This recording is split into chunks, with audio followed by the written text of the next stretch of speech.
That's alright. Yeah. There would be no reason to do so except for the ego. Hey, this is a good place for the ego, though. Where's my book? You should have. Buy my album? You should have. Properly.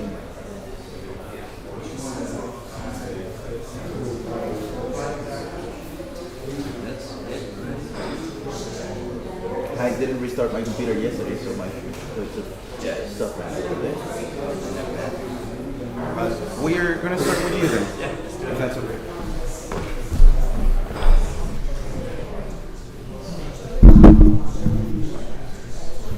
Everyone? Hello. Hi.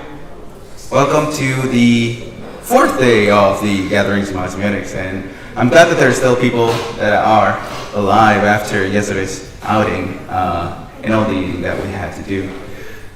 Today we are going to have a number of very interesting presentations. We were going to have an online presentation, but there are some technical issues, so we will skip the first presentation, and there's a chance that we may not have 4 presentations, which means we may have a longer break, which I think is a welcome addition for everyone at this stage. So first of all, let's welcome Yogi Henlin to the stage.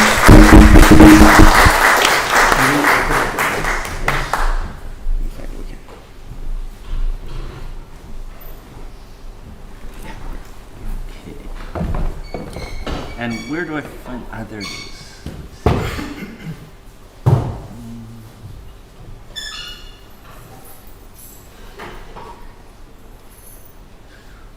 Oh, Do you have the file? Where's the presentation? It's up here.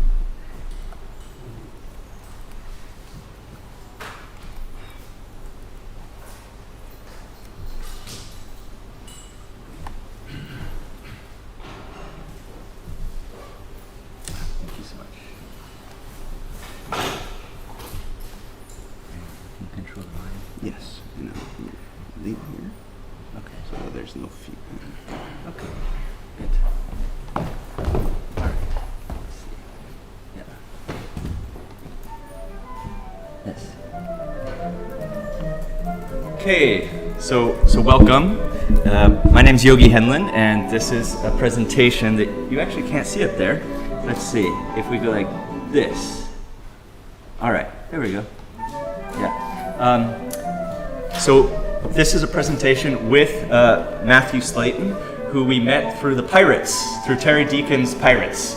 And Jeremy Sherman, who was going to be the first presentation, I also know through the same group. So we're going to talk about the musical turn in biosemiotics, an expressivist model of communication. Let's see, there's Matthew Slayton right there. Just so you know that this is a co-authored work. And I'm going to read to you a presentation today, so the slides will just be illustrative. Human music and language are 2 systems of communication and expression that have increasingly diverged in how they are approached and studied, which is surprising given that music and language almost certainly co-evolved and emerged from the same semiotic field historically. In this talk, we'll explore the different ways in which life sciences, social sciences, and semiotics consider music and language, and what the consequences are for the field of biosemiotics. In particular, we want to push back against what we'll call a linguistic bias, which privileges indexical and symbolic forms of meaning over the iconic. It's not surprising that we ended up here, as language is a referential system of communication which allows shorthand extrapolation useful to passing on messages, even if their quality is degraded in the passing as they are increasingly decontextualized. Music, on the other hand, foregrounds iconic, associative, and aesthetic meanings conveyed by an immediacy that's lost through non-virtuosic repetitions. And this is barring the recent invention of the technological reproduction of sound. Music has always been played for specific audiences, with each performance offering an interplay between culturally contextualized expression and audience responsiveness. Both music and language employ symbols and motifs that rely on foundational indexical and iconic forms of meaning. But language is something of a standard bearer for symbolic meaning, as music is for the iconic. Our hope is that by considering the origin forms and many instances of music and language in both the human and more than human world, that we can place symbolic, indexical, and iconic forms of meaning on similar footing in terms of the depth of significance that they can convey. The payoff for this work will be to clarify how expression and interpretation of different kinds of meaning are defined by cultural, semiotic, and ecological contexts, and hopefully remedy some of the language preference we've identified in previous work on the subject. So, we're going to call this a false dichotomy. On the surface, it seems easy to differentiate language and music when it comes to humans. Language is meant to communicate information, music to express emotion or aesthetic aims. And yet we know that both language and music serve both purposes. Synesthetes, or highly trained musicians, for example, grasp far more context in music than the untrained, modern, decultured individual. Similarly, language famously contains far more musicality or wetness when spoken or even in written form than a mathematical digital understanding of interpretation alone, dryness. This is the classical question of code duality, analog and digital, that Emich and Hofmeier discuss. Our complaint is that there's a historical trend to privilege language over music, the symbolic over indexical, and the indexical over the iconic, as a superior form of conveyance. This also happens in colonialism, which has led to an overemphasis on the exclusive benefits of language and underemphasis on the significance of musicality in semiotics. And just for a recent example, there's this book in the Perspectives in Pragmatics, Philosophy, and Psychology. Present understandings of language coalesce around convictions that it is hierarchical and modular, starting from phonetics through syntax, semantics, and pragmatics. Thus, it is a convenient model case for talking about more abstract symbolic capacities such as cognition and cognitive behavior. Language helps humans to describe and construct our external and internal worlds into a cohesive whole, such that language is elevated as a kind of axiom of mind and experience. One way of describing this discourse is linguistic bias due to our current dominant anthropic communication style, where the more decontextualized a referent can be, the more flexibility it has without regard to the concomitant loss in communicative fidelity such a deliberately atonal move brings. This split between expression and content erroneously assumes that one element can exist without the other, and that content is superior, and content here meaning a semantic content.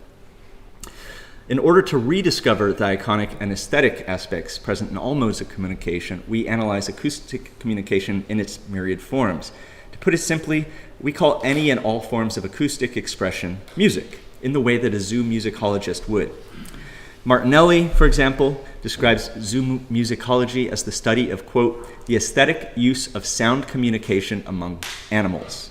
His usage of sound communication may sound like a wiggle word, not wanting to call it language, but not wanting to relegate music as merely expressionist. This is where semiotics comes in. While we see the pragmatism and strategy of such a move addressing this classic open question about whether absolute music, unaccompanied by text or program, represents or expresses extra musical content, this implies an ex ante separation of aesthetic elements and semantic ones. Music has no more ability to pin down a specific interpretation than plain language does. The difference, however, is the important question of how ambiguities in language and discourse are resolved. In ordinary language, one can ask, what do you mean by that? With music, however, we have no such luxury. Instead, we have repetition and variation on themes, call and response, mimicry, and silence. So, in the interest of time, I'm just going to fast forward a little bit.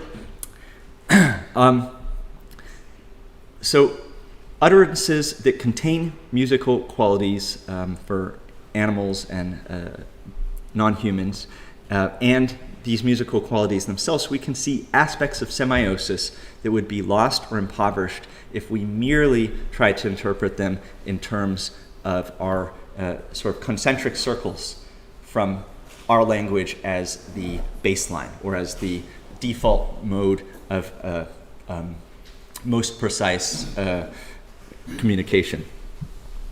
And we find that in our discussion that we will err on the behavioral, structural, and processual accounts, where expressive and communicative pragmatics are sufficiently universal that we can use, but of course species specific, that we can use instances of musical behavior to describe musical behavior more generally.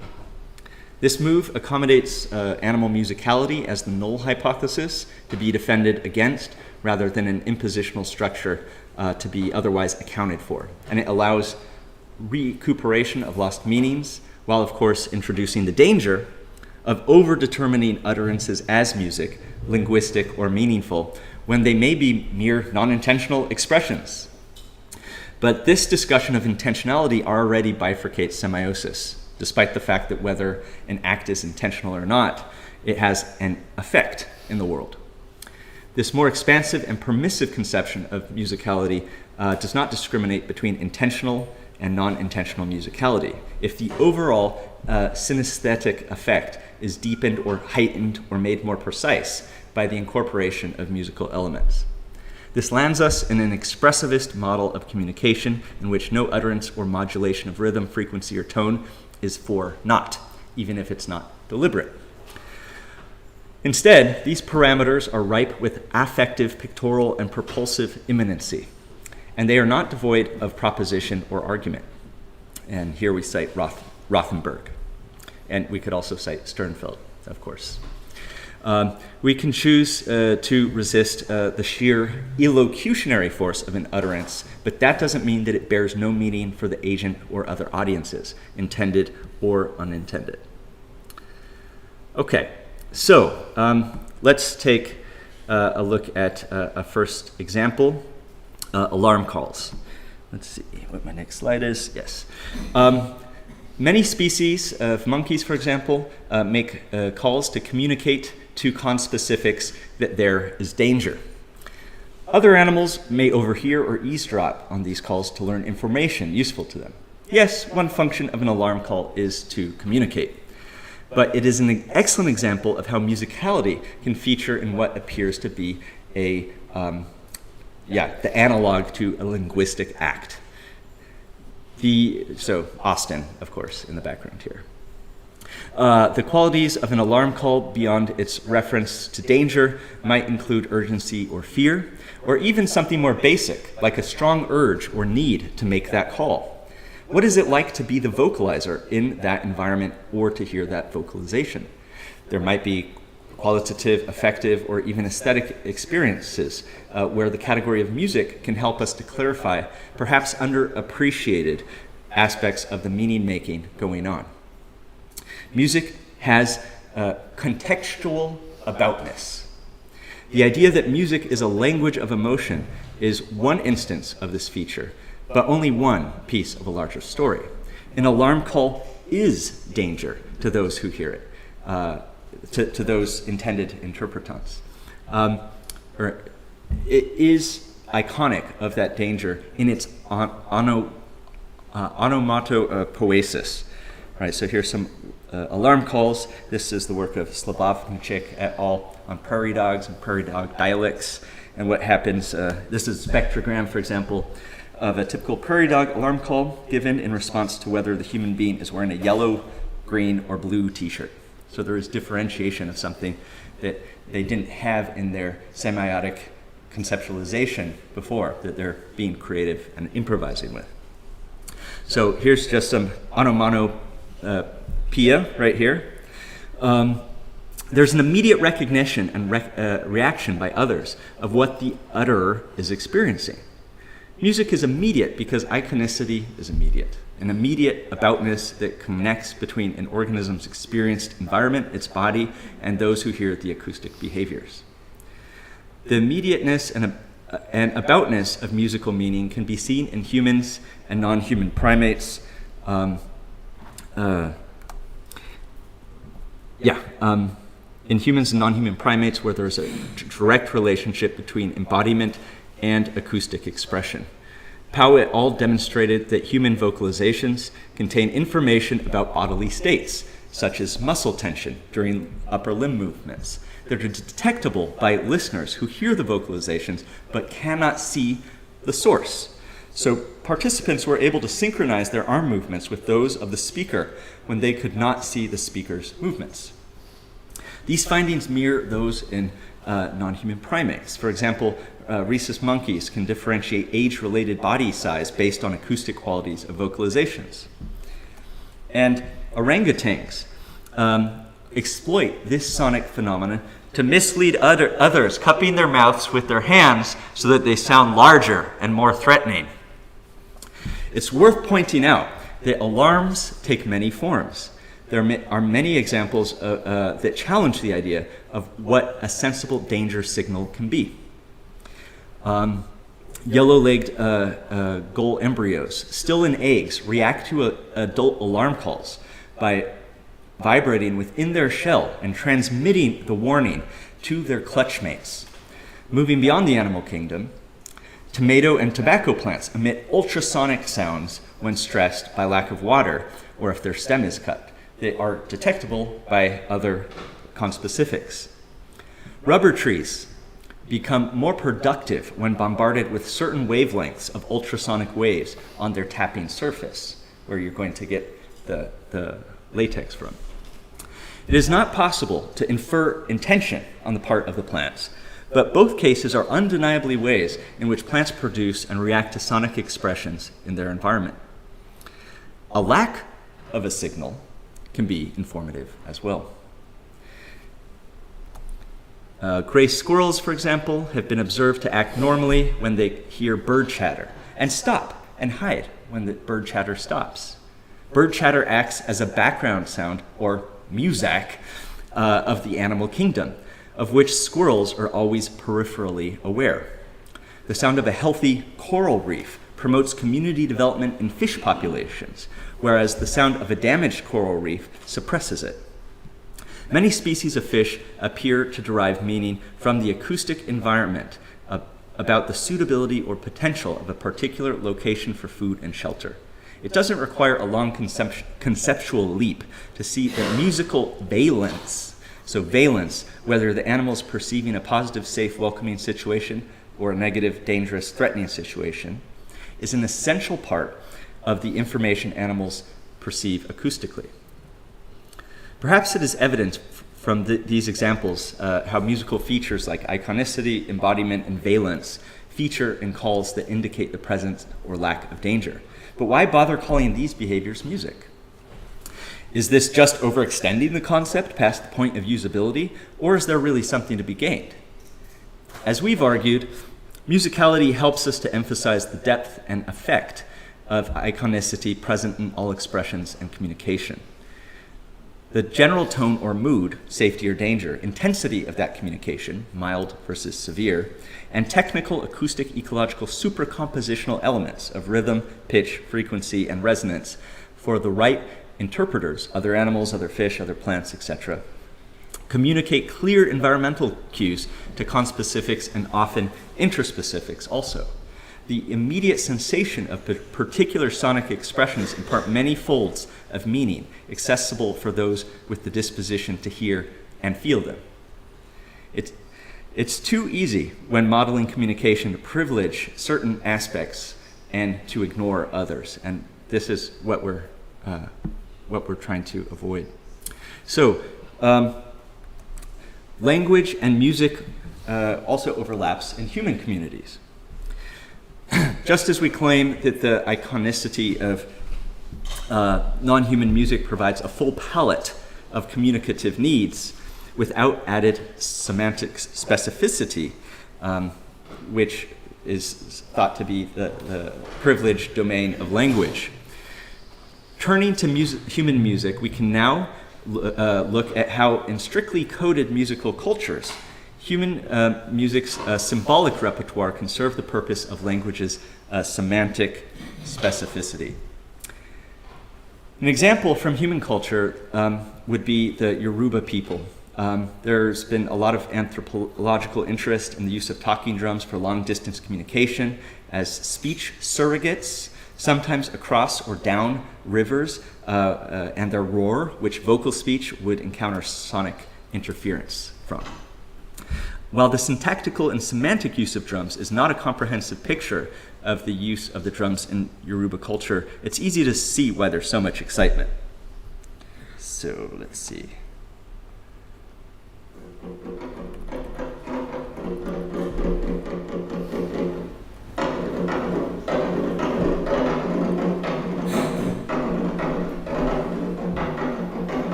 Okay, so on the surface, this long-distance communication system uses elements of both language and music. Speakers of tonal languages like Yoruban use sequences of notes played on pitched drums in order to transmit information.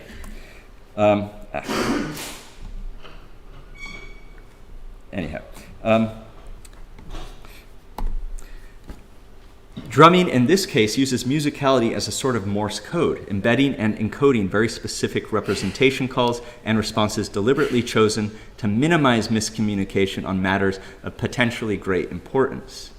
Repetition is key when receivers doubt the precision of the original message. Despite their perlocutionary content, they do not lose their musicality, as one would expect, if some sort of zero-sum game of mutual exclusivity were at play. Indeed, the message contains both linguistic and musical elements, symbolic and musical elements, and in so doing constitutes a robust communication system. Symbolic and iconic content here serve to reinforce each other and convey the intended message more clearly than if one or the other communication techniques were used on their own. More recent scholarship extends Yoruban drumming to also pay attention to communication with the deities and spiritual practices for artistic purposes. Symbolic content, aesthetics, and emotion blend together in a palatable way. Another example, this time from India, looks at Indian classical music system of notation in Carnatic and Hindustani music, and the correspondence between words and musical sounds. Svara, or swara, in Sanskrit connotes a specific breath, vowel, and corresponding musical note. This ancient Indian concept of musical pitch is thoroughgoingly symbolic, so much so that melodies become words, and poetry can be expressed instrumentally. In a culture where music and language are intertwined, melodies can convey to seasoned listeners lines of poetry that can be back-translated from music into words, into the poetic words, similar to how the Yoruban drum calls carry precise semantic content of their language. So here's an example of that.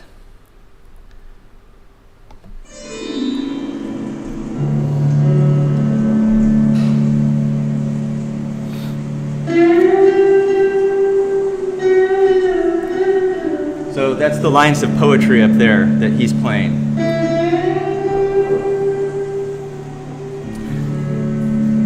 This is a Tagore, a poem from Tagore, the great Indian poet.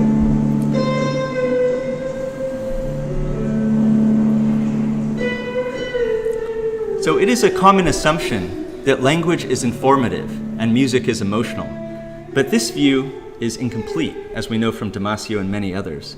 It tends to underestimate the meaningful dimensions of musicality and emotion as having syntactic content in the right context.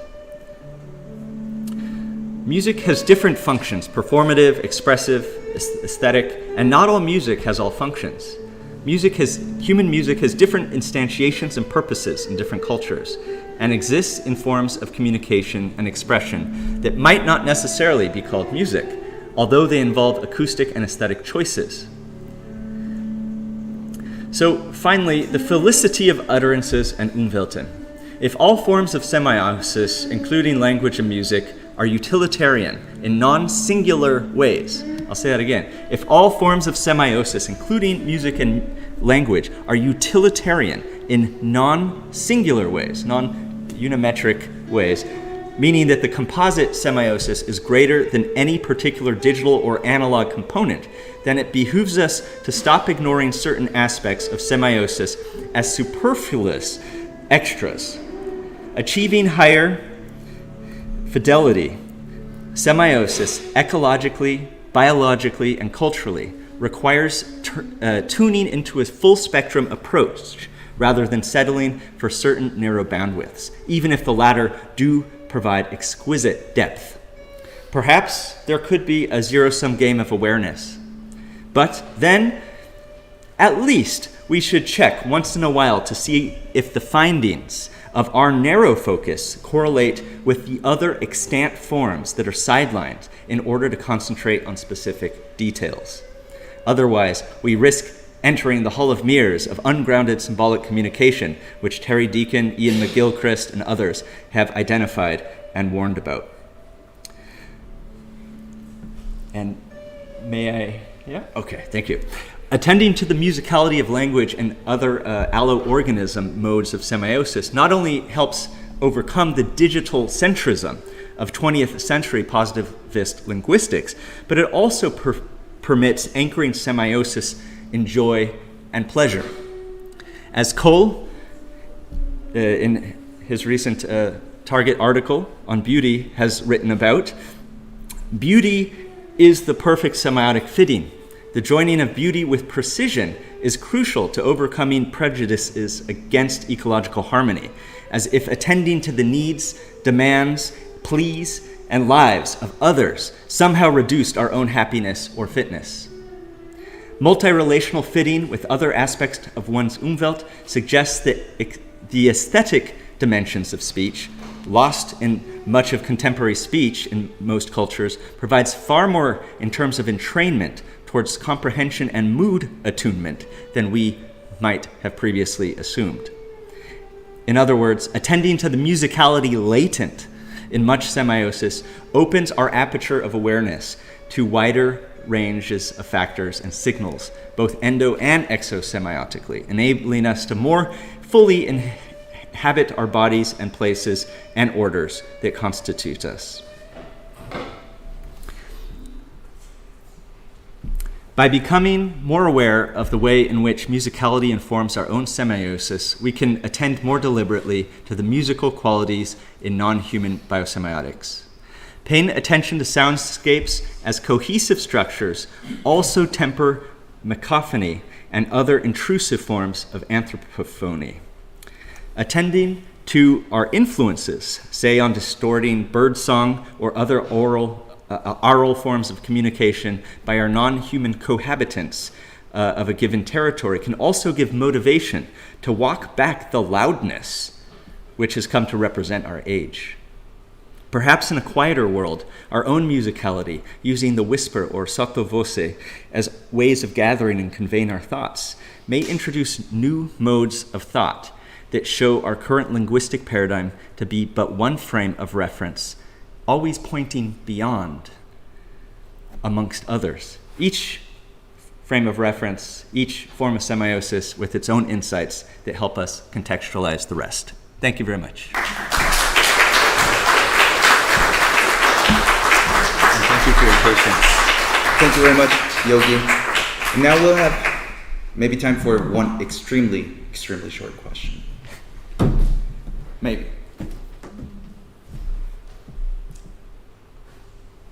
But considering the time constraints. Okay, very short, please. A beautiful example of Levy's doctrine. Not a word of differential reproduction. Fitness. This is the way to do it, right? again, not to reduce semiosis to this utilitarian Darwinian fitness function, but to see semiosis in its place in the world. Beautiful presentation, really great. Thank you, Don.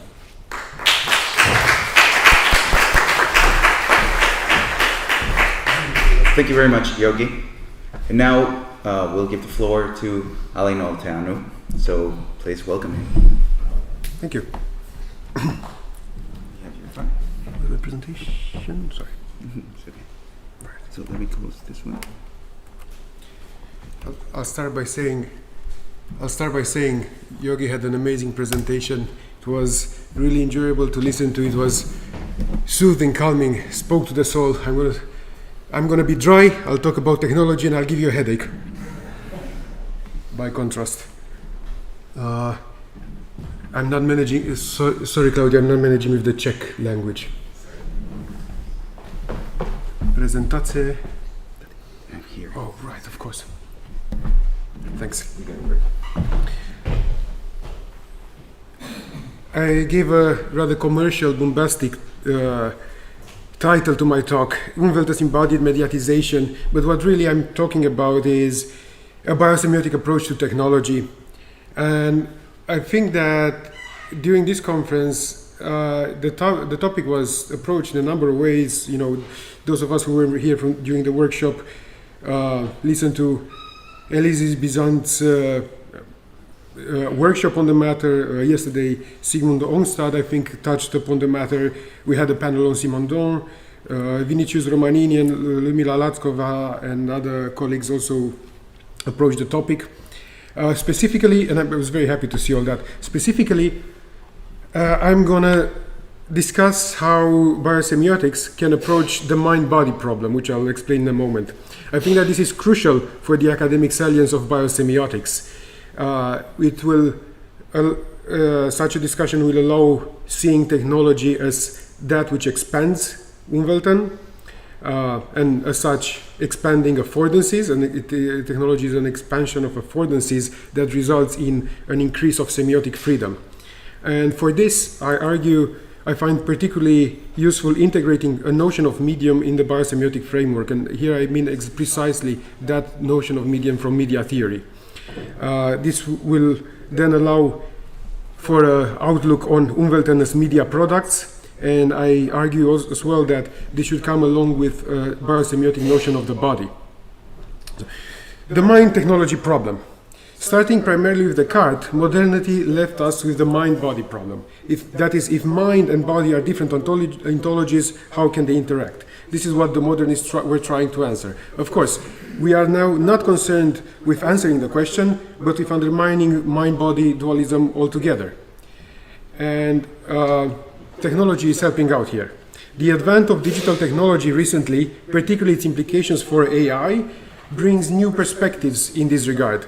Particularly recently, in a book in 2020 by Klaus Gartner and Hippolito, it has been thoroughly explained that recent technological progress replaces the mind-body question with a mind-technology question. And I find this very useful, citing from the book, as we design, create, and learn to live with a new order of artifacts which exhibit behavior that, were it to be carried by human beings, would be seen as intelligent, the ways in which we conceptualize intelligence, minds, reasoning, and related notions such as self and agency are undergoing profound shifts. And the mind-body problem stems from a mechanistic folk psychology, which is not an assumed mechanistic philosophy. That actually came later. The modernists thought in the terms afforded by their technological environment, mechanical technology. The advent of the computer, by contrast, brings a semiotic problematization of the mind in terms of encoding, information transformation, and computation. Citing again from the same book, With the computer comes cognitive science, as we understand it today, and the idea that brains, and indeed minds, can be understood as encoders and transformers of information. Semiotic interest here. Minds, thinking, and all the processes of cognition are no longer conceived of as something immaterial, but realized by specific mechanisms, especially the mechanisms of information transformation and computation. I think this is great, I agree, but I particularly see the opportunity here for biosemiotics to uproot the mechanistic reductionism view in computation, to which Klaus Gardner and Hippolito apparently still indulge. So, from contemporary mind technology perspective, the mind is material.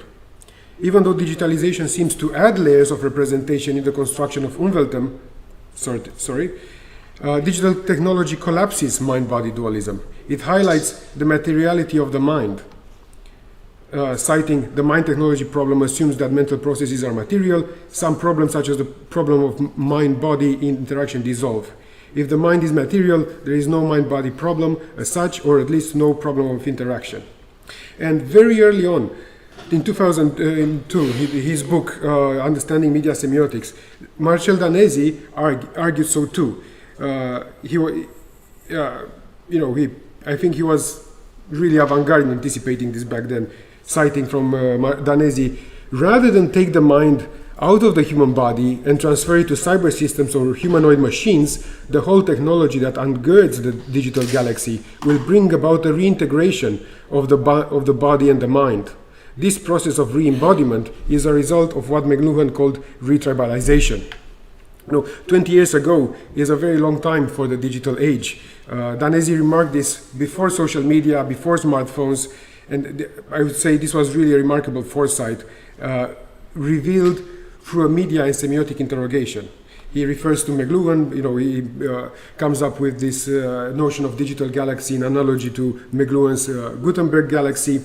Of course, he throws in here the notion of embodiment, right? He says that digital technology will cause a re-embodiment, and also refers to McLuhan's social phenomenon of retribalization.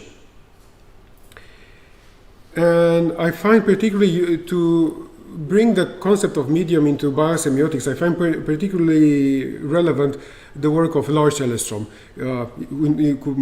I believe many of you know, sadly recently passed away.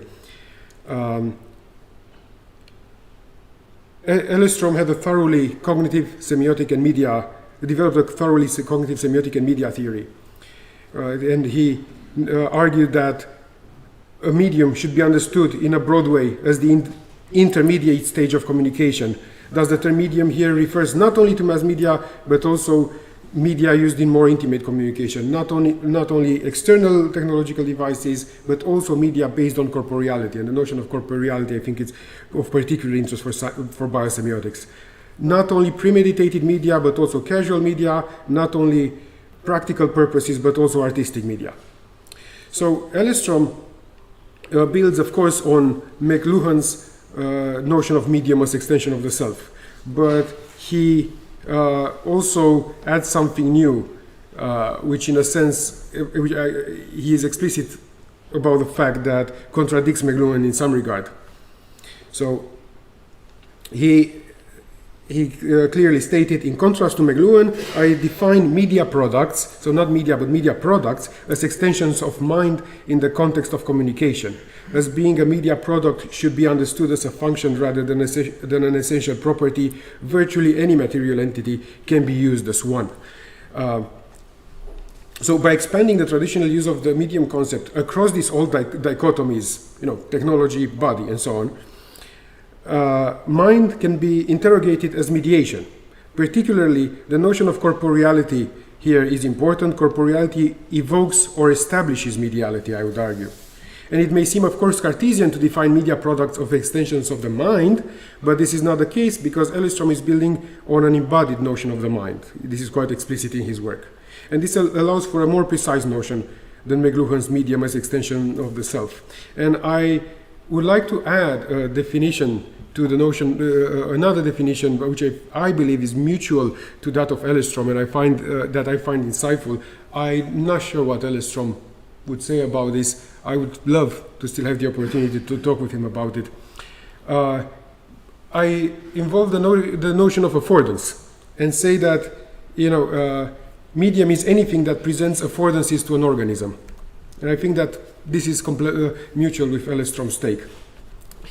The notion of affordance is a commonplace in semiotics. It comes from Gibson's psychological perception theory. In brief, Gibson explained that animals do not perceive static objects in the environment, but affordances for action. From this point of view, the animal and its environment are mutual and complementary. The notion was recently expanded to discuss the affordance of technological media in a way that supports Ellerstrom's view, I would say. So in some paper from 2014, which pretty much defined the notion, someone whose name I can't pronounce, is it Polish?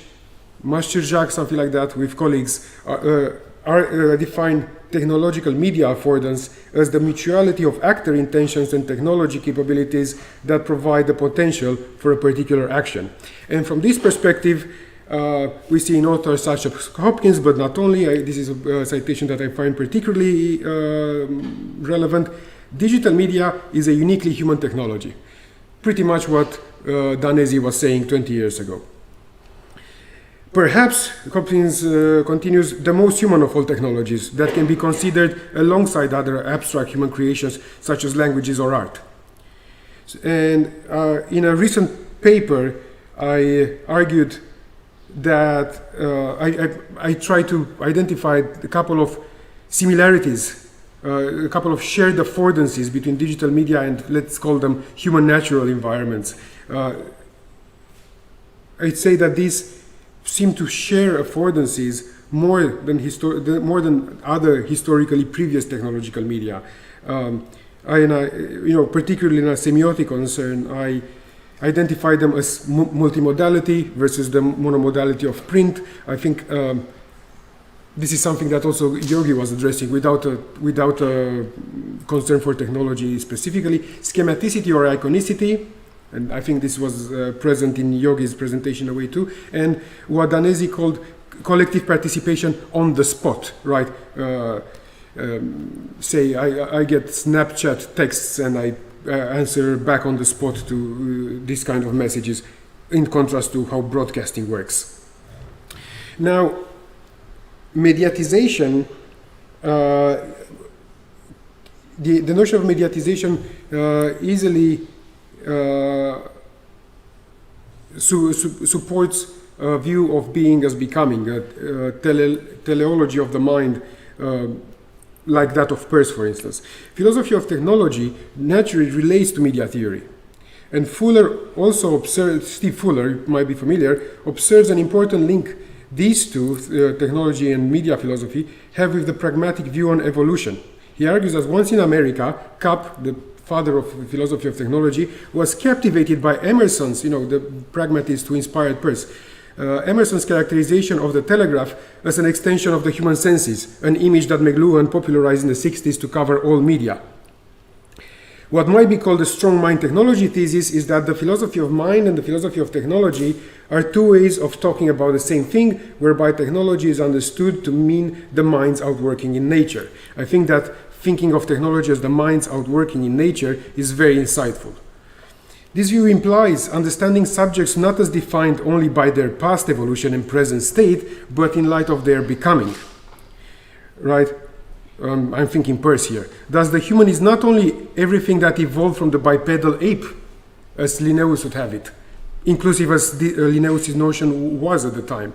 The mind technology problem invites a view on the human as the cyborg that it may become, the cyborg that the human can become. And Peirce's pragmatism is an excellent underpinning philosophy for this endeavor.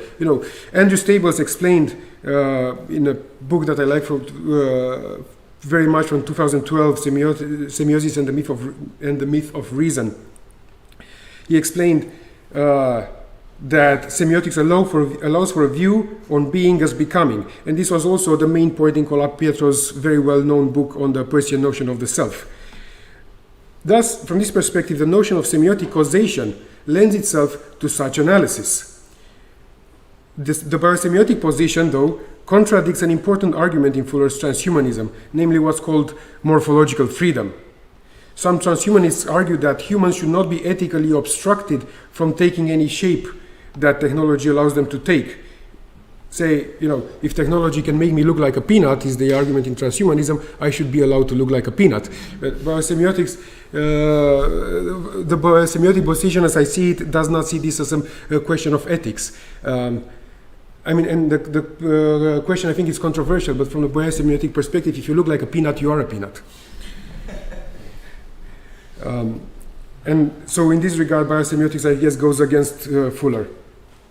But there's something very interesting here, because Fuller throws semiotics a very useful stick, saying that we have only that Peirce's type of evolution has always been the right thing. We've always been right about evolution.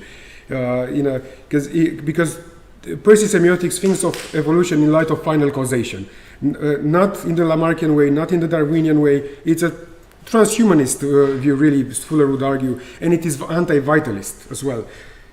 Citing from Fuller, the family of thinkers in the modern era called evolutionists, who differed considerably over the means and ends of such evolution, have nevertheless shared a continuous turn of mind that tends to reduce difference of kind to difference of degrees, hence the anti-vitalism.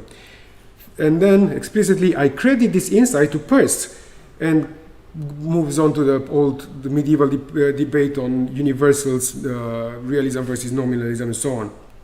Right?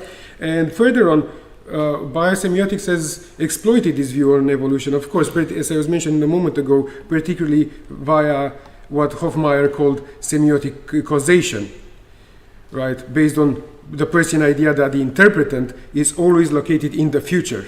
Representamen and object, past and present, are regulated by what they are infinitely semiosically unfolding, right? As Hofmeier puts it, causation. Semiotic causation is causation of bringing about effects through interpretation. And this is what allows biosemiotics to discuss semiosis on multiple time scales.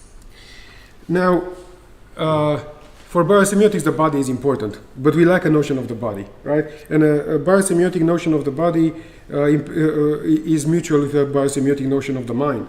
A biosemiotic notion of mind has not been developed yet, despite Friedrich Sternfeld's observation quite a while ago, citing what is called for is a concept of the body which in itself makes evident the basic semiotic competencies of an organism, a body concept which entails semiotics. It is to be expected, naturally, that this will give rise to a more fine-grained typology of bodies, depending on how complicated and sophisticated semiotic behavior the organism in question can indulge in. And another very important point in thinking through the body in a biosemiotic way is found yet again in Hofmeier, who argued that the skin, the organ of the skin, is the biological locus of personhood. I know this is controversial. And this implies, to develop such a notion, then this implies trying to see the world from the skin's perspective. And to do so, I argue that we need in biosemiotics to take an account of embodied cognition. And I think we should take on what was developed in cognitive semantics via Lakoff and Johnson. We heard a brilliant presentation on this by Robert earlier, actually. The notion of embodiment in Varela's Zen activism works as well, not with the anti-representationism and so on, but the notion of embodiment alone works.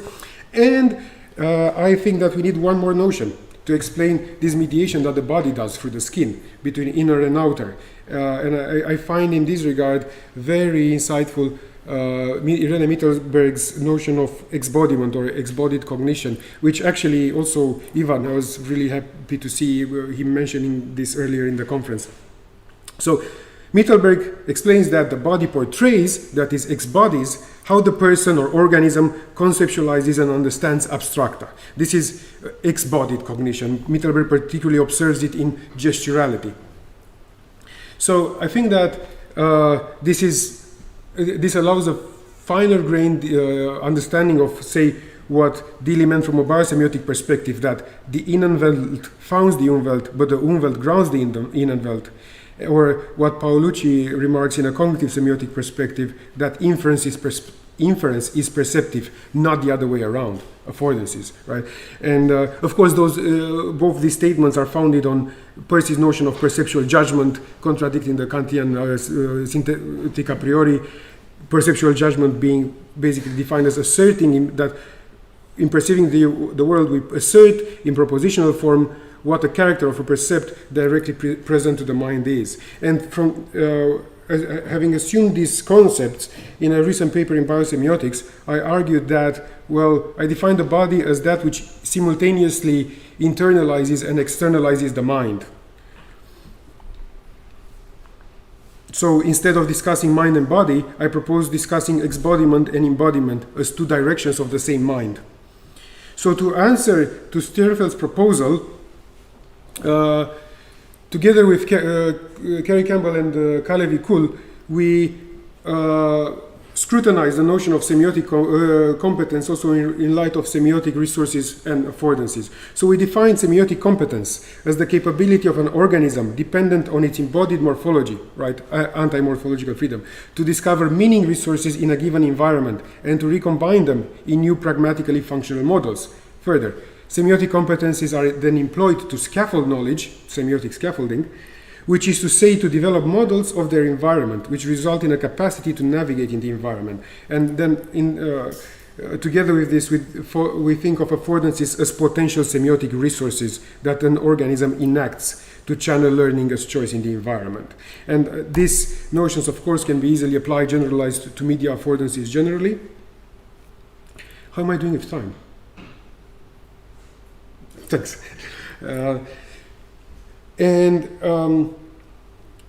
Then I think that at this point, with these notions in mind, we can scrutinize in detail the phenomenon of semiotic scaffolding, which Hofmeier employed also to explain emergence, something very important for philosophy of technology, right?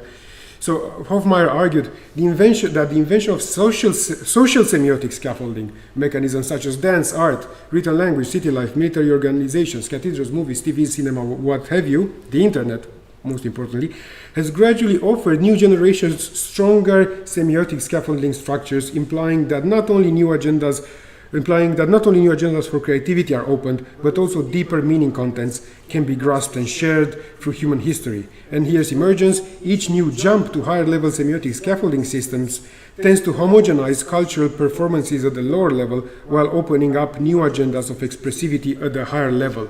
Thus, compared with the diversity of ways handwritten manuscripts had been designed earlier, manuscripts published as books after the advent of the printing press become much more standardized, right?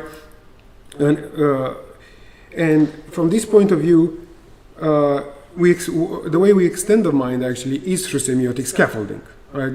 Cobley and Sternfeld offer a beautiful example of the sort, which actually Hofmeier refers to. For instance, the book remembers far more and far more accurately than the brain evolved in the book's construction. Having externalized embodied cognition. Having externalized an argument structure in a book chapter, the writer is free to take the results as new starting points, as scaffolds for the next chapter, embodied cognition. Effectively constructing the book as a long, coherent, argumentative arc, which was never present to the author's mind in its entirety. Signs are indispensable scaffoldings for humans in thought and action. So my argument here is that scaffolding maintains media affordances, right? At first, cinema copied the structure, the style of the novel. Video games copy cinema and so on. We're stuck in the practices of the past. And as we are working out what we can do with the new medium, we are discovering its affordances. We don't understand yet what the internet can do, really. Right? Examples of this are, say, nationalism. Nationalism was afforded by print, as Benedict Anderson, I would say, irrevocably explained, right, that nations could be imagined as communities only because of the medium of print and how the printing press was used in Europe. A more subtle argument is as well, and you know, like we are well over the age of print, and yet we still live in a global world of nations. We are stuck in the habits of the past. Another more subtle example is culturalism, which I think I'll skip, hoping that I have time for one question at least. Thank you so much, but maybe I don't.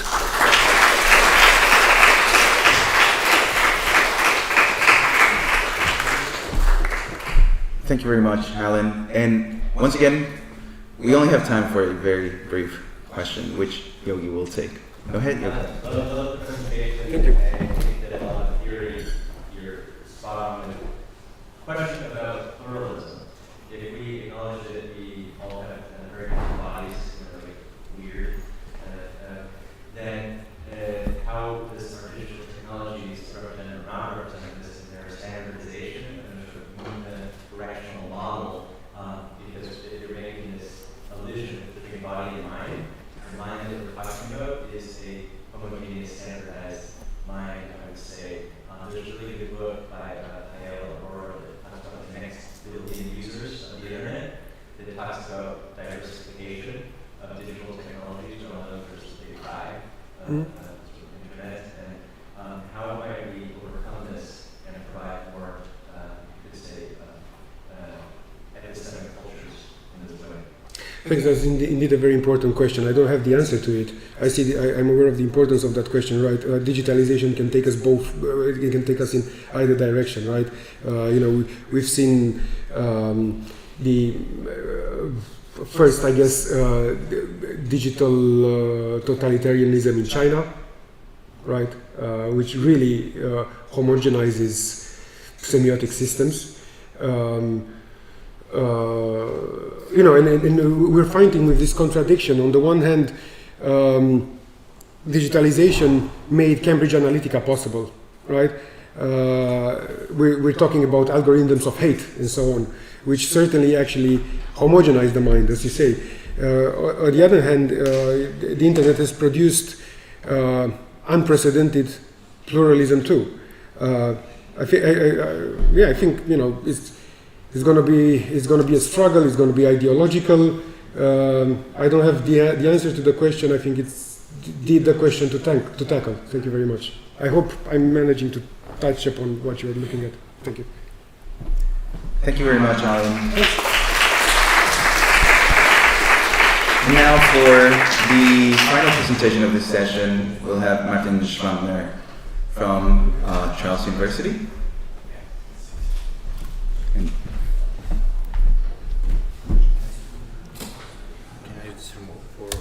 Yeah, of course.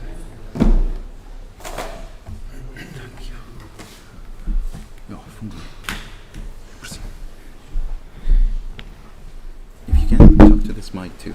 This is the stream mic, and this is. Yeah, you can talk to that one. If you're gonna talk to this one, then go ahead. Press come.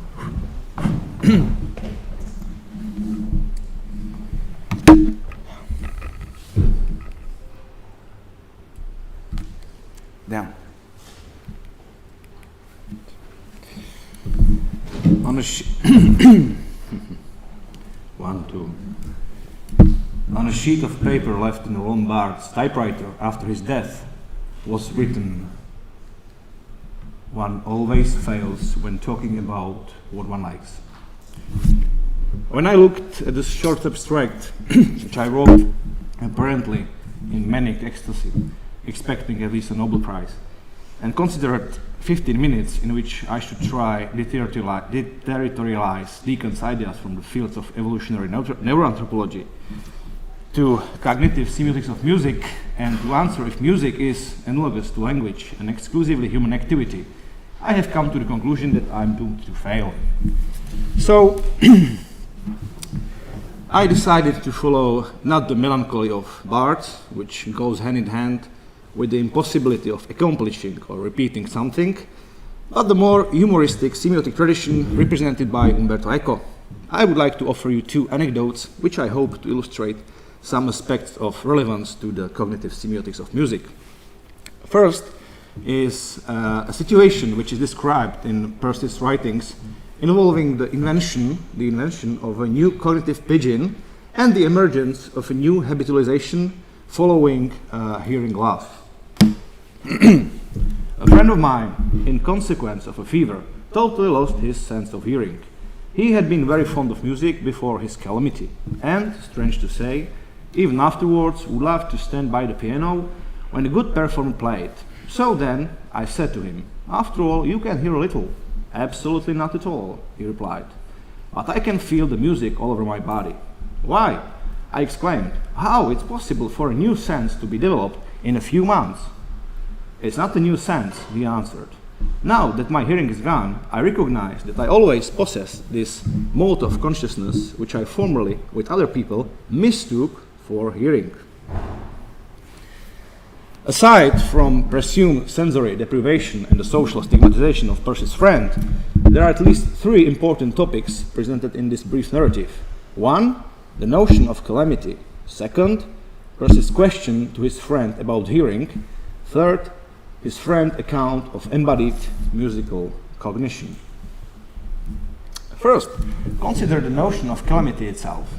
Also, hearing has structurally changed this person's semiotic network and cognitive map. Percy's friend has formed an observable social habit, illustrated here by standing near the piano, that is a symptom of more complicated changes in his cognitive apparatus. These changes also led him to a new form of cognitive differentiation. In other words, different sets of inferences stemming from this new mode of consciousness. Percy's friend has gained a mysterious new sense that other people mistook for hearing, a sense that has determined differences of perception, understanding, and communicating music. Percy's friend has formed a new cognitive blend, a new cognitive pigeon that could represent a unique experience of music that emphasizes visual and vibro-tactile modalities. Second, consider the significance of Percy's quasi-naive question. After all, you can hear a little. This is a quasi-Aristotelian question that presumes that our cognition is necessarily based on the amount, scale, or degree of a sense that is seen as simply demarcated by its substance. Percy's question thus illustrates a common sense understanding of the loss of sense. In other words, that the loss of a sense is possible only in those who possess or have possessed the sense. In other words, there is a strong semiotic stability or cognitive habit through which we interpret the loss of a sense, in this case sense of hearing, as substantial, or rather through which we interpret the sense as having a substance. But there is nothing purely substantial in the senses. There is only the purely semiotic. Loss of sense changed the possibility of representation through signs of general qualities, qualities that are connected to music, but not essentially connected to the sense of hearing, but to the multimodal aspects such as body movements, facial expressions, and vibrotactation. What Peirce characterized at first as an insufficient degree of sense is, from a point of view of his friend, a different mode of consciousness that inherits different sets of qualia and therefore different sets of inferences. Quote Colapietro, "In the spontaneous exercise of our abductive disposition, we exhibit a drive to render intelligible what we encounter in the experience. As the cumulative result of the ceaseless exercises of this instinctual disposition, experience becomes funded. Our funded experience tends to enhance our abductive skills. This foundation also shapes our inductive and deductive skills and our perception and understanding of music. Therefore, our recognition of an object is not a matter of, for example, some quasi-Cartesian mind versus body problem, but rather the problem of communication in general, the problem of communication or inferential processes between similar sign regimes that represent different qualities. Peirce's example brings up the problem of communication between the signs that we are used to ascribe to the mind and the signs that we are used to ascribe to the body. He thus opens the problem of communication between signs that are determined by bodily objects and those that are determined by our mental concepts. He also opens the question of those signs that are an admixture of both. Peirce's observation leads to questions regarding the productive assemblage of person, music, and machine, piano being a specific and important actor in this story. It should be added that Peirce's semiotics can be considered as a comprehensive and non-reductivist theory of agency. Third, consider how the friend's tragedy represents an example of embodied musical cognition. The friend says, "I can feel music all over my body." The simple statement of feeling the music all over the body and the development of a new sense illustrates a complicated and complex cognitive processes of gaining a new cerebral habit, a new form of belief, and new possible forms of inferences. This formed habit is quite familiar to everyone who can learn or perform music, or to anyone who can even read the music without the instrument. Following Colapietro, this habit, this accumulation of inferential skills, shapes such activities as reading music or reading music sheets prima vista, and is not a matter of purely discursive thinking analogical to machine reading or purely rational reasoning, but is rather embodied or bodily inferred. Perhaps a similar processes in the case of Peirce's friend correlates with this person-specific compensatory plasticity. Hence, one who can read the music also has to feel the music all over his or her body. The sound of the tones or the pulse of the metronome of the tune goes all over his or her body. Since the early development of our cognitive apparatus, we have a natural tendency to move to music, and we do so with ease and without explicit training. This involves the coordinated interplay between different sensory systems that enables us to gain meaningful and multifaceted musical experience. Through this early development of rhythmical movement is established a cognitive base for more complex mimetic learning processes that in the end lead to the emergence of new general rules, new symbols. Analogically, our learning of music or intensive listening to music can lead to the emergence of new symbols of the sense that people mistook for hearing. Composers who have lost their sense of hearing did not go on to compose thanks only to their knowledge of the mathematic structure of her melody, but also thanks to the development of the habit that was always there. Because when one sense is unavailable, sensory responsibilities shift and processing of the remaining modalities becomes enhanced to compensate for missing information. Hence, Peirce's second quasi-naive question is also instructive. Is it a new sense? No. Peirce's friend possessed this mode of embodied consciousness that is essentially connected to hearing, but this sense is not a direct part of the sense of hearing itself. Rather, the sense is semiosically assembled. Simply put, one cannot disconnect the process of embodied hearing that is embodied through abductive and inductive habitualization of our memory and our complex linguistic and social behavior.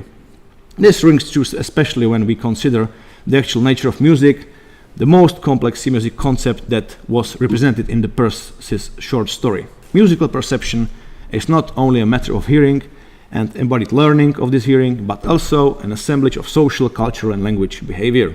There is no sound of music and no level of embodied musical cognition that is situated outside the realm of cultural ideology. Neither is there any embodied musical cognition without the materiality of the sounding signs and gestures that accompany them. Second quote, second source of inspiration for this paper is the following observation by Miles Davis. I found Jimi Hendrix didn't read music.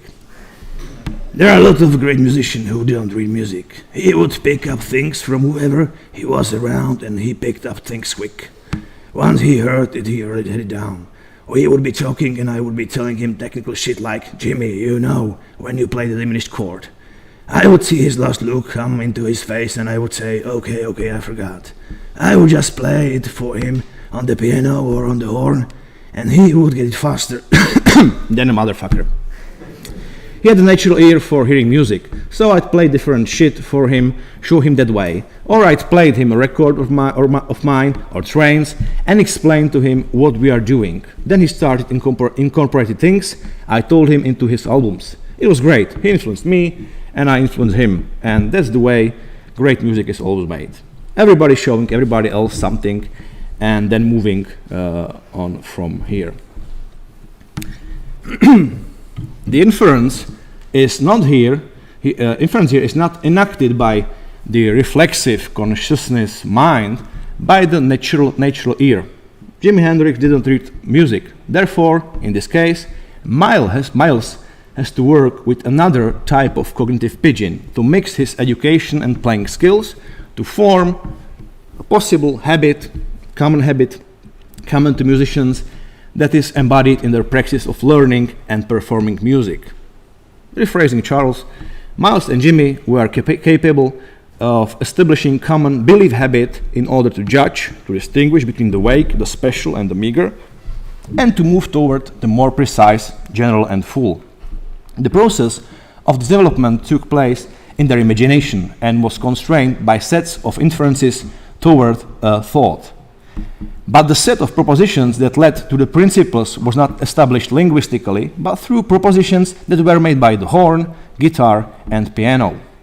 Even though they did not share the same discursive sign regime, Jimmy was not educated in the music history and didn't need its course, they shared the same sign regime built on the common sense that people mistook for hearing, or outsiders often mistook for something as mysterious magic rituals that musicians do.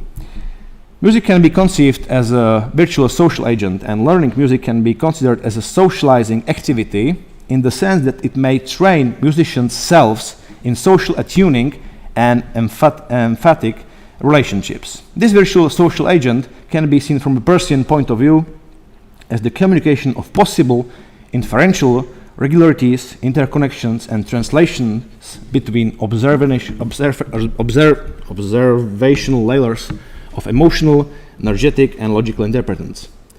According to the example of communication between two great musicians, let's imagine the hypothetical musician, the third person, the third monkey. In the first example, this person could ask Percy's deaf friend, "Are you reading the pianist sheet and therefore you can render the melody?" If we presuppose that Percy's friend was a musician himself, the question would be, "Are you observing the fingers of the pianist?" Or rather, if he was a cognitive semiotician, "Are you moving your own fingers and through that muscle memory enabling yourself to remember via bodily inference the melody and harmony of the piece?" A lot of questions. Well, I would like to finish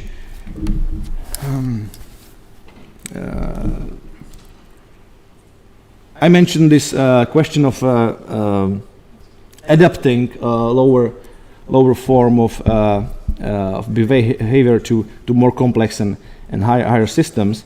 So these dynamics enable us to define musical cognition not merely as the understanding of music as some substantial ontological category, but as a semiotic process of knowledge acquisition and the construction of meaning out of perceptual inferential flux. 2 minutes, okay. I think some answers can be found in the theory of and empirical research on mirror neurons, especially in research exploring interconnections between empathy and music listening and learning. The leading hypothesis from this perspective is that the motor system is a part of simulation network that is activated under a variety of conditions in relation to actions, whether self-intended or observed from other individuals. In other words, the way our brain perceives other people's speech is by simulating that we are talking ourselves. Therefore, a necessary condition for obtaining a feeling of the embodied qualities of sound, the habit, e.g. for picking up a diminished chord quick, and the cognitive pigeon, I heard that sound before and I know how to play it when someone plays it for me and I can play it for someone else, necessarily requires repetition. Nevertheless, this repetition is not mechanical but semiotic and therefore can be seen as naturalized.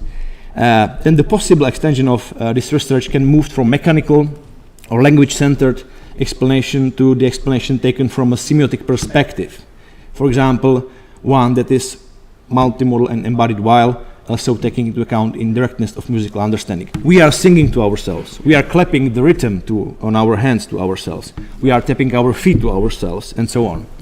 In the case of Percy's deaf friend, we are also developing not new sense. In the case of Hendricks and Davis, we also learn from gestures that can be seen as symptoms of morphodynamic regularity, and thus as bodily propositions that form a fluctuation of input energy that can disrupt convergence to a stable vibration, as Dickens put it.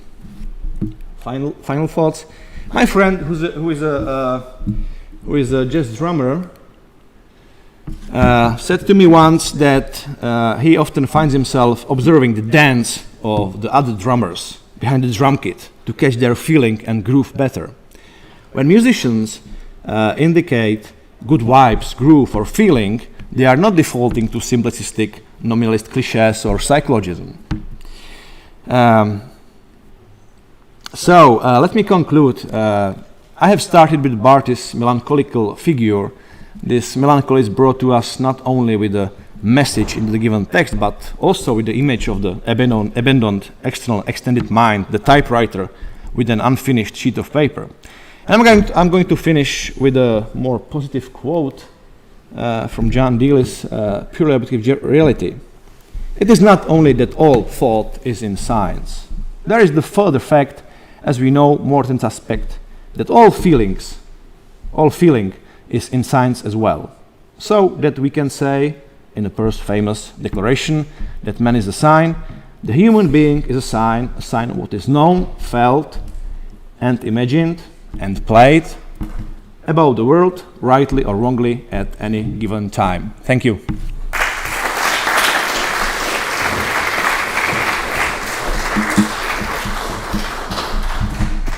Thank you very much. And we have time for a question, perhaps even two, if they're short. If anyone feels like talking about music. Jared, thank you. Thank you very much, Mark. I love this paper and reflections and the implications. I think we go well beyond music, but they're definitely grounded in musical experience. So I think there's a lot of good links with the other papers as well, especially yogis. The question I'd like to ask is fairly specific. I'd like to get your take on a distinction. First of all, a distinction that Stein Broughton brings up in his research on early childhood development. It's a phenomenological distinction, but it's related to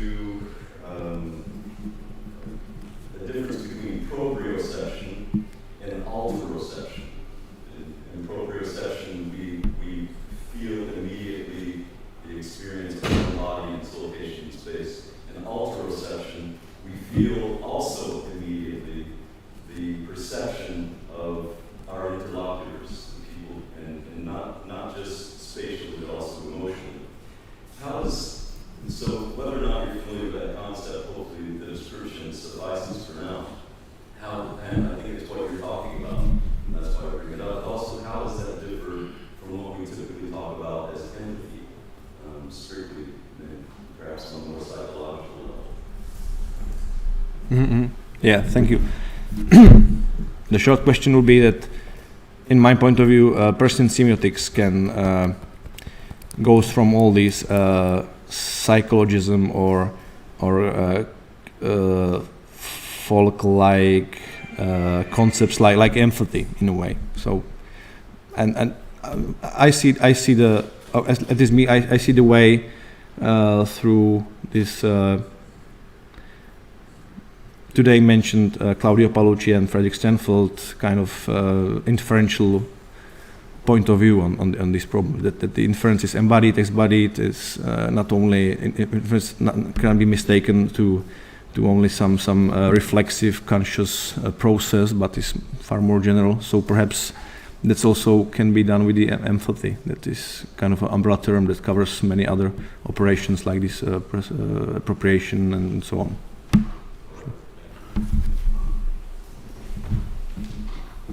Any other very short questions that anyone would like to pose to Martin? So otherwise, we'll just let the talk. And thank you, Martin.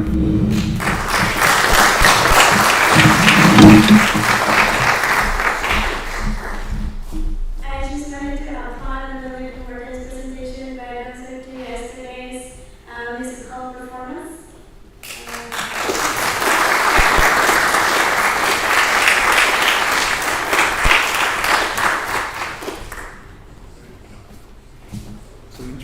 video to the people. You can mention that you want to show the video of the dance. Yeah, so this was the empirical evidence of Martin's talk. I guess all the people moving into the music and enjoying it together. Thank you.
Kde to je zase?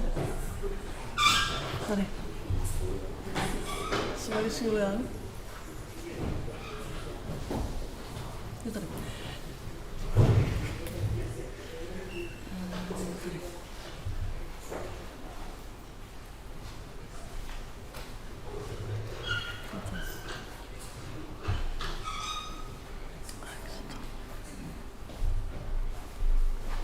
And how do Control F? Control F. No, that's for search. So, how do you do it? Control F. Control F. So, hello everyone. It is my pleasure to introduce the second part of our gatherings this day, and it is my pleasure to introduce Julian Zubek and Stanislav Butowski with their contribution on the value of handwriting, embodied literacy through the lenses of Percy's semiotics. Thank you. Thank you very much. It's a pleasure to be here.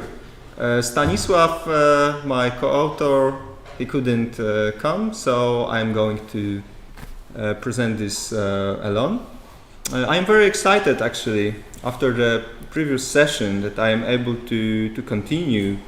I think I'm going to touch a little bit upon the tension between the digital and analog realities, which is there, and it was already present in many of the talks during this conference. But in my talk, I'm going to focus on something very specific, mundane, and at the same time something which is like the epitome of symbolicity and symbolic behavior. So writing. No, this way. So this is the question for you. Do you miss handwriting? Because this is a fact that we do it less and less. Even when preparing this presentation, I was writing on my keyboard, right?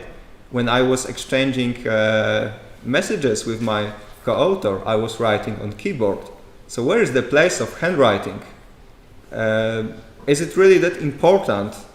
Maybe it's just something that is not useful anymore, because clearly the possibilities of digital writing and digital communication are there, and that they open up so many possibilities which weren't present before.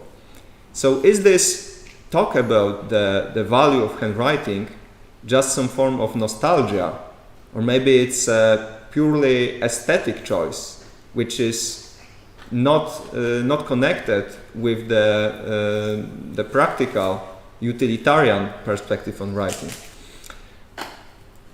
Well, of course, I would like to present an argument for handwriting, and I hope that semiotics provides us some conceptual tools and categories to be able to pinpoint, maybe specify what is actually there and what we may miss when we lose handwriting.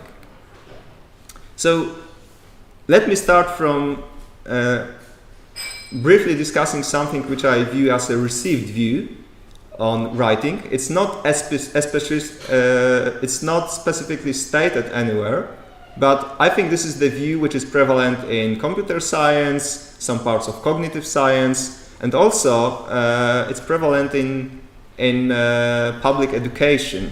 So it's the view where basically writing is something disembodied, where content and form are separated, and text is primarily a collection of symbols. Of course, there is a representation for those symbols, but it's not that important, because this is the symbols who do the job. So then, the focus, when we think about writing as a specific process of finding a graphical representation for letters and so on, writing is about making the letters legible, right? Making the text easy to read in this very mechanical way. And letter recognition is a process which is very different from semantic interpretation of the text. The same message can be produced across many different media, right? It can be printed, it can be displayed on the computer screen, text can be copied. The same text, in the sense that this is a collection of the same symbols, it may appear in different contexts, but we still think it's the same text, right? And semantics, pragmatics, they can be divided. So, well, the thing is that it's not fully wrong. It's not totally wrong. The power of writing comes from the fact that this is probably the first cultural invention which allowed for separating form and content to some degree. So this is the striking characteristic of writing. And yes, we can transfer messages across different media, we can copy texts, and so on and so on. This is something which we do. But still, maybe it's not all there is to it. And thinking too much in such disembodied categories, it has some social consequences which are maybe not that nice. For instance, what is reading? Well, reading is an efficient process of recognizing letters. How do we measure reading skills in education? Well, we can just measure the number of words read per minute. It's a perfect quantitative measure, but it kind of misses the point, right? Writing conventions. What are writing conventions? Well, there's some typography, aesthetic choice, but we don't need really to think about them. We are just writing text. Content comes from writer, the form comes from a designer. Those are two different roles. Those two people, they don't need to talk even to each other. What is the role of individuality? Well, individuality is something which is detrimental to the legibility of the text. It would be the best if we all produce the same set of standard characters. This is why in official documents we are very often asked to write in printed characters, right? It's also a very recent invention. In the old days, all official documents were also handwritten in cursive. And in education, of course, there's less stress on cursive handwriting. This is a quotation from a This is a quotation from a paper which interviewed teachers in Turkey on their experience with teaching handwriting, and this is one of the teachers. So, students cannot gain grammar rules with cursive handwriting. It's an interesting statement. With the print letters, the student notebooks are more organized. Students cannot read even their own writings with cursive letterings. So we should teach handwriting but in print, right? We should emulate print while handwriting, and this is the best because we are more organized then. Right, so of course there is also an embodied view on writing when content and form are interconnected on many different levels. We still recognize that there is some form of duality, but it's not simply a cut made at one level.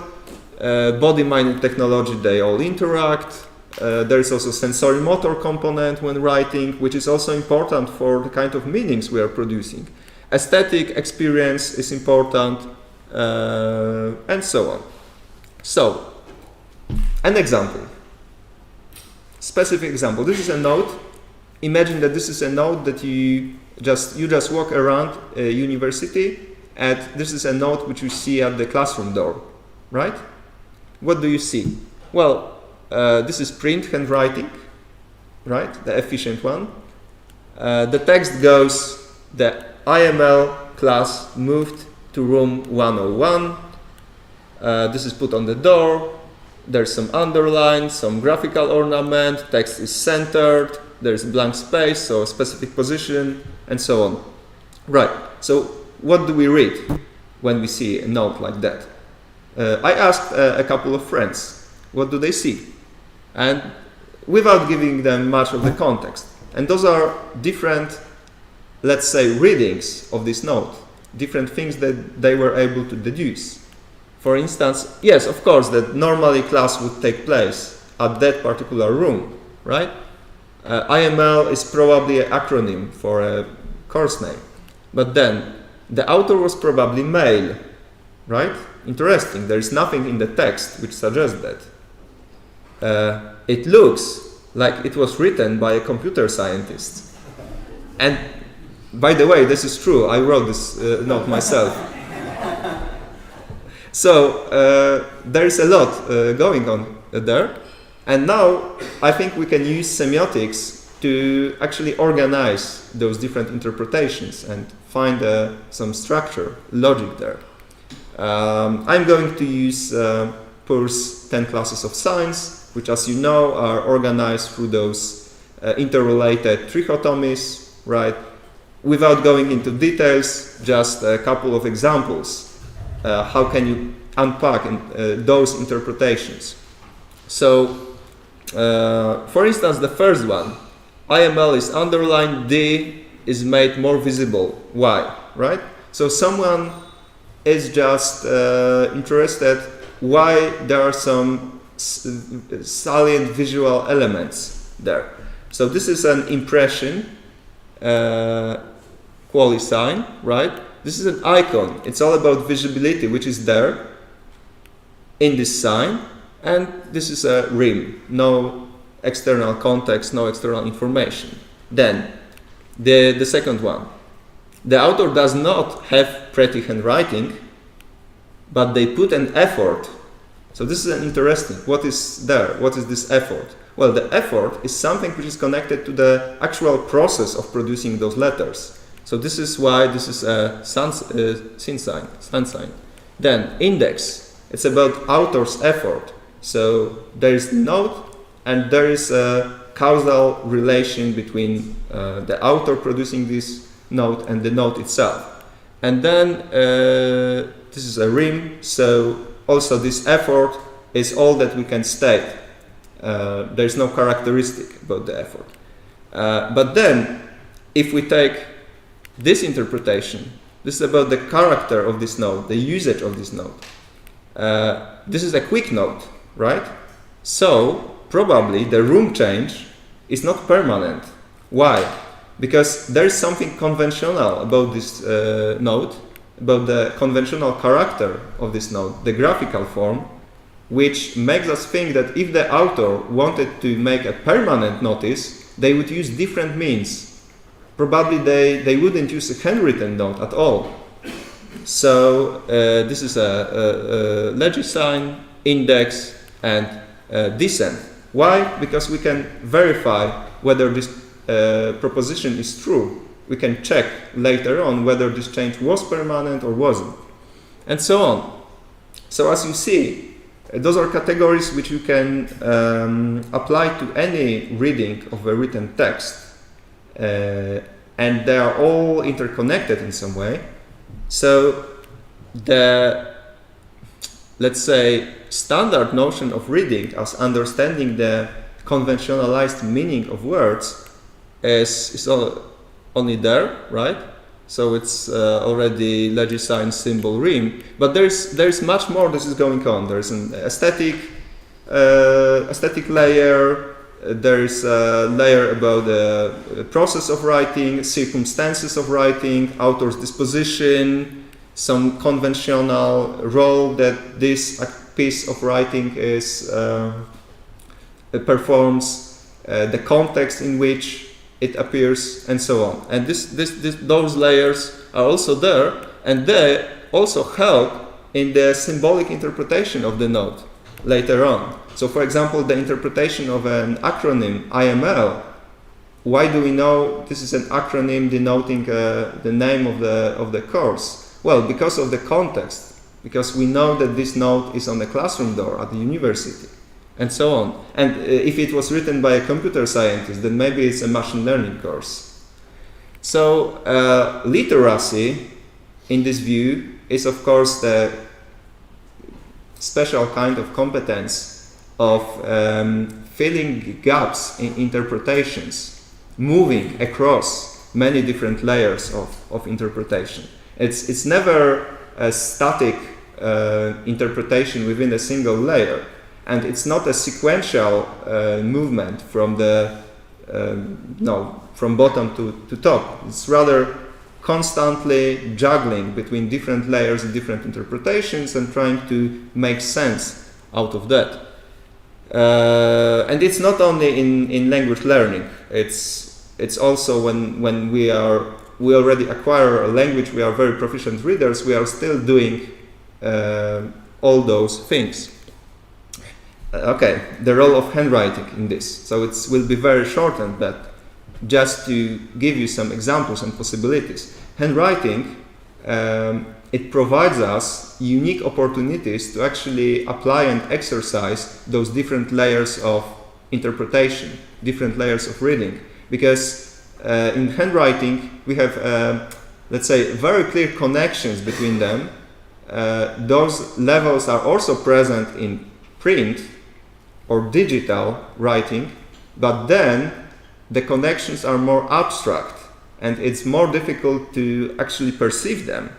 So for instance, if you know how that letters used to be produced, for example in humanist writing, right, in Renaissance, what kind of tool, what kind of movement, what kind of aesthetics was there, you can understand why the shapes of modern cursive font faces are produced like they are, right? So you can actually see how the history influences the tools that we use right now. Can it guide empirical research? Yes, I think it can. We could actually try to do an exploratory study and measure what kind of interpretations and on what levels are there with handwriting and print. So this is an empirical study that we could do. We could ask some specific questions, for example, handwriting and memory. There are already studies which show that with handwriting there are stronger memory traces, etc., etc. And this semiotic system, it helps us to maybe explain why it is so, what kind of relations are there. So finally, what is the general view on education system, which motivated by this embodied concept of literacy? So of course, education is not about knowledge transfer, right? This is something that we know very well, but probably school teachers do not. So hopefully we can convey the message to them. It's about helping individuals to be proficient meaning makers and also to participate in society. So education, there's not, with any educational activity, there are always multiple goals realized, not a single one, because there are multiple levels of interpretation and multiple activities, multiple values, multiple projects in which we are engaged. So we simply cannot think about optimization of the educational process. This is the term which doesn't make sense. And there are also some other dangers that you know, for example, necrosemiotics, when we make what we are learning too abstract to be in any contact with reality anymore. Okay. Thank you very much.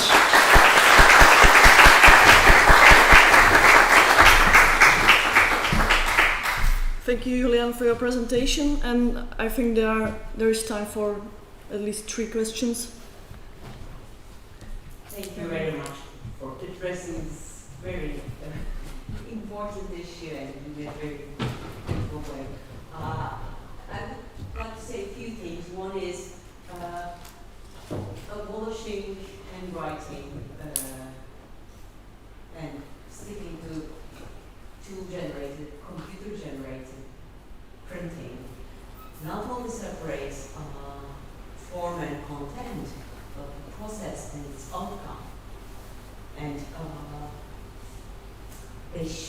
they are actually not separable. The other way, if you have an automatically generated, tool-generated printing, it contains so little information about the process. While you were talking, I was thinking about what I go through when I'm grading exam papers, and I'm teaching, well, without loss of generality, I would say, applied mathematics. So, okay, I correct the errors, give partial credits at the end. When I add up the grades, I look at the overall paper and say, I could have got the same grade almost without going through this effort, just by looking at the organization and effort put into either explaining the thought process, clearly reflecting it in the organization of the letters, or in the effort to disguise that the students are actually not very sure about what he is writing. So, thanks a lot. We can go. Thank you very much. The separation of process and result, yes, it's also very striking. Okay, so maybe we will rather go on. Thank you, Julian, for your presentation. And the next speaker is Karel Kleisner, Petr Tureček, and Jindřich Brejka with a contribution called Perception-Driven Evolution of Biological Mimicry based on the Attraction Field Model. Let's find it. What is this? That's mine. No, that's yours. Someone rename it. So thank you, Karel.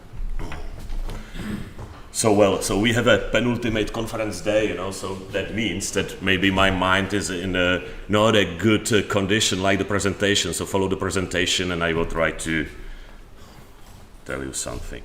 So attractor field model. So we know all that the physical objective space is not the same as the biological space, in which organisms enjoy and suffer their lives. And our models of biosemiotic reality thus should be able to translate between these two, like objective, measurable entities or spaces and perceived experience spatial patterns. So that's why we look at some psychological theories like this one, which is the so-called attractor field model. Basically here, it does not work. Never mind, yeah. So here is some theoretical morphospace of faces, of facial configurations, human faces. So in the middle there is a typical face, just an average face, the average Czech, average Italian, whatever. So and here is some atypical face, it could be the face of, I don't know, Pinocchio or whatever, it's some. So and when these researchers make a 50-50, like a morph between these two, between the average and the absolutely atypical, the most people, when they were asked, perceived these 50-50 morph like more similar to the atypical face than to the typical. And it was shown like statistically and probabilistically and so on.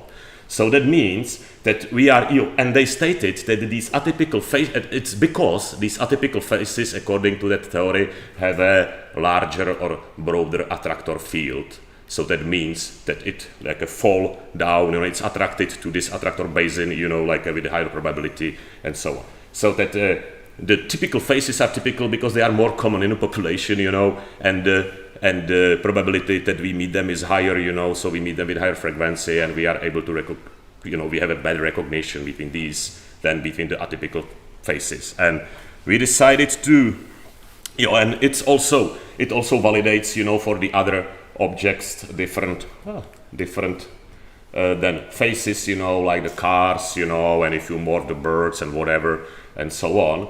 So that means that the always 50-50 morph are more similar, are seemingly more similar to the atypical objects than to the typical. So we decided to, or we tried to apply to the mimicry. So what is biological mimicry? Just in a brief, this is not a good definition, but it's useful. So mimicry in mainstream biology is a similarity in appearance and or behavior between a mimic and the model that provides a selective advantage to the mimic, that the imitator is hiding behind some poisonous or protected model and got some selective advantage. So we combine these two ideas, you know, and we find some possible application to the biological mimicry, you know, to apply the psychological attractor field model to the mimicry, because, and we stated that, again, you know, you have some, oh my God, you have some, you know, typical species and some atypical species, you know, in some ecosystem. These typical species has a narrower attractor field, you know, we can, predator or some perceiver can perfectly, you know, like recognize one from each other. Why the atypical species, you know, despite the fact that they are not similar to each other, you know, they are perceived as similar. So they do not need a high level of similarity to be classified as a one species compared to the very common species, you know, or so that's so, and we also try to, let's say, model it, you know, like mathematically, or to make some, you know, to generalize it and so on. So I will show you just two-dimensional model, but it could be generalized to, you know, to many dimensions, whatever you want, you know, but then we cannot, you know, it's could not be imaginable afterwards. So I will just show some simplified model. So first focus on this mimicry, you know, infrastructure. You have the model and you have the mimic species, you know, that imitates the model. So these are usually prey for some perceiver or predator, you know, that predates on them. So just, you know, now we will, let's say, model the space, which is some morphological space or space of appearances that could be also described as the Exkilian Umgebung, you know, something what is described by the human being as a map or something like that. So we have a two-dimensional continuum, and we can populate this continuum, this morphospace, that's why M, by these guys, you know. These guys are from the central, the European red and black mimetic complex, you know, and here are some, at the table, there are some parameters, you know, like the position, you know, Cartesian coordinates, they, which determine their position within this morphospace. Then we have the other parameters, like standard deviation, which means how variable are these species. We have the frequency, you know, how frequent they are in the population, and we have also some payoff, you know, like some kind of the probability with the kind of the probability of danger that you will be punished, you know, if you misidentify one species for another, because some of them are, for example, poisonous, you know, unpalatable, and so on. So, you know, so you can, you know, these guys are not so poisonous, let's say, or danger for some predator, or these could be, you know, or vice versa. So also the frequency, you know, some of them are very frequent, some of them are less frequent, and also, yeah, you can see it here, you know, this, but it's not so visible on the screen, I see, but this is darker than this, you know, that signifies the greater abundance. And also you have some variation, you know, so there are some distances between the morphospace, you know, between one species, you know, they could look like that or like that. There is some morphological variation, basically, you know. So when by these concentric rings, you know, that shows the variation, you know, it could be measured by standard variation. So, and you have like something like this, and you can model it. There are some species, you know, A, B, C, D, you know, that have different variation, different abundance, and they are you know, and there are some differences in the dangerousness, you know, or yeah. So that was the objective description, let's say. And now we will look at the predator's perspective, you know, you know, this guy, he is not a predator, you know, he just like red berries, you know, and cherries and so on. So I take this photo in Lausanne, you know, we found some cherries, you know, ate them, you know, and then I didn't allow him to get on my car, you know, then he need to wash first and so on. So this guy is responsible for the mathematical simulations, you know, and so on. And Peter Turecek is his name. So perceiver, how it is perceived by the predator, and it could be maybe, you know, like an analogy of the Umwelt perspective. You know, still, it's just a modeling of that, you know, so, but yeah. So again, you know already that we have these guys in morphospace, but we changed it, the sign to the perception space, you know. So, and we have also another parameter, which is perceiver's inaccuracy. You know, different perceivers will perceive the objects that we will objectively measure in different way, you know. So their realities, let's say the Umwelt, are differing. So we can populate the word with these guys, you know, and we see that that is the perception word, you know. It's more, let's say, blurry, you know. There is a higher variation and so on. And this is the original morphospace. So morphospace is a continuum of forms, while the perception space is a continuum of representations. Here you can see both, you know. Also, we need to introduce some notion of generousness, which is basically some cross-pedagogical combination of the payoff, you know, and the other probability of misidentification. Just consider it, you know, that you will be punished if you make a bad choice, you know, and misidentify one or the other. So now there is a map of this dangerousness in this perception space. You know, payoff is in the morphospace. The danger, you know, is just, you know, we need to choose some words, you know, some terms, so it relates to perception space. So also we need some representation of abundance, you know, that is this black, you know, black field. You already know that, and we need to introduce some concept of pressure to model the deformation and warping of the morphological space to get the perceptual space. And the pressure will be the combination of how they are abundant, because, you know, how they are typical basically, and atypical, you know, because this, and also some danger, you know, because it also somehow, you know, if you eat some unpalatable species, you know, with a high probability you will not make the mistake again, and so on, or maybe yes, you know, on this level. So it introduces these parameters altogether. It gives some pressure that will change the perceptual space. So we have this perceptual space. Let's just standardize him and so on. And now, you know, let it inflate. Yes, you know, and you see the difference it inflate, and now, you know, you can better differentiate or distinguish between these two, between all these species, you know. But this is just now the artificial situation. So there is also some inertia, which is another parameter, that there is kind of durability, you know, of this inflation. So yeah, so perception space could be also read or interpreted as a map, you know, because in these parts, you know, you have not so good resolution, but here, you know, you have perfect resolution, and you distinguish between the members of the different species, for example, with the better probability and so on. So if we will extend this model, because it was just an infrastructure, and now we can model something like we have two mimicry rings, you know, we have these red and black guys, but we have also these yellow and black guys, you know.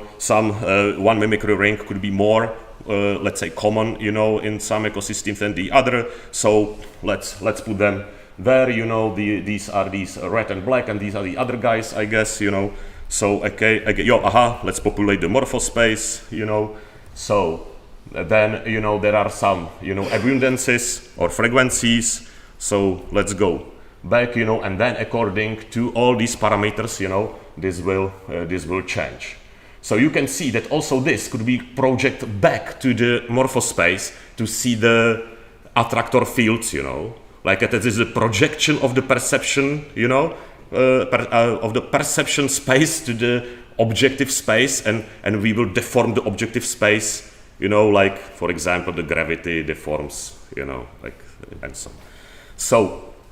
So that's all, and you see that you can better, you know, you can better distinguish between these guys, you know, than between these guys, and also these guys, you know, are similar to each other because they have the broader attractor fields, you know.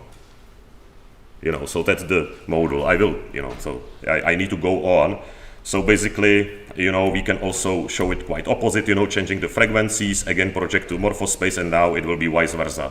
you know, just changing the parameters, you know, and you know, you can fill it with your own data, you know, it could be many more parameters, you know, and then will be many more dimensions, you know, that it could not be, but it will give you predictions. So you see, you know. So also this modeling could be applied to the, what is in psychology called, because it was inspired by that partly, what is called, so they call it, you know, psychologists, other race effect, you know, it could be called other population effect and so on, but it's like the term that they use, you know, which explain, for example, why do all Chinese people look the same, you know, because, you know, they are not so common, for example, in Central Europe, but in China they are very common, so we are not, you know, we have no experience, you know, with their facial appearances and so on. So, okay, let's introduce some random Chinese guys, you know, that looks seemingly the same, and also we will contrast them with some, you know, members that we know very, very well, which is these famous biosemiotic figures, and let's model it, you know. So we have some morphospace, you know. Here are our heroes, you know. Here are some, you know, Chinese guys. Here is my, you know, colleague from Cameroon, and you know, in this quadrant there will be the Africans, for example, biosemioticians, Chinese, and here like a Native Americans, like this, you know, chief of Apache, Winnetou. And then there are some distributions, you know, they are all green because none of them are really danger, you know, to be politically correct and so on. So, well, but you can have another parameter like, I don't know, how they are influential to the community or whatever. So let's start the pressure, you know, pressure starts, you know, somewhere and ended up, you know, like to deform the space, like to get rid of these tangents. Okay, here we are, and we can see, yeah, now it's changed, you know, and because these guys are very fragmented, you know, in our community, we are able to perfectly distinguish between them, you know. You see, you know, why the Chinese guys, you know, they are not there. Also here you have, you know, the back projection and the imagination of these attractor fields, and they, yeah. So again, so if we look at these distances, Euclidean distances, basically, between these, you know, normal distances, let's say, between these morphospaces, you know. So in this case, you know, there is objective measurable distances, you know. If I put the landmarks of the faces, you know, make some statistics and so on, I will get this, you know. But then you can ask people, you know, how do you realize these people similar to each other or not, you know, with what frequency or probability you are able to, and you can model this perception space, and you see, you know, if we put these distances, that of course, you know, these are more distant, more recognizable and so on. So while in the objective space, you know, the variation between these or between these two populations will be comparable, you know. But in perceptual space, from the center of the, for example, Middle Europeans, it will be like that, you know. Or semioticians, not Middle Europeans, biosemioticians. So that is the difference, you know, just to show it pictographically, like the measured differences versus the perceived differences. Okay. It was already published in Interface Focus Royal Society.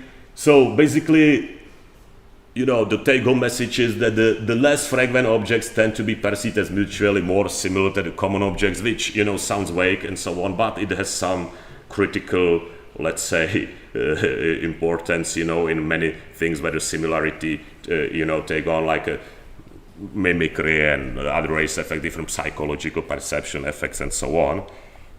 Also, the attractor field model explains the evolution of mimicry as a trade-off between, you know, some optimization of structural similarity and the rate of visual interaction. You know, actually, he explains only the part of the rate of visual interaction. You know, the velocity of meeting the people or the species and so on. So it just introduced a new perspective to the mimicry, let's say, you know, research. And also we provide a theoretical instrument, you know, to conceptualize between the objective measurable matrices and perceived matrices of the same external reality, you know. So that's something like that normal classical mainstream science, you know, resides just in this, you know, measurable layer, you know, of the words and so on. They don't care about that. And it could be the kind of a step, you know, to go, you know, to in this direction. you know, to show it mathematically, you know, and so on, blah, blah, they like it, you know, so, and to persuade them that this Umwelt perspective and so on is very vivid, you know, and so on, and yeah. So, and of course, I'm going to conclusion. It was a conclusion. If it was already published, as I said, so if you are more interested in some technical details and so on, you can look at it. And thank you for your attention.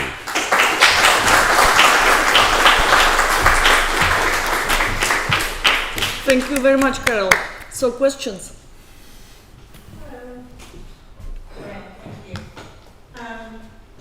Yeah. So, looking at the perceived and the actual measured differences.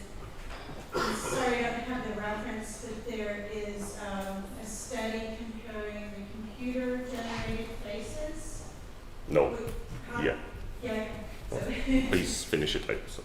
So the computer-generated faces compared to the data that generated those faces, a real face, and they're presented to people, and they have to choose the one that appears to be real to them, the real face. And they always pick the computer-generated one over the real face. It's not like that. The both of them are computer-generated, let's say, or somehow morphed, you know. Because even the average face,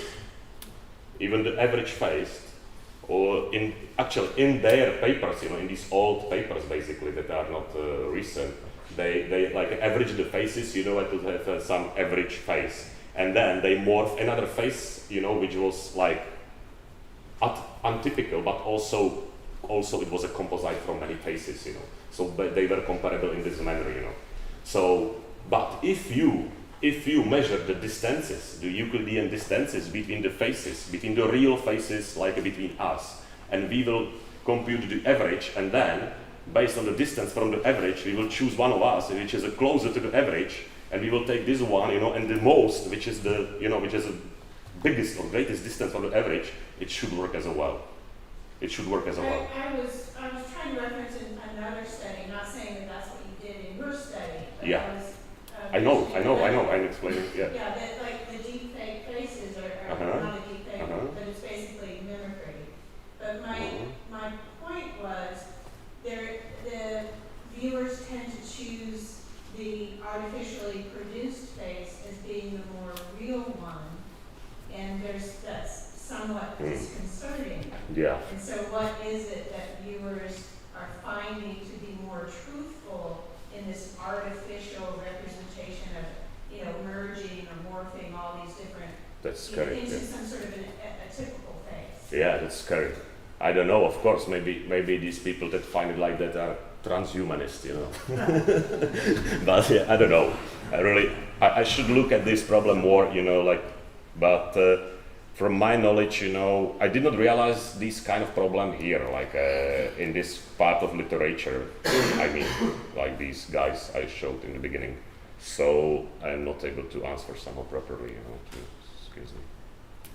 So Philip, please. But thank you. Karel, what was the result with insects? So these red black guys and yellow black guys, which were more suspect, like which were cognitively like more suspicious for birds and or like some. I am so sorry. I cannot provide you with this. You know, it was purely theoretical modeling. You know, we did not, you know, introduce the, you know, panel of the people and so on. You know, we just, you know, estimated some parameters and so on and make it and show that it works. But if you collect the data and you will use this infrastructure fully with your own data, it will give you the result. You know, it should work like that. But maybe it's better to introduce them more parameters to make it more realistic and so on. You know, it's just a model with some, yeah. Okay. Okay, thank you very much, Karel. And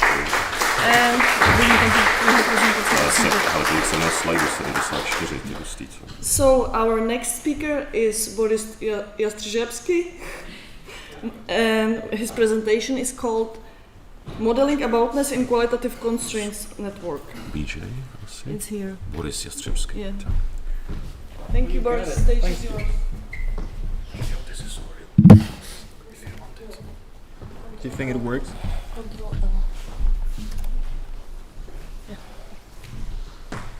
this moves face. Oops. Oops. And this, Hi. So I'm going to more float an idea than present an already prepared paper like Carol. I'm a little embarrassed now, but I'm more interested in what you think about this kind of approach to looking at meaning and whether we can have. This is the microphone, okay. And whether you'd like to perhaps try to use it in the future. Give me just a second. All right. So I think about this is not entirely known concept to you, and not as well as Umwelt and perceivers view, etc. So first I'll try to convince you a little why you should care about aboutness at all, and why it's a good thing to look at even as a biosemiotician, and then slowly introduce these other things and float my idea at the end. So the very short answer to why I care about aboutness is because it's since biosemiotics is supposed to be some kind of a theory, organic theory of meaning, you really like to have make sure that your theory of meaning, even of normal linguistic meaning, is somehow complete before you try to see meaning elsewhere.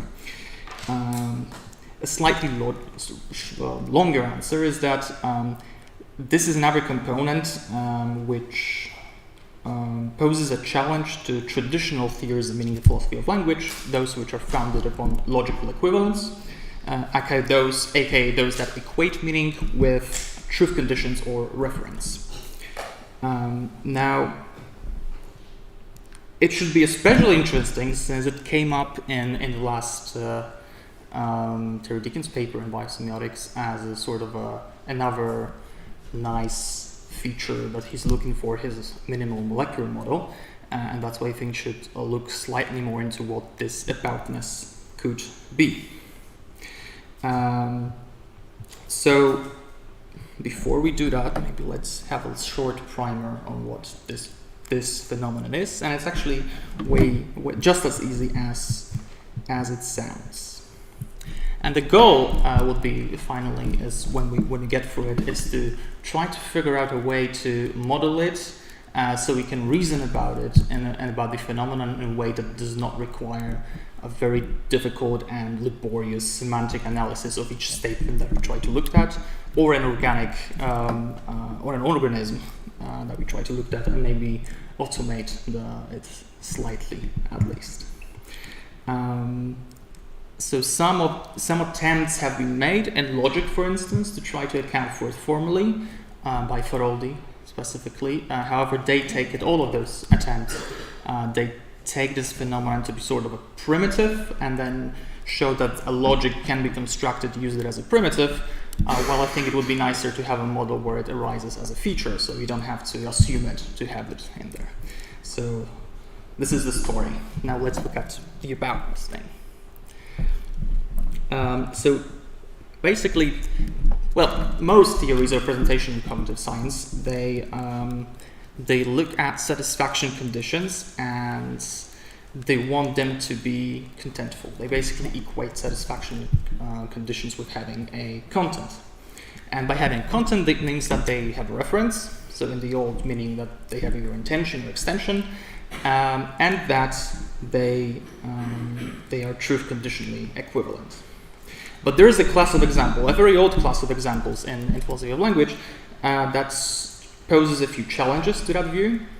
And it shows that maybe these two elements of meaning do not exhaust all the constituents of meaning, because we, even though some sentences have the same truth conditions and the same references, they still, so in both intention and extension, they are still not fully equivalent in conversational situations. So Jablo, a few years ago, 2014, so 8 years ago, he introduced this tiny definitions. And again, it's an old idea, but it's like the newest way of trying to look at the problem, in which he basically says it's something you're trying to talk about, and that's it. We're trying to get to be as general at this stage as possible. So in philosophy of language, aboutness is this relation of being a subject matter of something, or being directed towards something without specifically assuming anything about the structure of the thing, its verifiability, truth conditions, etc., etc. So in most utterances, that is the claim. There is some kind of a highlighted subject matter whose special role is not explained by the syntactic or the grammatical features or other truth conditional factors. That's the thing. So now let's have the example. So we stop talking about only the theoretical stuff. Very simple, hyper-intentional. Hyper-intentional means exactly that you cannot exchange the statements, even though they seem to be equivalent in terms of intension, extension, and truth conditions. So this is a very old example from Perry, from like the 80s, 89. And it's basically a model, a predicate that says, well, John doubts something, specifically 4 is 4, and John doubts that 2 to the power of 2 is 4. Now,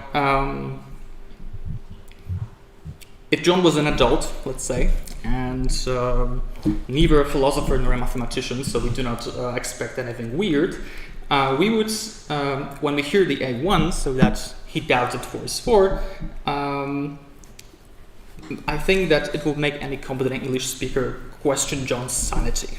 While hearing B1, which is truth conditionally, intentionally, extensionally equivalent, it would make, like, it would ask, we would need to ask more questions, like, what do you mean you don't even get it? Does it mean you just, like, you haven't learned enough math, or are you not sure this is the way, like, what's the sequence of arithmetic operations you're going to perform, etc., etc.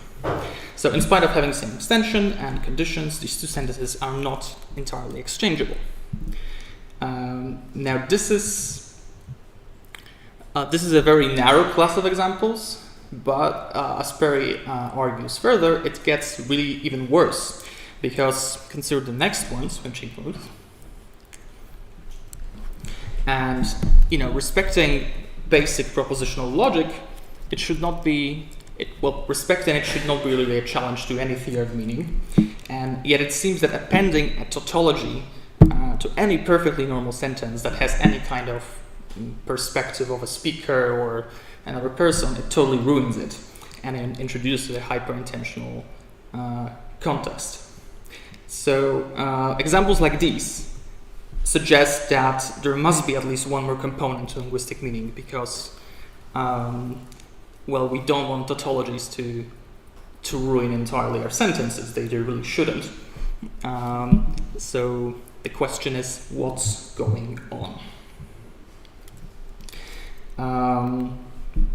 Now the problem is how to talk about it, because we can't, since still it makes the class of examples way bigger, but still you have to look at each sentence separately, and still, even if you know you have this phenomenon, you don't really know how to define it, or how to compare its the way it acts in different examples.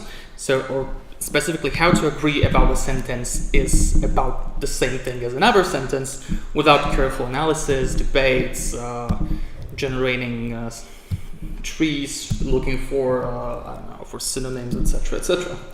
So I would suggest, and this is the only simple idea of this presentation, that it would be actually good to look at a constraint network, which is a very simple mathematical tool.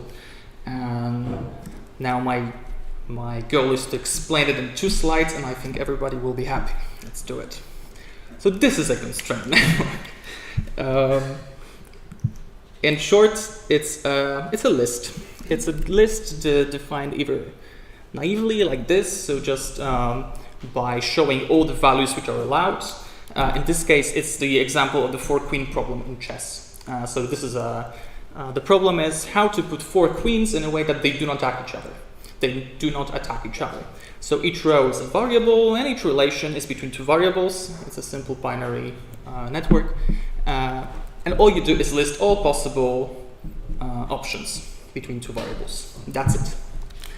Of course, you can define it for functions as well, or some more advanced formulations, but it's really not necessary in the simplest form. It's just a list. Now, these lists can be expressed as graphs or hypergraphs, graphs that looks like this, although it's a very boring one. And it just shows, this is the simple primal graph, the so-called primal graph, which shows simply that connects the variables which share the same scope of a relation. Again, this is for the 4-queen problem. They all constrain each other, so it's a complete, simple, not very interesting graph. And a hypergraph is simply a graph that connects nodes which more nodes than one. So you can draw it as regions. For instance, you can draw this region here, and that will be some constraint in a hypergraph. Okay. We like graphs because graphs help us find solutions to networks, and a solution of a constraint network is simply an instantiation of all the variables, so like assignment of values to all the variables that satisfies all the constraints. So again, for the 4-queen problem, it's this. There are only 2 such assignments. So again, each row is a variable.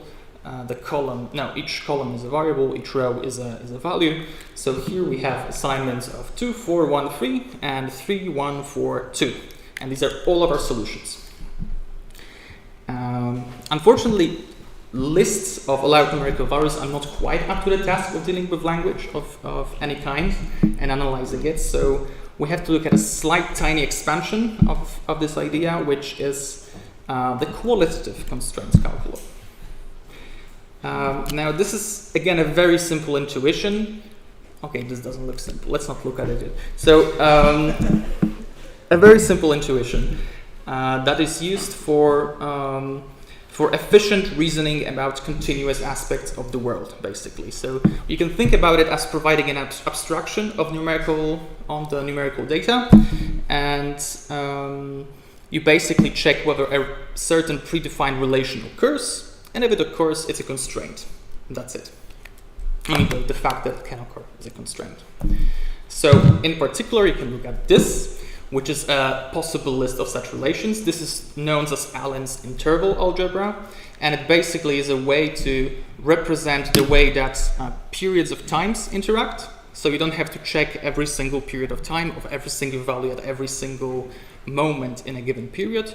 You're just interested if they are one after another, if they're the same, if they are right after another, if they overlap, the beginning, the end, etc. And this is not just a theoretical question. This is actually used, or was used, for right now, I guess you have neural networks, you don't do this kind of things especially. But before neural networks, this was like the way of making robots think about time or try to connect events in time. And it's very pretty. You can also do it with graphs, again, show it in graphs.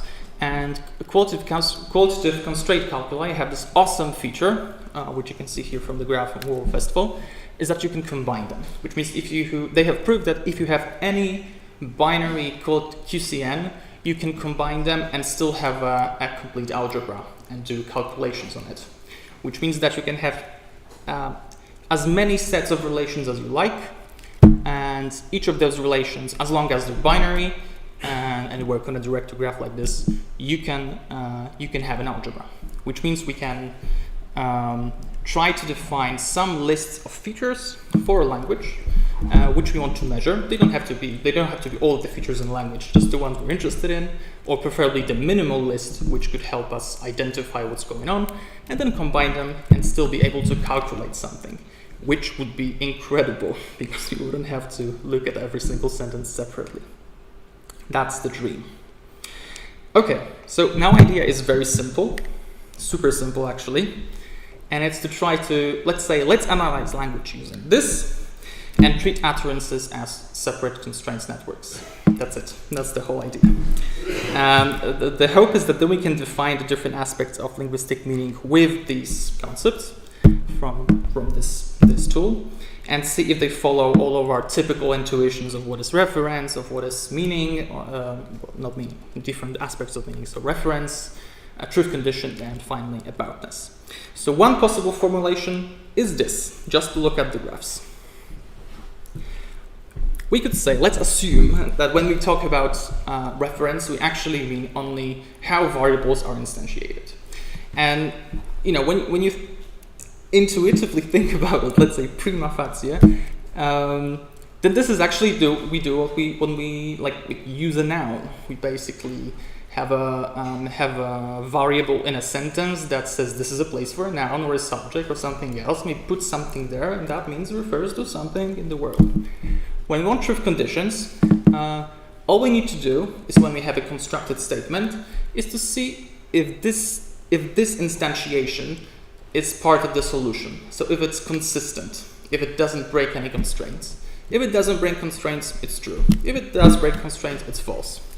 And finally, this gives us a nice way of giving a general idea of what a statement could be about. So without referring, checking truth conditions. And that would simply be the shape of that network. So in the case of our test examples, the examples given by Perry, this is going to be hand-drawn. Please do not judge me. This is a naive graph. Just imagine that this is any predicate, transitive predicate, and we have just equation and basic and the power sign. So like the three very simple operators. So all you do is you compare the shape of it. So imagine that the circles are empty. And if the circles are empty, you can clearly see, especially between the equivalent network here, there is a huge difference between the two sentences, because what you're actually checking is not a simple predicate relation. What you're checking is a predicate relation plus a constraint that not only checks the internal equality, but also the equality of this bit. So if you want to check for the similar aboutness of such statements, you wouldn't need to look at any of the variables. You're not interested in values at all in this case. All you care about is the relations and the shape of these connections. Now, of course, this is my last slide. Now, of course, all the challenges are in the details, and this is the most general thing I could have shown. And the details and challenges are many, because in the end we want to agree on some kind of a minimal set of those relations that can describe as much as we want. And that includes figuring out, should they be cognitive, should they be pure linguistic, how much from the world we should include in this list of relations. Now the convenient thing is that we can just have those separate layers and just use them as we need, because we can combine them into binary and calculate only as much as we need. And that hopefully would allow for some kind of automaticity if we can also connect it to the grammatical and syntactical relations, which are very easily obtained. For instance, with using universal dependencies, which is like a linguistic tool for annotating not only what's going on in terms of the sequence, but also all the relations between different types of subjects and objects in the sentences. Now to close, why biosemiotics should care about that? Because it's only about sentences. Well, because you can put into those graphs whatever you like, and that means we could also look at it as and these definitions of meaning, if they're of different constituents of meaning, if they're this general, they can apply also to organic meaning. They can apply to bits of cells or bits of the ecosystem. You can include part of the environment, because these are constraints which can be defined on different scales thanks to the combinatorial capabilities of these types of graphs. So if I find, which I hopefully will, and the basic, some kind of a minimal set of relations for at least one or two layers, then we could have a lot of fun and new data generated, both for linguistic data and the kind of organic data that biosemiotics are mostly interested in. Yeah, that's all I've got. Thank you.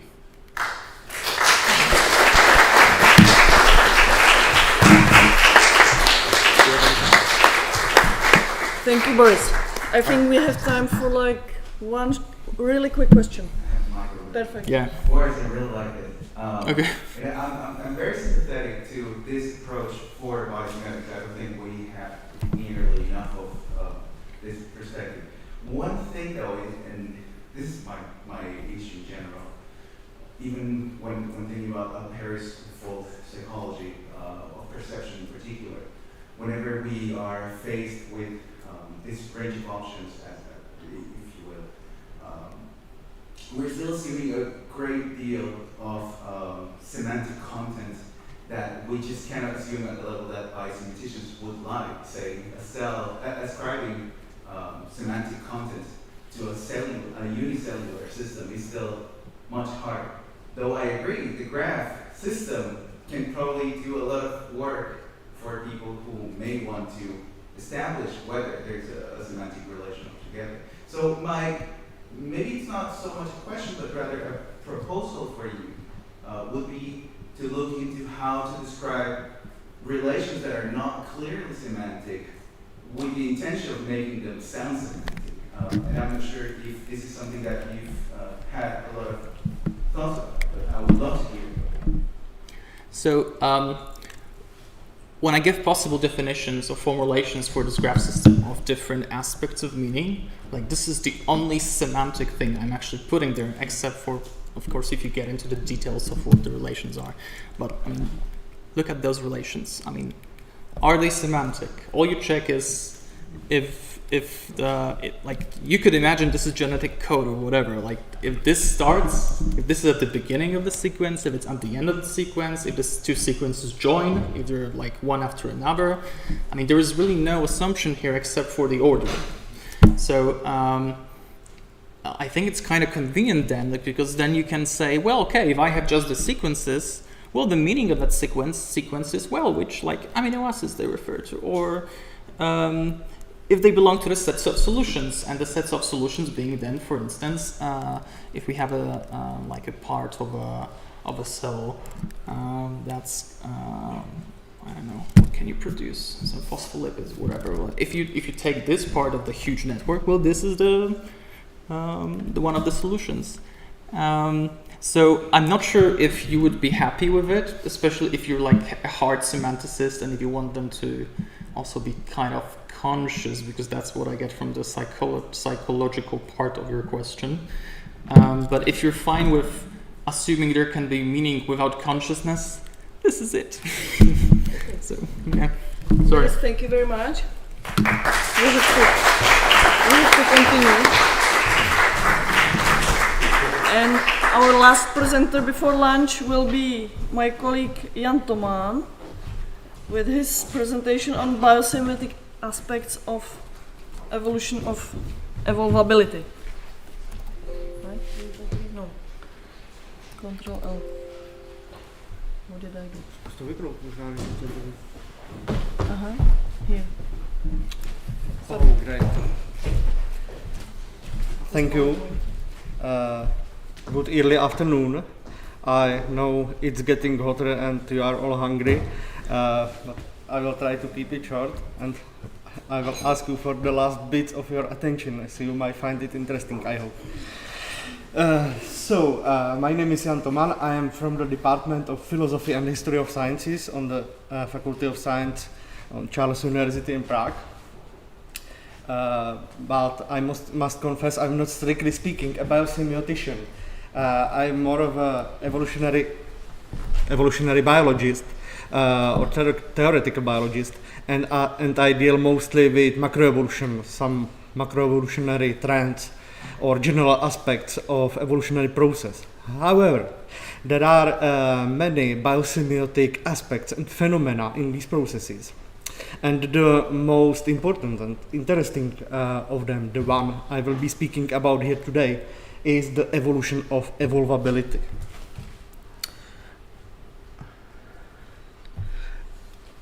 But let's start with something simple. What is evolvability? Plainly speaking, we could say it's the capacity of some system, biological, especially biological system, to undergo adaptive evolution taking it more seriously, we can define it, like here Kirchner and Gerhardt, like some capacity of a lineage, or evolutionary lineage, to generate heritable, selectable, phenotypic variation. This has several interesting implications. For example, not all systems, and not even all hypothetical biological systems, are necessarily evolvable. And it is also true that, the originating phenotypic variation is not completely random. And it follows that the factors that affect the character of the originating variation somehow constrain what selection can do, and then constrain the outcome of the evolutionary process. So it's not like completely free, but constrained. And these factors are studied for a long time, mostly under the term of evolutionary constraint. Originally, deep in the history of neo-Darwinism, these constraints were seen as kind of hard obstacles in the course of evolution. I put that this image of a river valley just to illustrate this idea. If you imagine the river is the evolution of some evolutionary lineage, constraints in this understanding would be those hills and mountains that just stands in the way of the process, and it must somehow circumvent them, and they just limit what can be done and are just like a negative thing. Some of these constraints are of geometric or physico-chemical character. For example, if we have two objects of various sizes, the larger object necessarily have smaller surface to volume ratio compared to the smaller one. And this has some physiological implications, for example, for cells of various sizes. Speaking about physico-chemical constraints, for example, there is some maximal durability of this hitting outer skeleton of insects. So if they would get like larger than some limit, they would crash under their own weight. So these are like kind of physico-chemical constraints that apply all the time in all the lineages, in all the contexts. And they are not so interesting because of this. However, there are also more biological types of constraints, like genetic ones, developmental or historical constraints. Genetic constraints are those affecting standing genetic variation. It's simple. It's like mutation rate or dominance, gene linkage, and so on. Developmental constraints are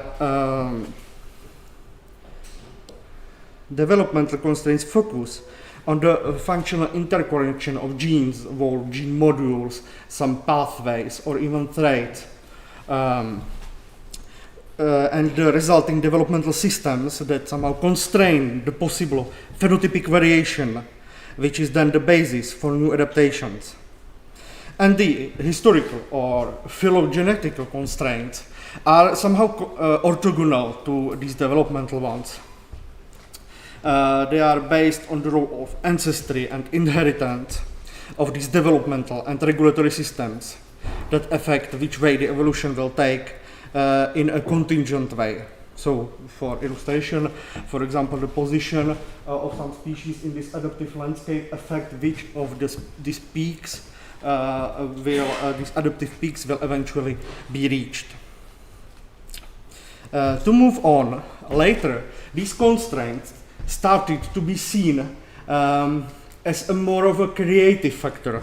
I will show you, just like in this landscape. They in fact channel the variation and shape the result of the evolutionary process. So they are not mere limitations. They have a positive explanatory role. The evolution, the result of it, the species we see, the adaptation they have, they are the result of the presence of, also the result of the presence of these constraints.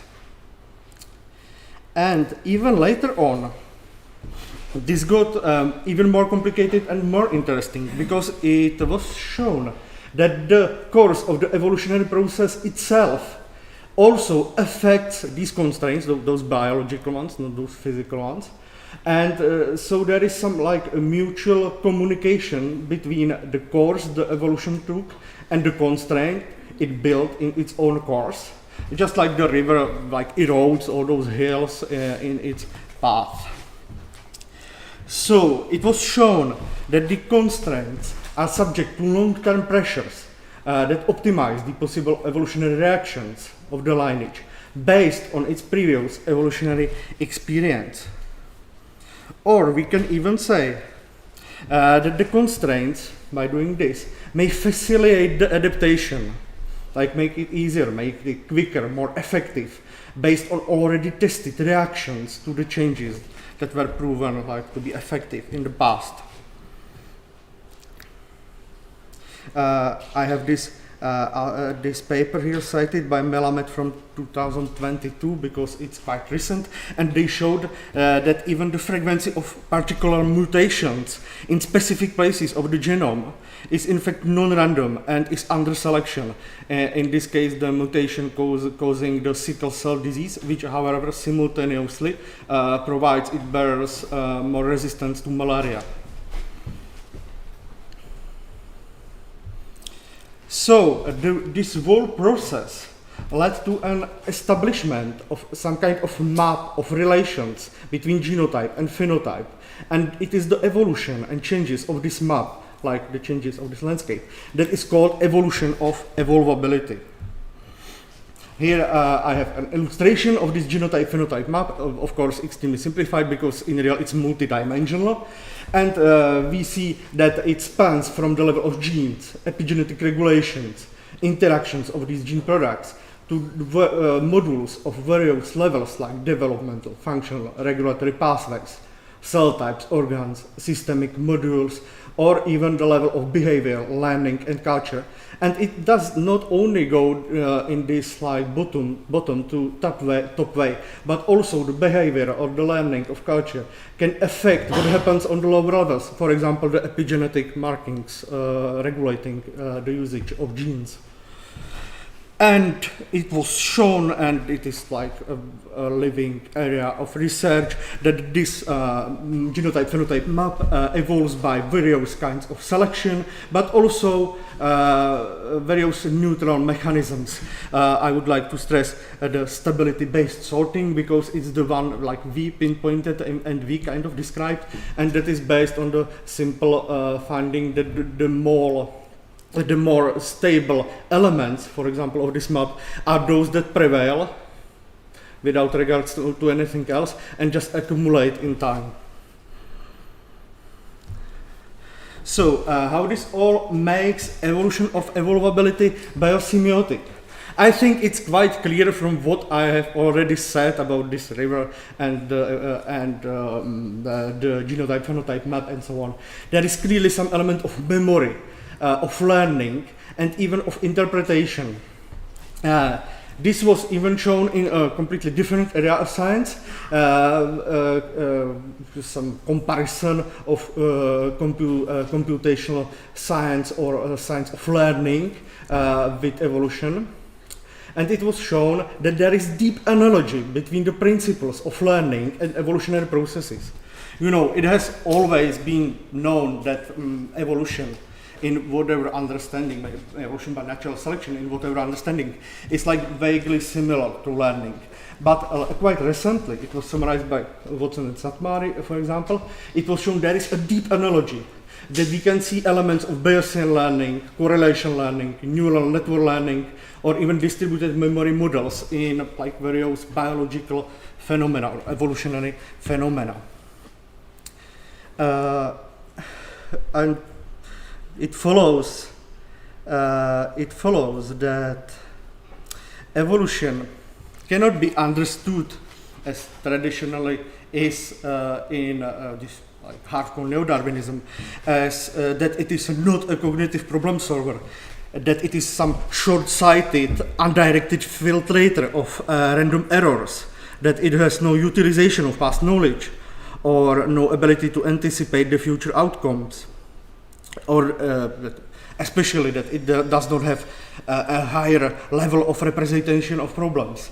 But on the other hand, from all this it follows that the phenotypic variation is in fact biased by those developmental and other regulatory pathways of this genotype-phenotype map that evolved themselves, and is in fact informed by its past selection, and it's even they show that it's probably even able to extrapolate and generalize according to a model, which model is the genotype-phenotype map, up to a level of some neural networks with Hebbian learning. So it is much more interesting in this regard. And we can even say that evolutionary reactions are in fact a kind of interpretation of current conditions on the basis of past experience of the lineage, with the aim of producing the most effective adaptation.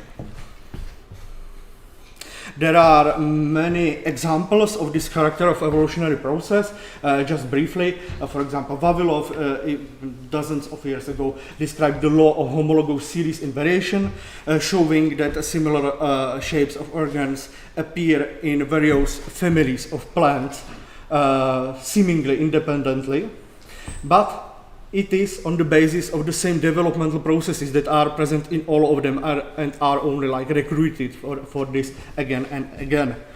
We also know various structural and functional re-evolutions of traits that were not used for a long time. For example, sexuality in these oribatic mites, that however appeared again millions of years after it originally disappeared, but it was like saved in this whole map.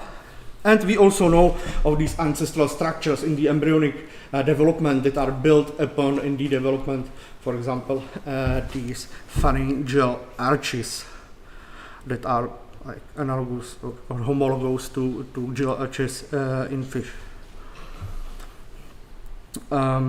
Even some traits or adaptations that were originally seen as convergent, for example, the agile hands of humans and gibbons that were originally thought to evolve independently, could in fact be a parallelism, just recruitment of those same pathways in different lineages. But that's not all. There are also other semiotic or biosemiotic aspects in the macroevolutionary processes. Anton Markos, it's sad he had to leave before, but he described this. He described in his article that most semiotic systems, maybe all of them, evolve or develop in time in this manner. They are very changeable at the beginning, very plastic, able to like split off very different phenomena. But in time, they become like more constrained, more stable, more durable, resistant to outer changes, but less changeable. It's quite similar to Lotman's ideas on the evolution of culture and so on. And then they might like disappear or die, or undergo some dramatic transformation and become very changeable again, like for example this explosion. And Markos says that this is really like common to the ideas of Yuri Lotman, Charles Peirce, or even Ladislav Kovács or Ray Rappaport. And it was like described under the terms of habituation, sedimentation, solidifying of the meaning, and so on. And just to get back to biology, we described this same process also happens in the evolution of evolutionary lineages, and we call it the evolutionary freezing or transition from the plastic to an elastic phase of evolution.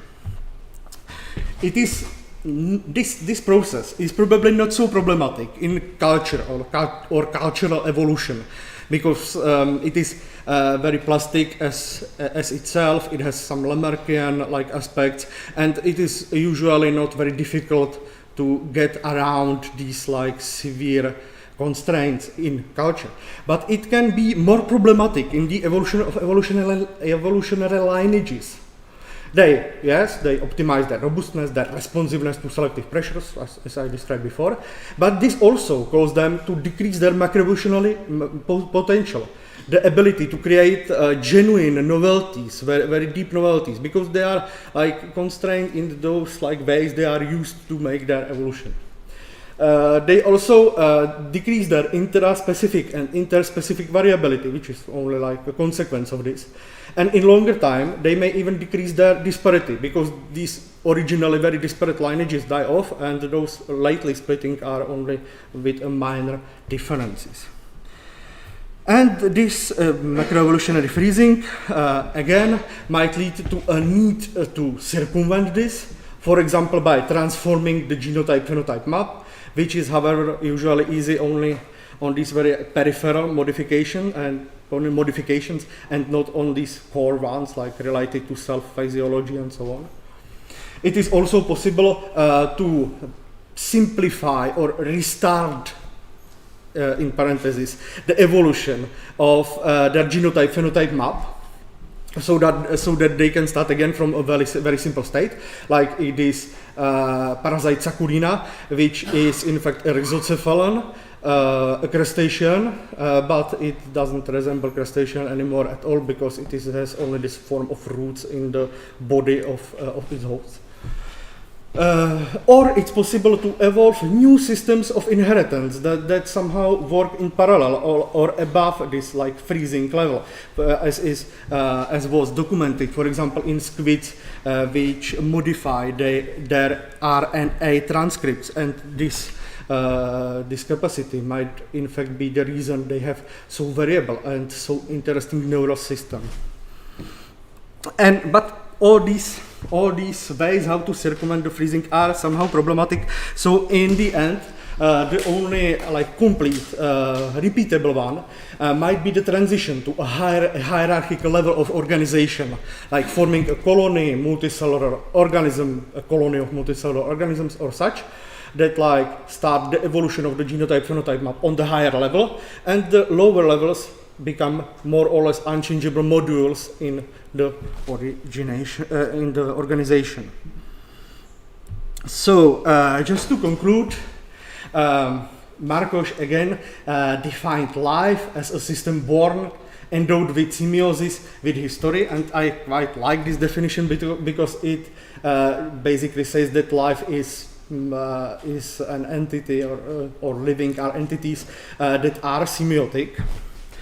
And I hope I showed here that it's the evolution of evolvability that endows the evolution with memory, with the ability to learn, interpret, and various epiphenomena of these processes.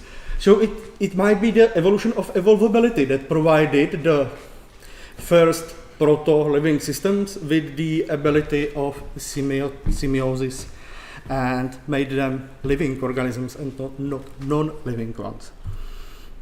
And to end in somehow provocative way, we can even say that evolution is a process in which the biosphere, through the evolution of evolvability, kind of learns about, recognizes, and builds itself as well as the world around itself.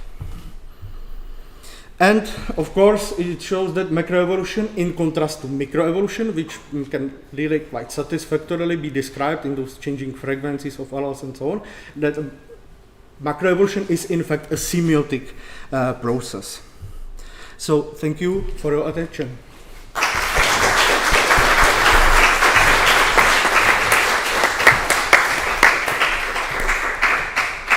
Thank you very much, Jan. And are there any questions? Short ones, please. Okay. Yeah. So very nice. Thank you. Just explaining this evolution of evolvability via constraints and the list of constraints. But you didn't mention agency, agent activity as a possible source of what makes additional constraints. Say, you just think it is not an important factor, or why you didn't mention agency? So agency. I think agency, in fact, might be a thing that like makes new constraints, but can also help to overcome some others. When I spoke about those, I will just get back. When I spoke, never mind.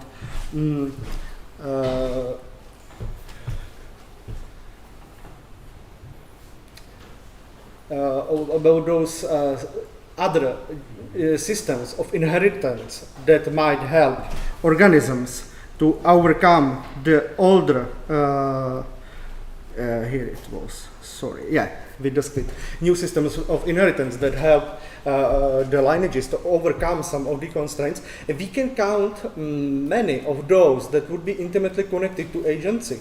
For example, the ability to create a culture, to undergo a cultural evolution, not only in humans, but for example in some birds and apes and so on, as a kind of this thing that it helps them to circumvent the limits to their evolvability in some sense, because they become evolvable, for example, in their behavior and so on. But also it can make another types of constraints, if we understand each other well. Because here, this is now not clear, this model, where this model is in the main debate, which side it takes in the main debate. Because as actually you have described, all this addition and role of constraints can work via natural selection. That behind this is a usual no-Darwinian mechanism. So indeed, that can be so. But the other possibility is that the major factor, what adds, regulates constraints, is the activity of the organism itself. So its choice making, its search, so, and in that case, so that natural selection aspect would be just second. Mm-hmm. Yeah, I think this might be the case. It depends on what constraints we are thinking about. But sure, especially when we like take into consideration some higher animals like mammals and so on, or even animals as such, it is possible that a lot of the constraints like result from their actions, their agency. Yeah. And to the note about neo-Darwinism, yeah, I would not deny the natural selection is an important process in evolution, but it cannot be like reduced to it as I've shown here. Yeah, it can be like behind it, but it's not like the complete explanation of those phenomena. Okay, so I think we may continue the discussion during lunch. You can go to lunch with Honza. So thank you to you all, and see you after lunch.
vydáno 658 stavebních povolení na výstavbu rodinných domů.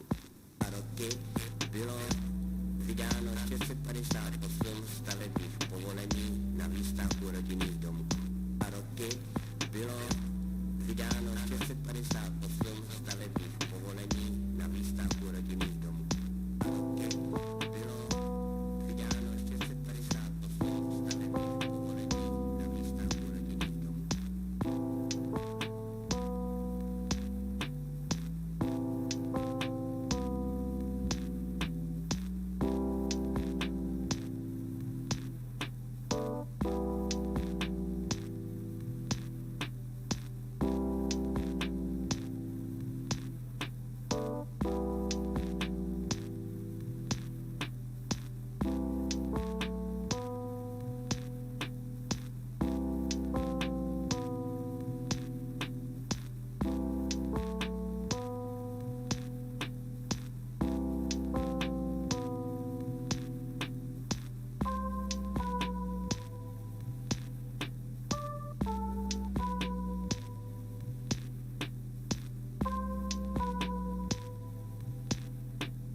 50 film stavebních povolení na výstavbu rodinných domů. A roky bylo vydáno 650 film stavebních povolení na výstavbu rodinných domů. A roky bylo vydáno 650 film stavebních povolení na výstavbu rodinných domů. A roky bylo vydáno 650 film stavebních povolení na výstavbu rodinných domů.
vydáno 650 osm stavebních povolení na výstavbu rodinných domů.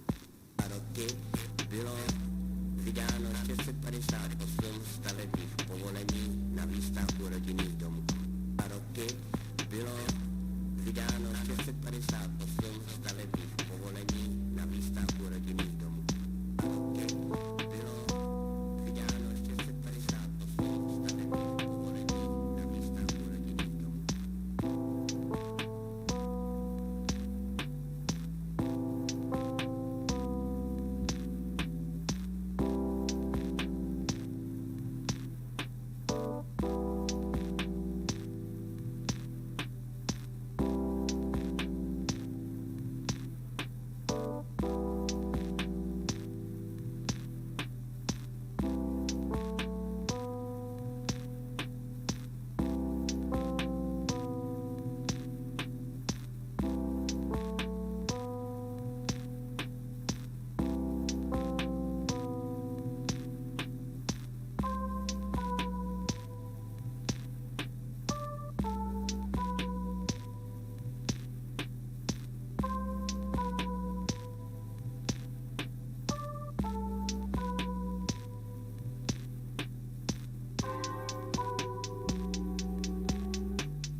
third section of this day. I hope you all enjoyed your lunch.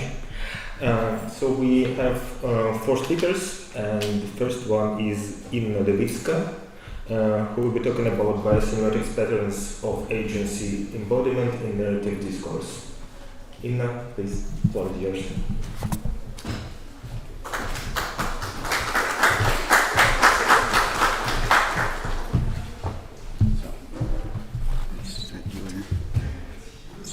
Up.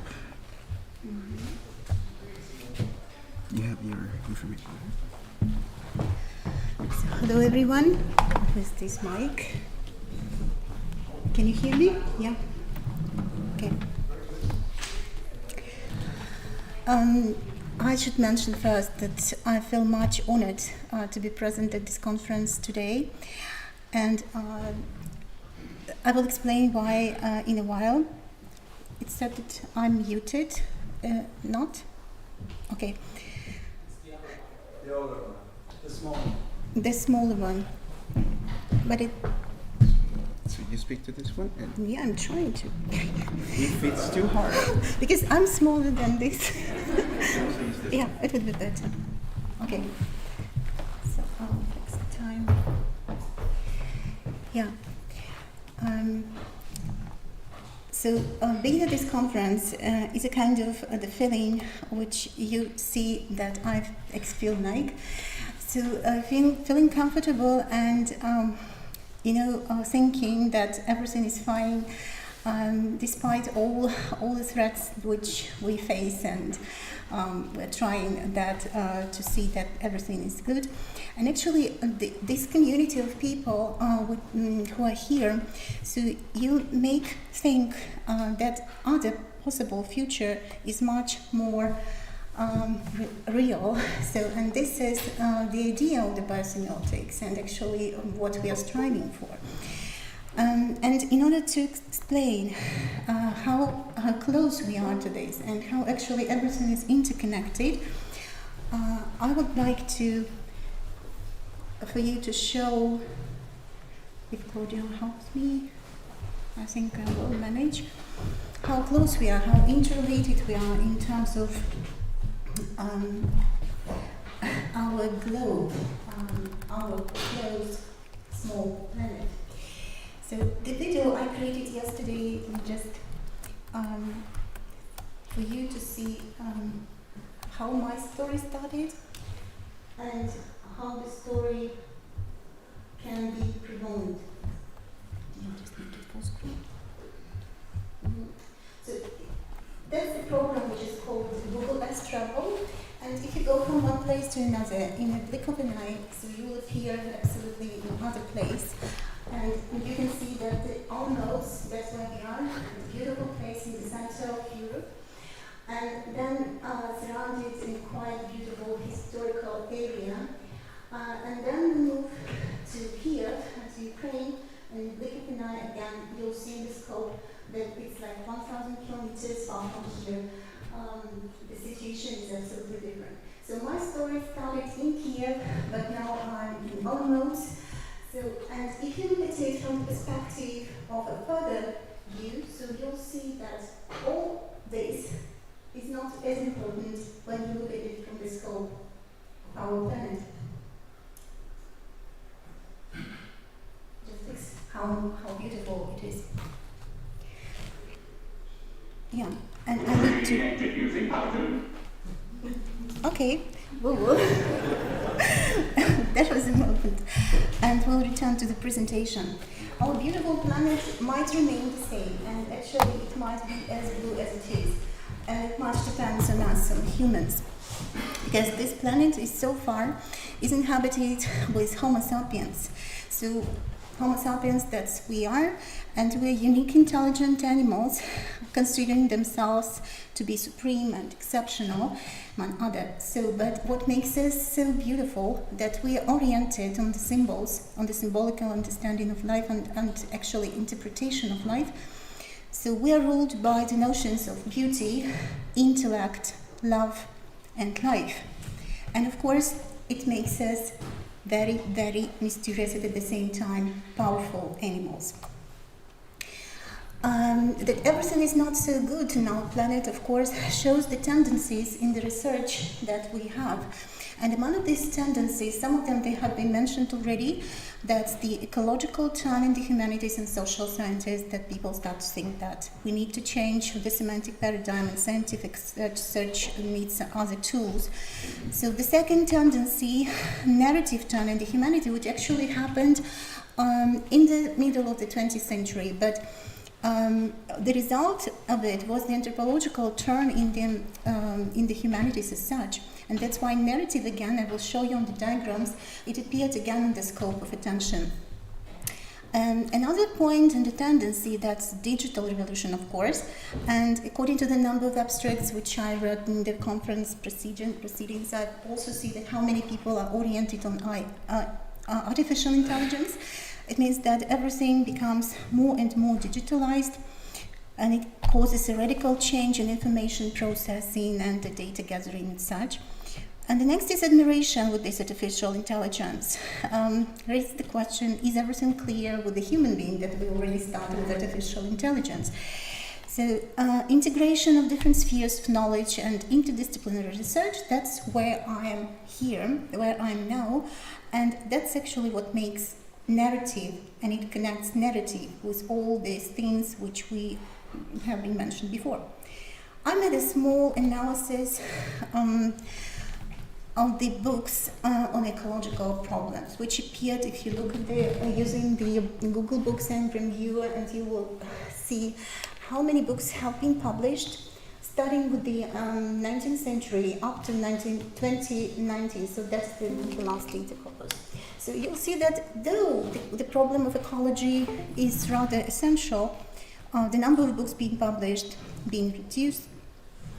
The next, if you look at the words on semiotics, the books published during this lifespan from the 19th century till the end of 2019. So there was a big decline in the books in the beginning of the 21st century, but now it's again on the same peak, as you can see, a little bit less than it was when the semiotics appeared.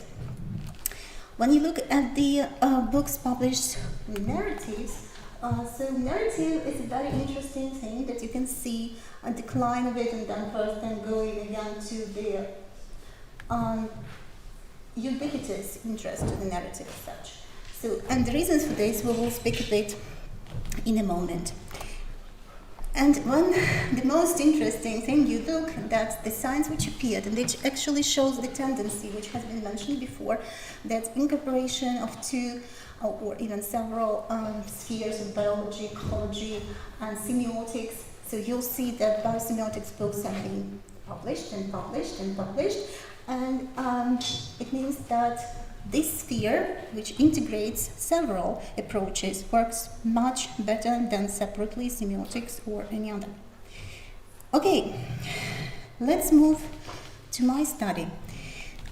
Where does it come, and where actually I took the inspiration for the study of the narrative and how I want to connect it with the biosemiotic methodology. Some of the moments, some of the elements that were mentioned in the books, which you can see, it's biosemiotic perspectives on language and linguistics, and of course the Biologist Mistress by Victoria Alexander, Cultural Implications of Biosemiotics by Paul Cobley. And what is good in these gatherings, that I managed to see all these people here, apart from Paul Cobley, but that was a great mission to come, even for the sake of this, even if I can't produce anything that may be expected. What was another person who inspired me. And when Kali Vikal asked me at the beginning of the conference, do you know any other semioticians or biosemiotics who are interested in the, actually you can name from in Ukraine. So that's my mentor. So Natalia Pavlovna Nibursina, I hope she will see me in this presentation online. So Natalia Pavlovna, I'm here. So she's still in Kiev. And that was she who told me, okay, take the book, Poetics of Purpose by Victoria Alexander, and start your investigation. So that's how it happened. So Professor Borsina, so she's done a very interesting things in her research. So she tried to apply the methodology, which is not quite philological, right? So she took the golden section of the human being, so she tried to apply this notion to the poetry. So, and that was her dissertation about, so doing that material in literature. So, thank you, Natalia Wagner. We're moving further. So, communication. So that's the actually basic idea which unites narrative in all this here. So, and semiotics of communication as an approach. So you can see that's interactive process in a universe composed of open systems and subsystems, which includes what is more important here for the narrative, discourse, verbal and non-verbal communication. And when you look at it from the point of view of biocommunication that has been mentioned in the works of Carly Vical and biosemiotics, so that's the aspect of conceptualization, actually sensomotor domain, which makes it stronger in our memory. So I will try to move to the comparison a bit. So, and that's the challenge, and the challenge to the cyber semiotics and for the artificial intelligence. There is one thing that makes these two approaches quite different, and you know that's first of all that is bio, a thing that biosemiotics deals with the live object, but not only this. What makes it different? That's the subject of its semiosis. And in biosemiotics, simply we speak about the meaningful subject. And this meaningful subject, which is called Homo sapiens, remember at the beginning of my presentation, so actually it is Homo sentiens. So we're ruled not by the notion, but not by the cognition. We rule more, and our behavior is more on the emotions, and that comes first.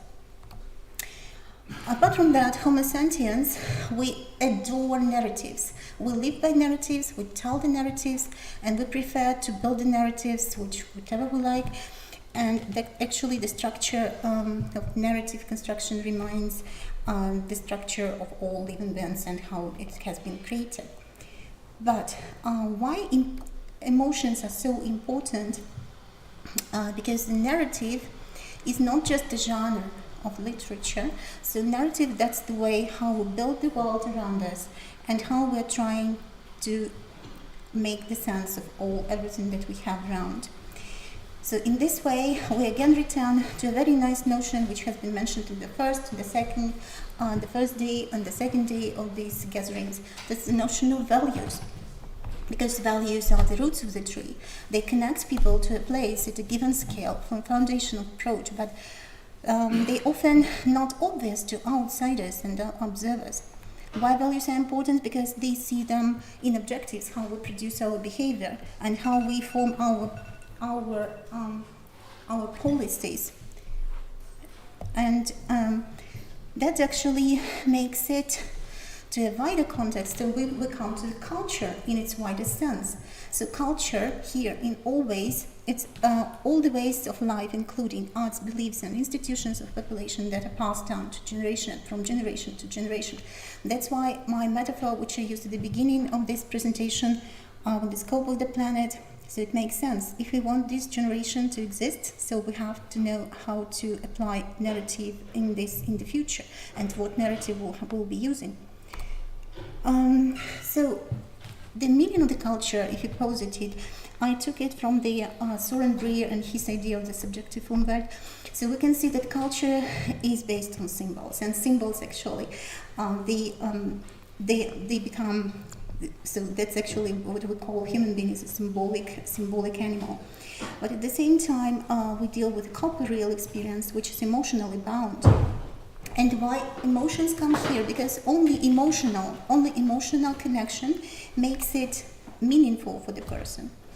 And that's how we proceeded on the level of our discourse. So major transitions in the evolution of functional information, if you see. So that's what makes it different from animals.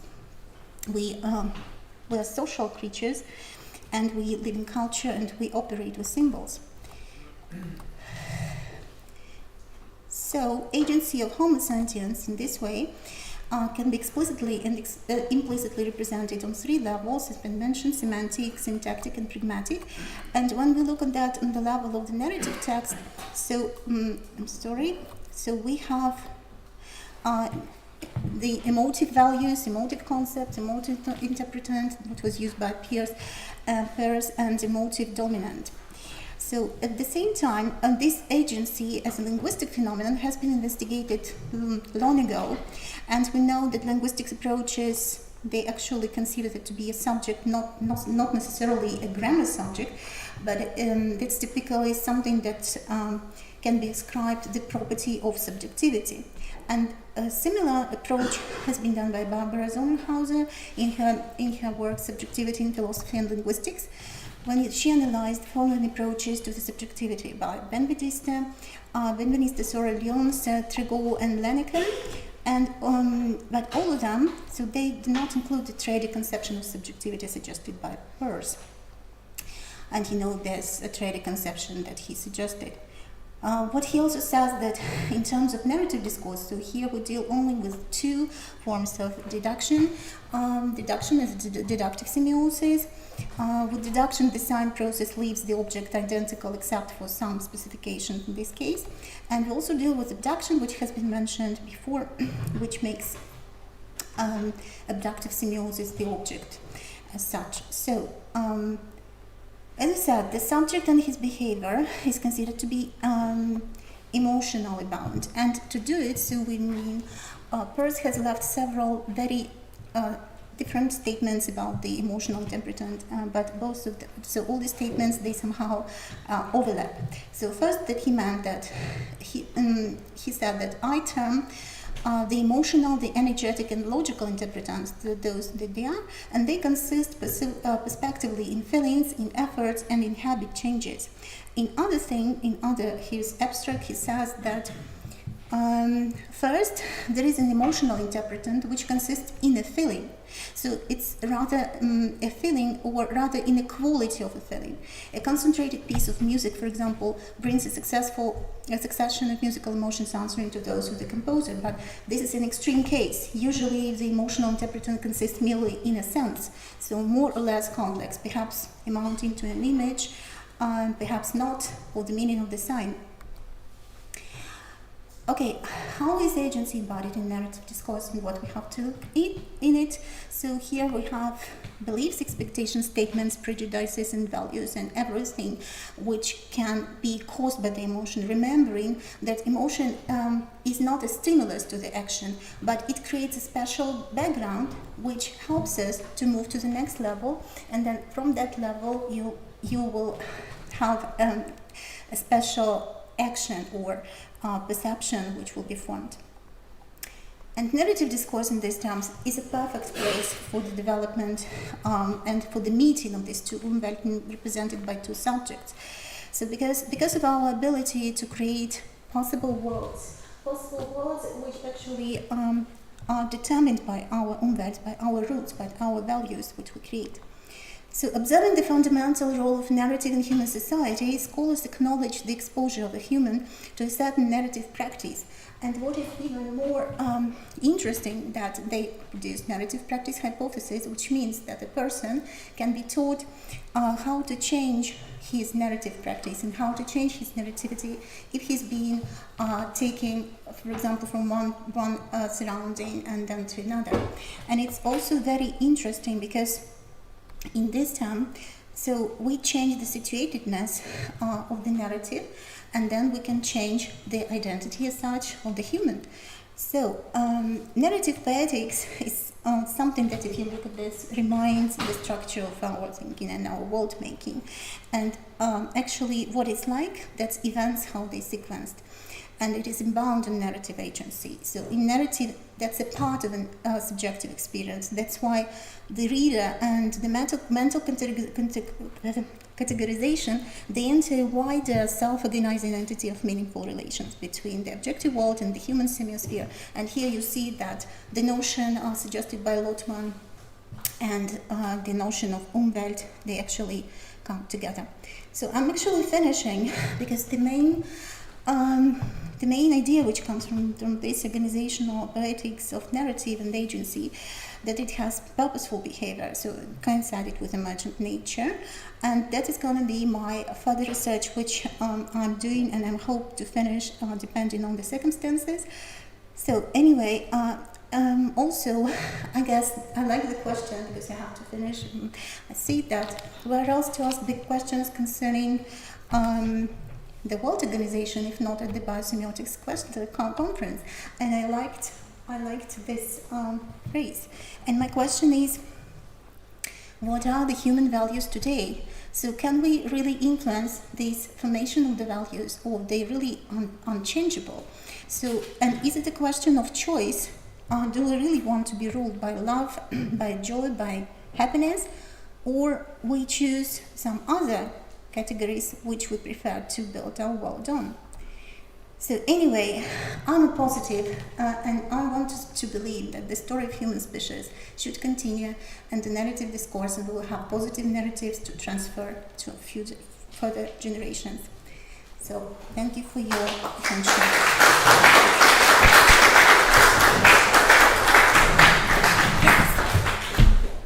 Okay, thank you. Unfortunately, we don't have time for questions. So, half a question.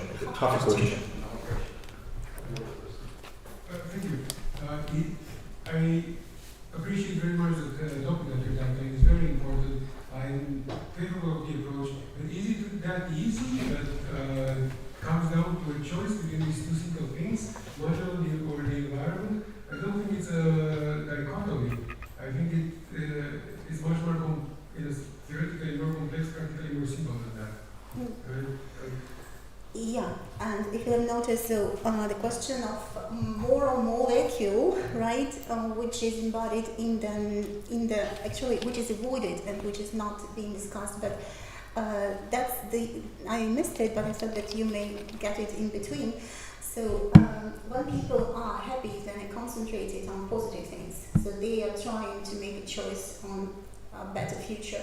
When they're unhappy, when their level, like I say, moral molecule is rather low, so they tend to look into the world with a pessimistic view. So of course it's not as easy, that is simplified version, but I want to just to read into their minds, and probably in future I will get more insights about that.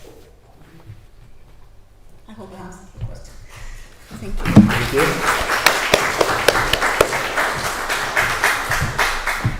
So the next speaker will be joining us on Zoom.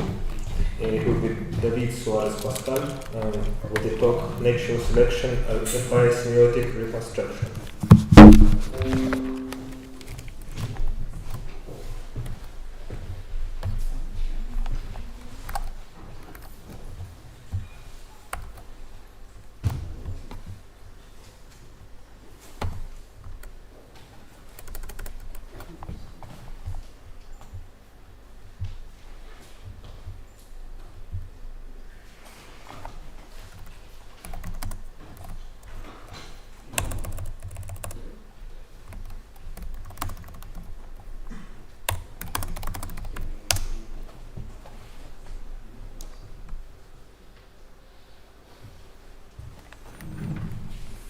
David, can you hear us?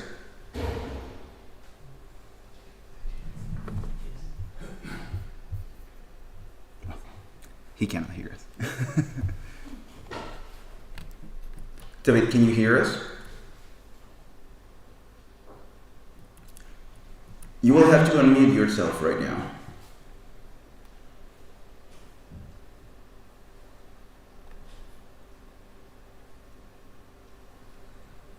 We cannot hear you. Let's see.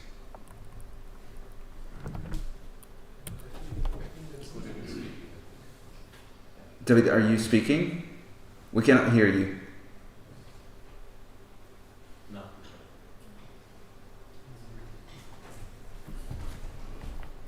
Yeah. Can you hear me now? Now we can. Yay. Okay. Feel free to share your screen right now. And can I start now? Yes, you may. He's going to share the screen. Hello, everyone. I'm so sad that I didn't make it to the conference, but I hope to meet you in person the next time. Now I will share my screen, and I want to talk a bit about natural selection and biosemiotics. I know it might be a controversial topic, perhaps, because natural selection has been a target of criticism in several domains, including biosemiotics. But I will go fast in the first half of my presentation, and then I will go slower to show the relationships which I see between biosemiotics and natural selection. This is the outline of my talk. Whence natural selection and biological teleology, Jacob von Webskull's theory of meaning and biological teleology, dissolving the metaphors. So, whence natural selection? Indeed, there are several historical reference to something like natural selection. There are pre-Darwinian reference. We have, for instance, Epicurus and Lucretius, Algazis and Al-Biruni. I don't know how to spell their names, but they were authors from the Middle East in the Middle Age. Johannes von Teppel, a Middle Age author, a German author, but they talk about that in nature there is some need to eliminate the excess of population. Strictly speaking, that is not natural selection, but it's related. Then we have Victorian references to natural selection. One very interesting is the one from Edward Blyth, because he builds an analogical argument like Darwin, very similar to the one from Darwin, but he thinks that natural selection doesn't make anything but eliminate imperfections. Then we have Wallace and Spencer, but even Wallace and Spencer talk of natural selection mostly as a negative or conservative factor in nature. For instance, Wallace compares natural selection to steam motor governor, something like a machine, a kind of automatic regulator. They talk of natural selection mostly as a negative or conservative factor, but what I argue is that Darwin conceived natural selection as a creative factor, and there are interesting differences. One of them is how Darwin employs several metaphors in his attempt to show what natural selection is. We have this quote from The Origin of Species, where he talks about natural selection as 10,000 sharp wedges which are affecting organisms. And then we have this kind of definition of natural selection where Darwin speaks about how there are this analogy. There are variations useful to man, So in nature, the same happens if that variations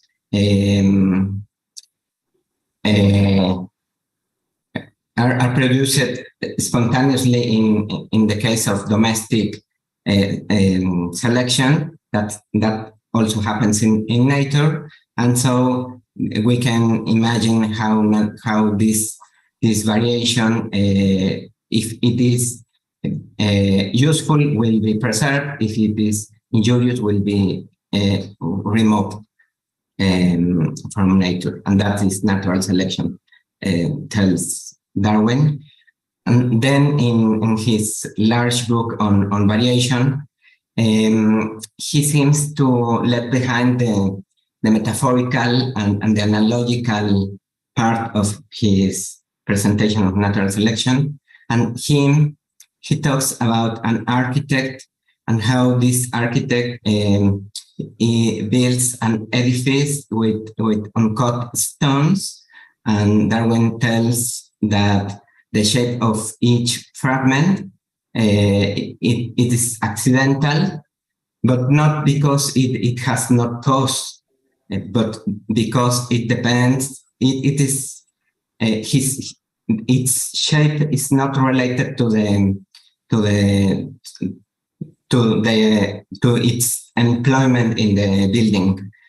So Darwin says the shape of each fragment depends on natural laws, but there is no relation between these laws and the purpose for which each fragment is used by the builder.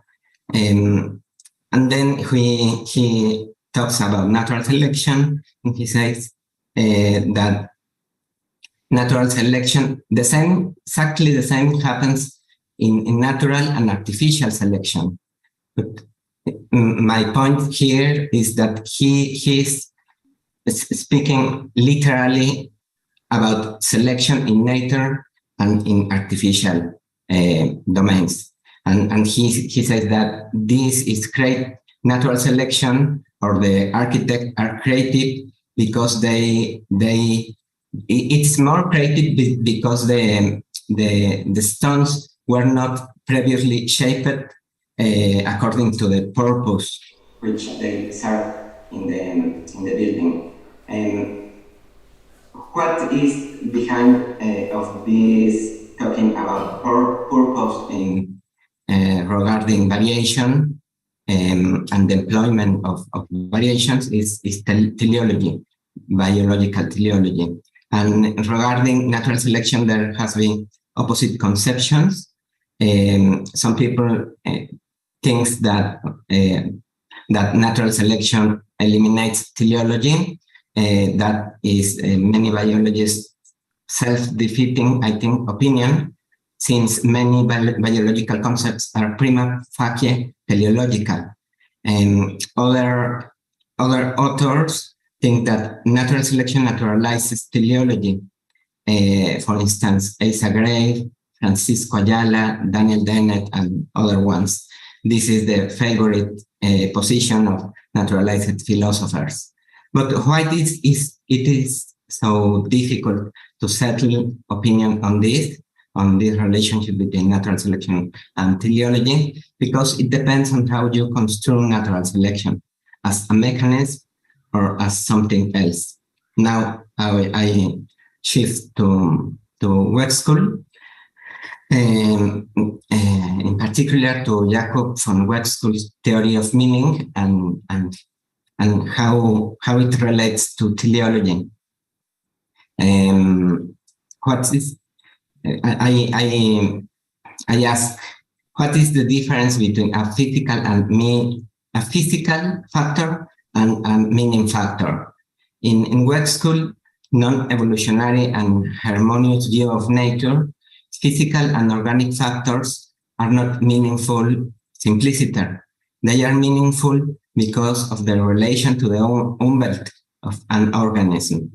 A physical factor, noise, for instance, or undifferentiated sound, is transformed by several means into a perceptual cue. Sound is filtered, orientated, reverberated, etc., so that it is linked to a behavior, where in this process is meaning added to physical sound. Also, what is added to the sound waves in that case? Of course, physical energy is transducted or transformed in the process, from sound, mechanical waves, to ionic potentials, from ionic potentials to chemicals being released, from chemical membrane interactions to ionic chemicals or potentials, and to mechanical movement of muscular fibers.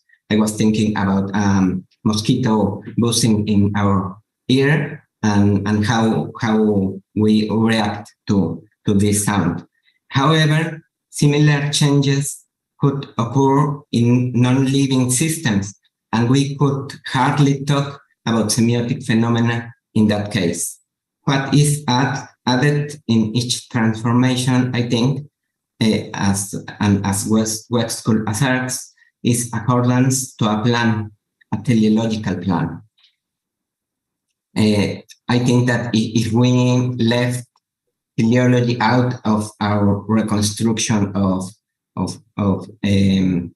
how organisms behave and relate with their environment, we go back to this idea of Descartes, the animal machine, of the human machine.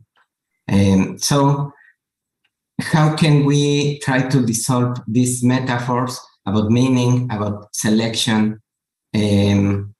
Because we might be tempted to find comfort in thinking that teleology can be reduced to natural selection or to biosemiotics. However, things, I think, are the other way around. Biological teleology seems to be a theoretical prerequisite for natural selection and biosemiotics, which turns both of them in non-physicalist theories, which means, in this case, that besides causal relations, there is an additional kind of relation which those theories include between causes and their effects. In the case of biosemiotics, I think that a meaning factor is indeed a physical factor which has a particular effect, a sound wave, for instance, that after being filtered and reverberated impacts the eardrum with a particular amount of energy, angle, frequency, etc. A perceptual cue is an effect. It is not a cause. It can be a cause, but we conceptualize it as an effect independently of what causes it. We have this quote from Westcott, Theory of Meaning, where he says that because the effector cue that is assigned to the meaning carrier distinguishes in every case the perceptual cue that caused the operation, each behavior is ended no matter how varied it may be. I need to check the German version, the original version, but in the Spanish version, this ended refers to teleology, to finality. I need to check in the German version. I repeat. I think that this means that organization according to a plan or Planmäßigkeit and the effect which constitute a perceptual cue, together they cause the behavior. But my point is that this perceptual cue is conceptualized not as a cause, but as an effect. What about natural selection? In natural selection, we have in the modern synthesis version of natural selection, we have an evolutionary adaptation as a trait which enhances reproduction for some entity.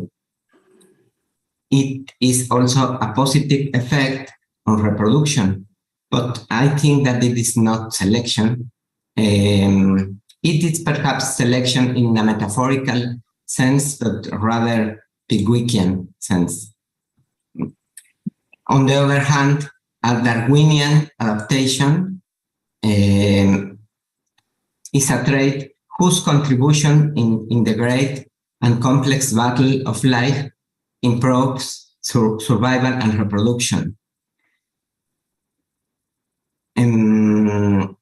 This can be analyzed in terms of a positive effect on the struggle for life, which has an accidental positive effect on survival and reproduction. If you look closely in this construction, you can see that it is not simply an effect. Natural selection in Darwin's terms, it is a composition of effects. It is an effect on survival and reproduction, but which is accidentally or incidentally related to a positive effect, which is not necessarily related to survival and reproduction.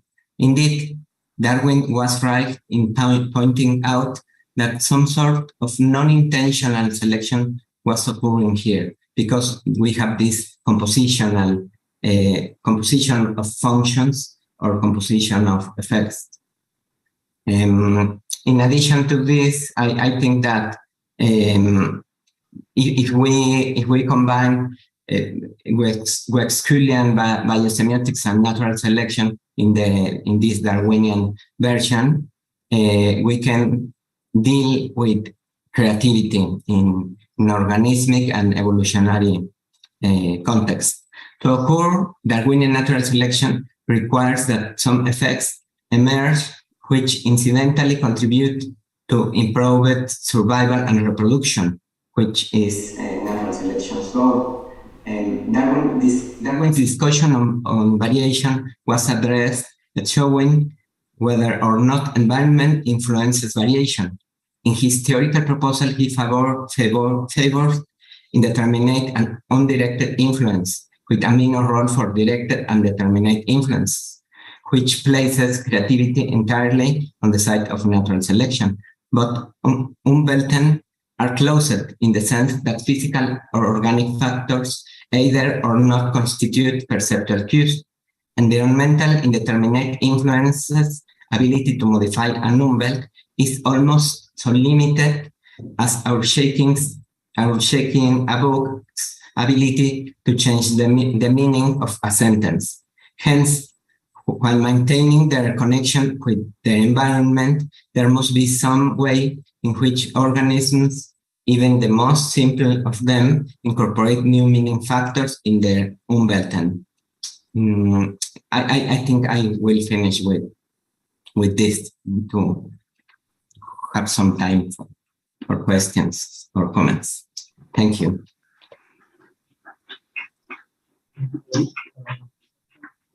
Third question, if you want to pose it, come here. And as far as you can see, no question. Please.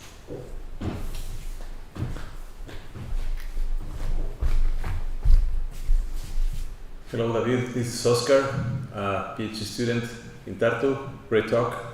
So, for you, then, is it fair to say that living beings do the things they do? Number one, because first, it's possible for them. Number two, because they can. And more interestingly, three, because they want. Is this problematic for you then, in this context that you presented? I'm sorry, I'm hearing too low or too low. Yeah, no, wait, now it's some noise. What about now? Can you hear me well? Yeah, let's try. Okay. Is it problematic for you to say that living beings do the things they do because they want? Sorry, it's problematic for me to say what? Yeah, like how problematic or not it is for you to, in this context, say that living beings do the things they do mostly because they want. Not only because it's possible or because they can, but because they want to. Yeah, or either. I think that indeed, if we we stop fighting with teleology and embrace it, we can see a gradation of teleological degrees. Intentional behavior or purposeful behavior is one of them. But I think that Darwin was right in capturing some kind of teleology which is non-intentional, and the same happens with wasteful. So I think that we need to be careful when applying intentional concepts here, because there is natural teleology which is not always intentional. So I don't know. Thank you. Yeah. Final suggestion. Maybe next time we can talk about intentionality in Terence Deacon. Not intentionality, but intentionality. Thank you. Okay. Thank you very much. Thank you for this discussion. And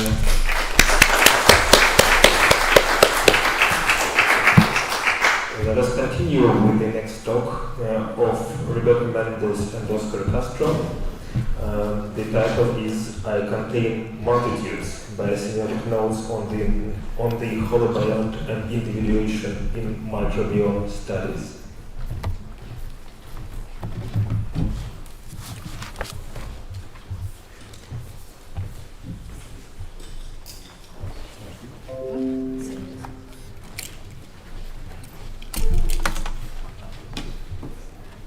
Ustedes tienen Mendes y Castro.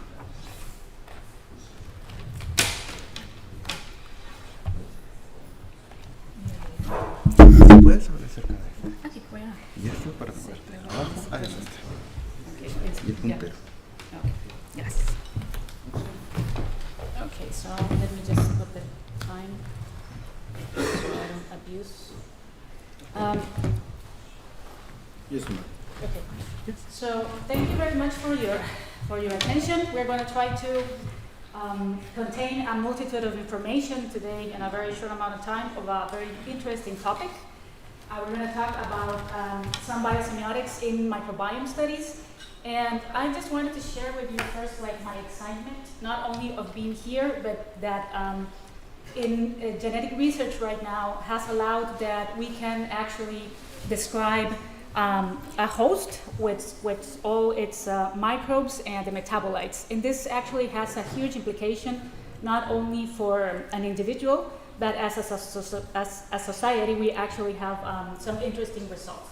So the good thing about this is that, well, I don't know if it's good or bad, but we have high expectations about these results, not only in research as a scientist, but we also, like the general public, actually expects a lot of what their microbes can do to their health. Actually, there's a lot of information out there. You can buy your probiotics on the supermarket, but actually this has huge implications that we have to look around.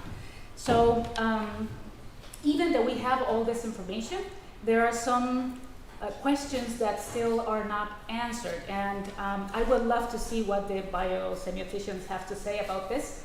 But we know that we are composed by, we have these microbes in us, but actually what are they doing? How are they doing it? And what does it mean to us and to me as an individual?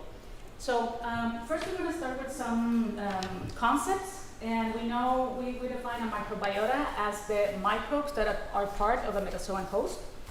A microbiome is not only the microbes, but also the genes of these microbes. We have to also state that most time when we talk about microbiome, we are referring a little bit more to bacteria, but actually we have bacteria, fungi, viruses, and archaea, and we can study each of these individually. But most of the studies are on bacteria. When we talk about metagenome, it's the collection of all these genomes of the microorganisms that I had just mentioned. And a holobiont is a host with its symbionts.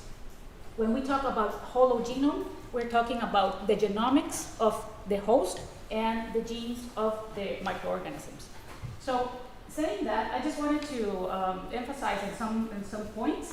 I'm not going to go through all this. I just wanted to let you know, like, we have several different quantities of microbial species in us. They are different in each part of the body, and most of it is in the colon. So just to some numbers, right? So we have 30 trillion human cells, but we have 40 trillion bacterial cells. So that's a lot. And in the case of the genes, we have 22,000 estimated human genes, but we have 2 million bacterial genes only in the gut. So actually we are 90% microbial and 10% human. So that's the question I want to ask the biosemioticians. What do you think about all this? This has a lot of implications. And even in an adult life, the microbiome is mostly stable. There are several factors that can influence like the microbiome of a person during their life. There's a lot of controversy right now in when does this microbe start actually they begin with a person. Is it before birth or during birth? So the birth delivery is one of the factors that we know that influence the microbiome. It's not the same being birthed by vaginal delivery or cesarean. Also, age, it's not the same, the microbiome of a newborn or the elderly. When I say drug use, mostly antibiotics, this has a huge influence in the microbiome. Of course, environment, because it's not the same living in a big city or in rural areas. And the diet, of course. And with this, I just want to make a quick commercial. Please do not forget always your vegetables, your fruits, but especially your fiber. If you don't eat fiber, your microbes are going to suffer a little bit, so fiber is crucial. I'm not going to go into all this, but there's a lot of research going on about how microbes influence our health in general. There are some diseases that are already linked very well to microbiome. We have a lot of interest more in the gut-brain microbiome relationship, going through the immune system, that this has a lot of layers of communication, so it would be interesting also for more biosemioticians. And all of this also comes with some challenges. We have some challenges in the biomedical sciences when working with this, because we're getting a lot of results. We don't know what to do with them, or we still are interpreting not as good as we should. So first of all, getting a good sample is complicated because, as I said, we have several microbes all around the body. How do we get the ones we are actually interested in studying? Data deluge, of course, because there's a lot of information that we need to process. Animal models, it's interesting because we are making conclusions about results in studies that actually use animals as models because of bioethical reasons. But what does this imply for individuality, right? There's something that we have to go inside there. Microbiome diversity, of course, because there are several parts of the body. I'm referring mostly, I didn't say that at the beginning, but to the human, right? To the human microbiome, because we know that microbes are everywhere, and we can talk also to specific microbiomes depending on the host. And also correlation versus causation. This is very interesting because sometimes when we get the data in the labs, they're going to conclusions too radically, and we cannot go and say, as I said before, that the presence of one or other microbe is going to cause this. We infer a little bit more, and it's more like we have to link only the presence to the microbes. So we have more unknowns than knowns during this studies. And I wanted just to bring this so you can see this is a sample from my lab. Actually, I don't want to gross anyone out. That's my sample, my fecal sample. That's my result. I didn't want to bring like a graph. We did this workup. So just for you to see the amount of species that you can find there, the ones with the capital letters, the bigger ones are in higher quantities. And just to show you that, yeah, I contain multitudes. In this phrase, you're going to find it in a lot of places, not only in pop culture, but we like it more the poetic part by Walt Whitman. So that's a brief introduction, and now Oscar is going to talk about all the biosemiotics that I think you're going to find more interesting than all this information. So. Thank you. Thank you. Yeah. Thank you, Raquel. Friends, colleagues, thank you for all.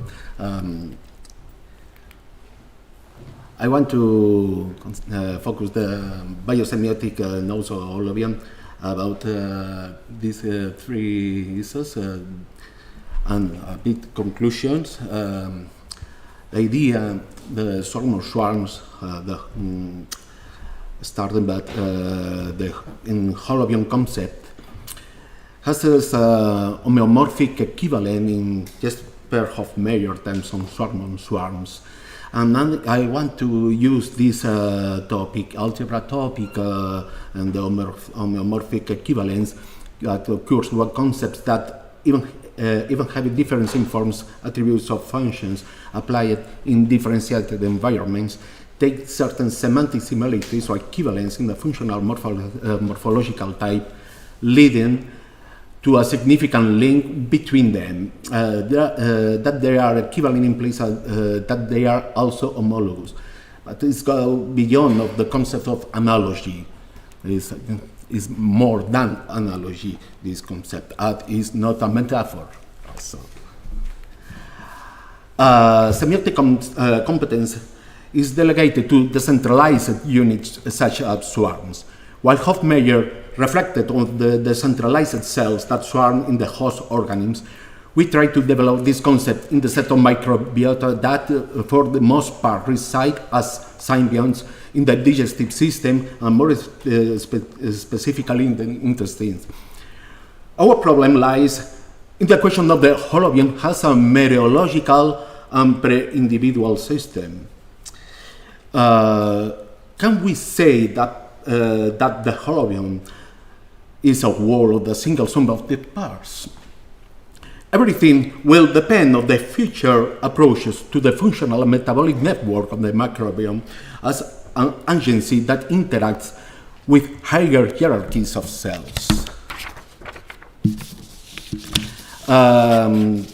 Lin Hugh and Scott Hilbert remind us that eukaryotic organisms, and specifically human beings, are holobiont systems integrated evolutionarily and anatomically, immunologically, and physiologically, as well as our development, united through mutual trust, like development scaffolding and mutual construction, and as a niche construction.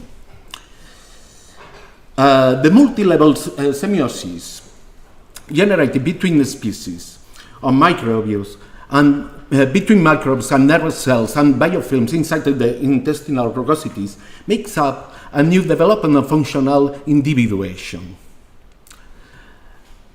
It turns out to be essential to understand better the transfer of information, called transductive operation, between symbionts and integral parts of the hierarchical swarms of the human host, as well as their role in the development of meteorology, agency, and even consciousness or proprioception, as the dichotomy between body and mind. The psychic mode of individuation is inseparably coupled to the pre-individuation of the holobiont, and we have to think of a united psycho-collective mode of individuation. We transform psychic individuals into subjects and the holobiont into trans-individual. The holobiont collective can generate an affection, Simondonian affection, it's said, with a certain group of hosts in a dynamic of exogenous, endogenous transfer on certain microbes.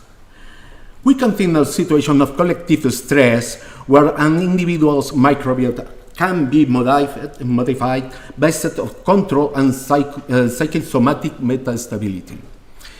It can enter a phase of inter-individual resonance where the group of hosts can be affected by each other, generating organic dysfunctions and pathological infections in populations. It suggests future research on the notion of the collective affective individuation in population immunology.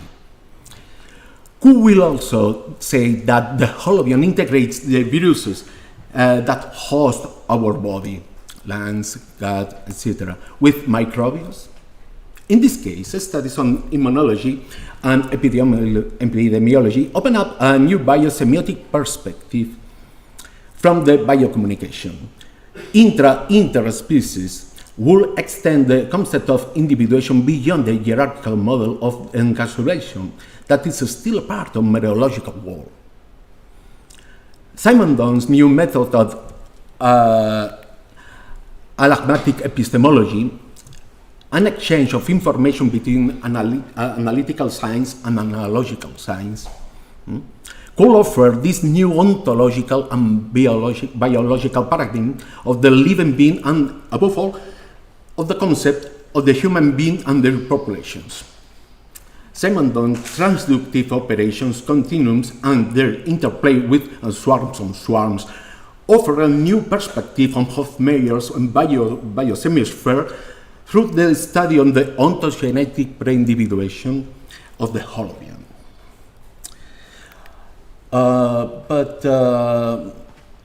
Why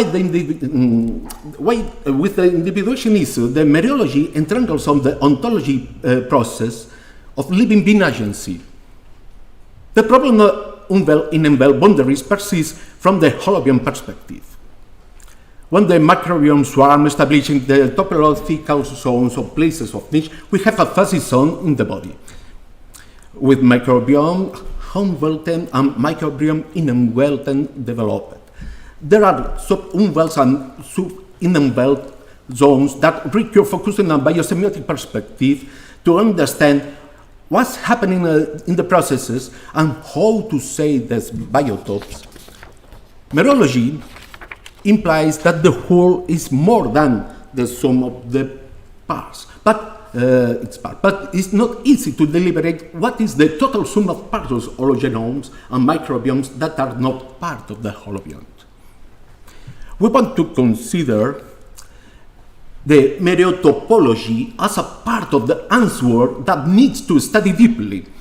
Meteotopology is built out of meteorology with a topological component, thereby allowing the formulation of ontological laws about the boundaries and interiors of walls, relations and contact, connectedness to the concept of the surface, point, neighborhood, and so on. It is necessary to incur not only what it means on an entity to be composed of parts, but also what it means for parts and walls to be continuous or discontinuous in holobiome. Whitehead considered region rather than point as a basis of through point-free geometry in the Principia Mathematica and logical and ontological conception with contiguity and connection in the book of Process and Reality. Currently, Gerla and Miranda develop a logical process of inclusion based in point-free geometry that implies the conception of infix, which corresponds to the binary parthood relation, a standard feature in meteorological theories. Don't forget that meteorology is defined as the calculus of the individuals. Conclusions. The concept of the holobiome is revolutionizing biology thanks to the awareness of the microbiome, the virome, and the microbiome that constitute the sum of the parts of the microbiota.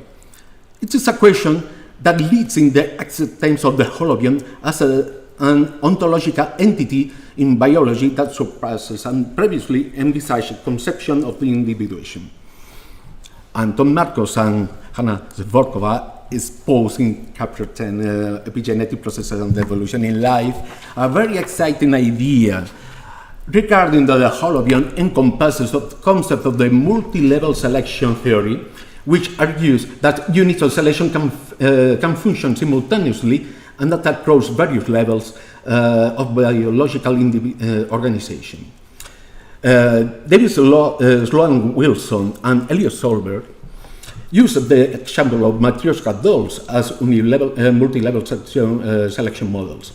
Also, the example is valuable insofar as it may seem somewhat compact, and the dynamic idea on a dynamic multi-level swarm is not insignificant, to which Hofmeier took advantage of a better approach, and which can bring us even closer to a dynamic mediatopology of the holobiont, with its bubbling umwelt, inside out of sight, the body of the organism. It's a good example of transindividuation. We can also be a fluctuating chimera, as Hugh and Gilbert say, but the truth is that this chimera is still a reflection of our identity as a subject. We are clear that the microbiome both helps and harms the production of neurotransmitters and their signaling, affecting psychic aspects, go far beyond the decision making about the food I think I want to eat. Who decides to take a carrot or a yogurt? Me or my microbiota? But how does the microbiome affect the ability of the astrocytes to generate these or other neural connections? As if Ortega said, paraphrasing your school, I am myself and my circumstances. What kind of circumstances exist when I recognize that my symbionts allow me to stay alive or die? Or be me? One last note to finish. When I see a plant, what do I understand for it? František Baluska and Stefano Mancuso have observed that auxin behaves like a neuron, transferring signals that allow the others of the adaptive behavior beyond the interaction of multitropism to escape through the roots. And that both Charles and Francis Darwin already pointing out power of movements in plants that Kalevi explained the last Sunday. That auxin is related to the sensory motor circuit of the plants. We not also know that the certain bacteria, such as Rhizosphera PGPB, the plant growth promoting bacteria, are beneficial for auxin production and root and branch growth. Well, so thank you very much.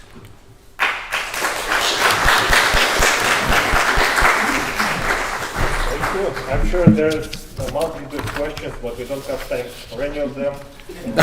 Give them for the coffee break. Okay. And so the fourth talk in this session is by Leo Kennedy. It's called The Biophysical and Biosemiotic Duality of Code Molecules.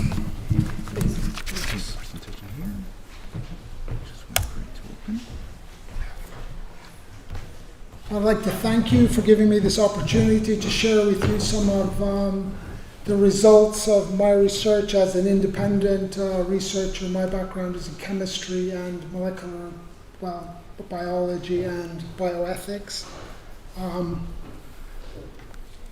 So the title of this talk, as you can see, is The Biophysical and Biosemiotic Duality of Code Molecules. So essentially I want to show you that that life is a scripted biophysical, biosemiotic molecular choreography in the theater of the cell, where all the organelles, etc., act as interactive stages for the biophysical, biosemiotic processes.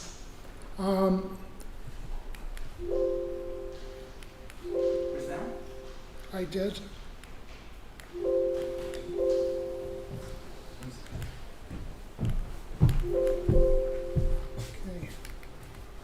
Okay. Oh, excuse me. Sorry. Okay, so one of the major questions in molecular biology, as I'm sure you all know, is the question of information. And I came to a realization about this recently, and it is that information must always be about something. Of course, I'm quoting someone else. But the point being that this fact of being about something, I think, is critical to understanding.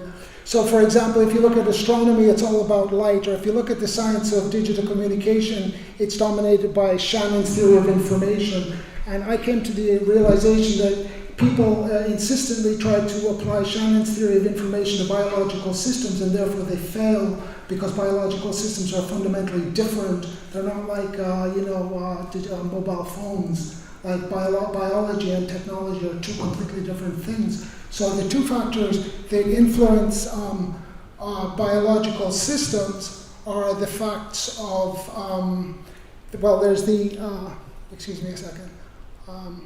Perhaps the reason why the question of information in living systems has been so difficult to comprehend is because there's more than one type of category of functional information at work within them. And to complicate matters even more, these different types of information appear to function through the same objects. Now I'll explain that now, just a sec. So, I give a very brief introduction here to molecular biology, so about molecules, right? So we all know that there's nucleotides, amino acids, proteins, sugars, glycans, lipids, etc. And each of these classes of molecules have specific physical properties that determine. Each of these have specific physical properties that determine their biofunction. But additionally, most of these molecules are involved in biosemiotic processes. So basically, you have to look at the DNA. So my point is that there are physical interactions that are completely physical, but at the same time, they have semiotic significance. So we know from the functioning of our cells that the process of life has two fundamental characteristics. What I see as fundamental characteristics are spontaneity and autonomy. So basically, the spontaneity is about biophysics, because spontaneity is a thermodynamical aspect of, it's a thermodynamical aspect, right? Whereas in general, autonomy is about self-governance and also about special scripted teleological biofunctions. So here is the eukaryotic cell diagram, and I just make a very simple point about it, that it's characterized by billions of constraints. As a system, it's billions of constraints depending on the size of the genome. Yeah? Okay. So the information relevant to spontaneity is biophysical information, specifically thermodynamic information, whereas biosemiotic information is about molecular codes and their specific correspondences. These allow the generalization of the prescribed and regulated biofunctions found in living systems. While thermodynamic information is inherent to all molecular structures, biosemiotic information is teleological, and I say probably intentional. Okay, so now I'm looking into the physical aspect specifically here. So, if we look at a molecule, the physical information relevant to the spontaneity of reacting molecules originates in the constraints of their atomic composition and structure. So every molecule is essentially is a system of constraints, because it's composed of specific atoms forming specific bonds. And each chemical bond is a physical constraint, right? So that in the end, the molecule, its identity, its biophysical identity, because these unique physical characteristics define a molecule's physical identity and determine its physical behavior. So molecules are physical agents forming the primary level of cellular organization. So I go on to make the point that only certain molecules will function in cells. Very specific molecules will function. Other molecules will not function because the molecules that function have unique, specific biophysical characteristics. Yeah? For example, I just give you this as an example, which is a graphic representation of a molecule is not a molecule. This is not a molecule, this is a diagram. The molecules could be very, very different from this. So every molecule has a unique electromagnetic field. I think that's very, very important if you think about the dynamics of molecules reacting, that they first interact on the level of their electromagnetic fields. And yeah, I'll say more about that later in reference to the idea of quantum biology. Because reactions happen so fast, like 400,000 reactions at the active site of an enzyme per second, like we can't conceive of that. So it's on another time scale. Yeah, okay, so I'm still on the physical dimension. I'll try to get through it as quickly as I can. So the universal constraints in the behavior of matter, the laws of thermodynamics. In other words, you can't skip the laws of thermodynamics, and neither do the molecules in living systems. Okay, so we know that there are two factors that influence spontaneity of reactions. These are thermodynamic and kinetic. And that for a reaction to be spontaneous, both of these conditions must be satisfied. Therefore, in the living system, they're satisfied all the time. Because they have to be. And the other point is that molecular biosemiotic systems, the precondition of a molecular biosemiotic system is spontaneity. The system can't function unless the process is actually thermodynamically spontaneous. Now, of course, cells have ATP to render things spontaneous, and they also have like molecular operating systems that change the biophysical characteristics to essentially to make it spontaneous. Okay. So this is what, like we know, the Gibbs free energy. So the thermodynamic condition demands a net increase in entropy, and the kinetic condition is about the overcoming the activation energy. And you see the lower part there. The lower curve is the fact of an enzyme. An enzyme lowers the activation energy of the rate determining step. And in fact, if we really look into biology, we see that it's all biocatalysis. Everything is catalyzed in a cell, as far as I know. Yeah, I think is that true? I think so. Yeah. Okay. So then you have the additional, the cell's magical addition is this choreographic ATP, which the cell produces, and it's produced in the mitochondria and makes every reaction thermodynamically spontaneous, right? So it latches on at specific sites. It doesn't just appear out of nowhere and give its energy anywhere. It has a specific site where it latches on, and apparently it influences the vibrational energy of proteins and things, so that it delivers the energy in very specific, like quantistic ways to cause these things to proceed in a specific direction. Like there's nothing random going on here at all. It's like very, very like scripted. Yeah. Okay. So if we think about it, the molecules are actors. Now everyone goes to the movies, and when you go to the movies, you don't find this at the movies, but the actors have agents to find themselves roles to play. But through the functional operation of codes, the molecule becomes a biosemiotic agent when it represents something that it is not, or when it communicates a specific message. So that's the idea of the codes, right? That the molecule corresponds to another molecule, so it's representing something that it is not itself. So DNA codons represent amino acids. They represent them. They're not them, because they have completely different biophysical identities and functions. So biosemiosis, as you all know, I don't need to read it, right? It's a communication of living organisms resulting in biological function. So I reference your friend Marcello because I've read quite a bit of it. Well, I've read a few of his papers more than anyone else relating to codes.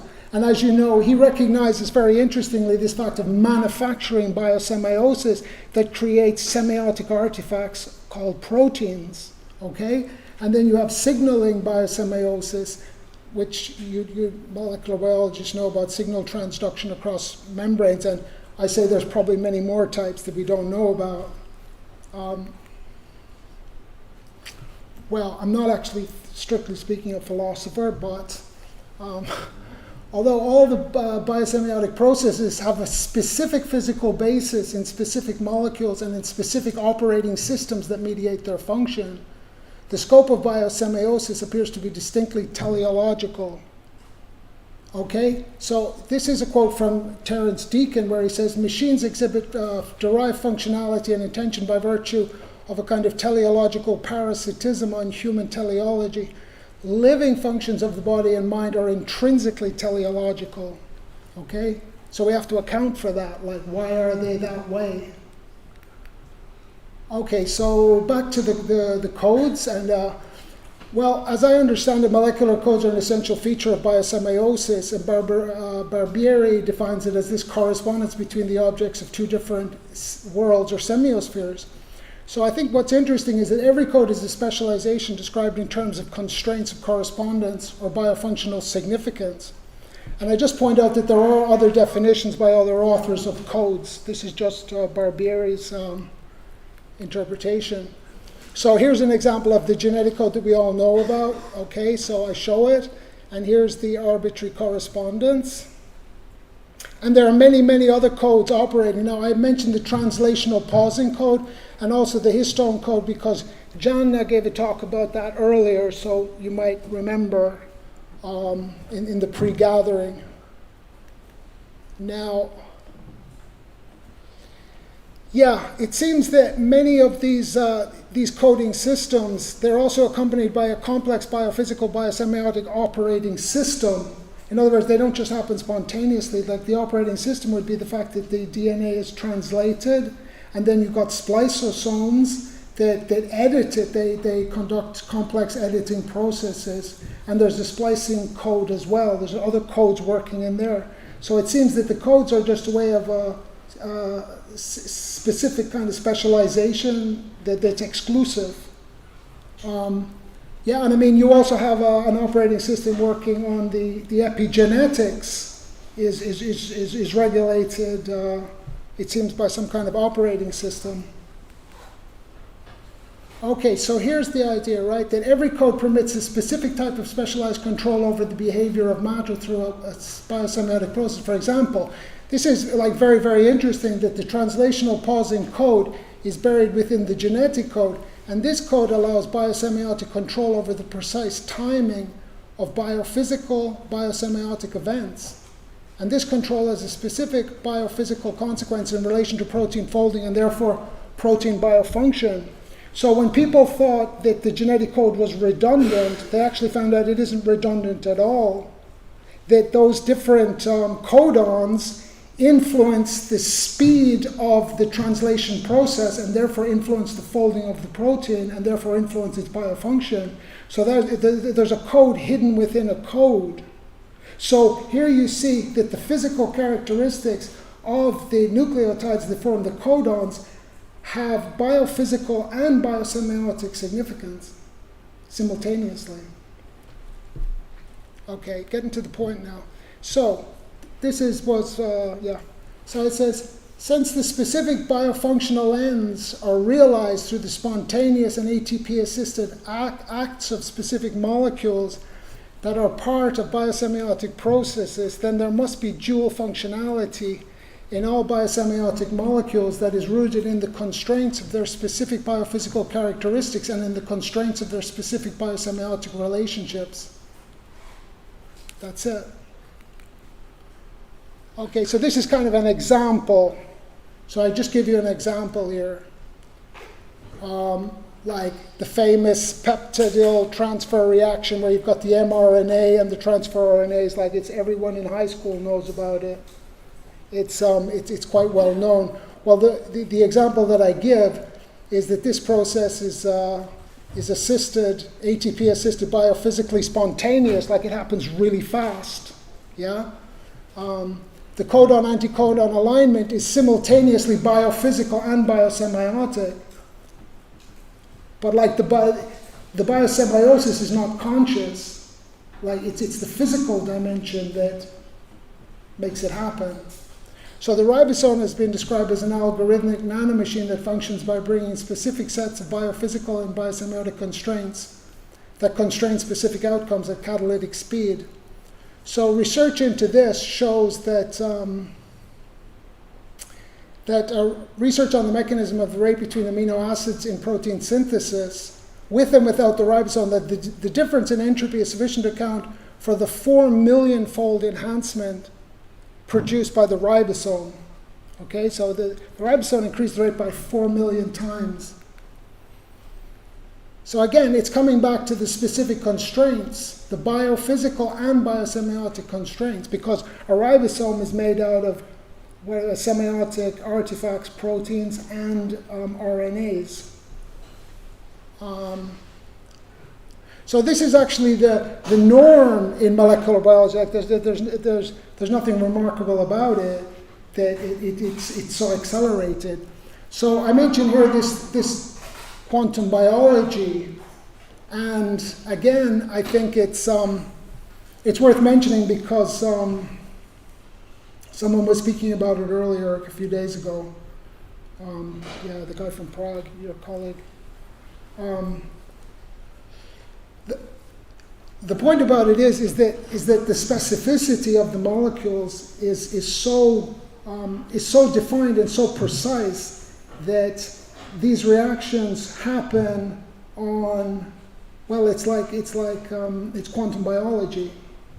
You know, like I mentioned earlier, like you've got 400,000 reactions at an active site in 1 second. Like we really can't comprehend that. It's like way too fast.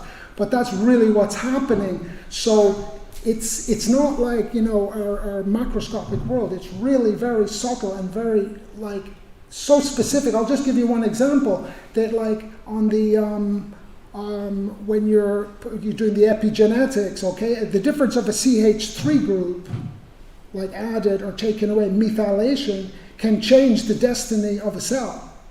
Like in the CH3 group is literally a carbon atom with 3 hydrogens. Like that is how powerful that information is. It's a molecule, it's biophysical information, and it's simultaneously semiotic information. There you go. I think that should stop now. Oh yeah, well, you see, I go on about the fact of constraints, the origin of constraints, and Kaufman says that, you know, quite simply, without work, no constraints can be constructed. So he's referring to physical constraints. So in living systems also have semiotic constraints. And then I go into constraints and teleology and intentionality. So if this is the end. Therefore, intentionality or intentionality is always teleological. So our teleological process is always intentional. And if the answer is yes, then all living systems are biophysical, biosemiotic representations of intentionality. That's the point. I think that's it. Oh yes,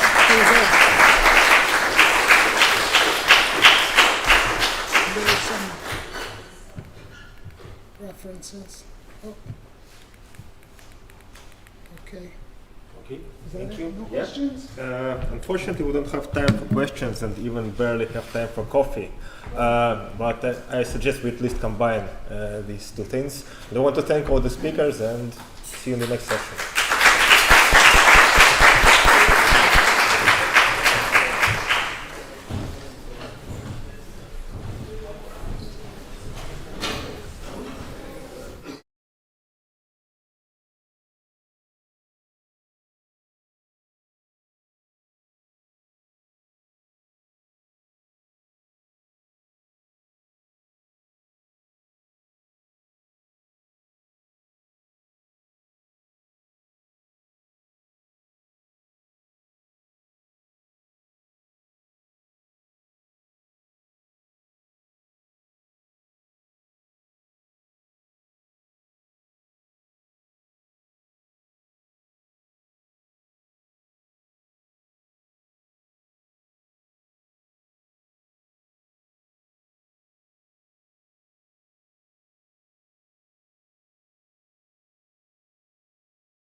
Very good, very good. I'll minimize Yes, them. yes. Okay, come here, you little bastard. This whole presentation is just built to embarrass the hell out of me. That's great. I mean, seriously, it's almost like a roast. You have to start saying dear friends. Yeah. Well, I'm going to pretend that I didn't make the presentation. How could I duplicate the slide, you know? Duplicate. Excellent. So I want the first one to be alone will get lost.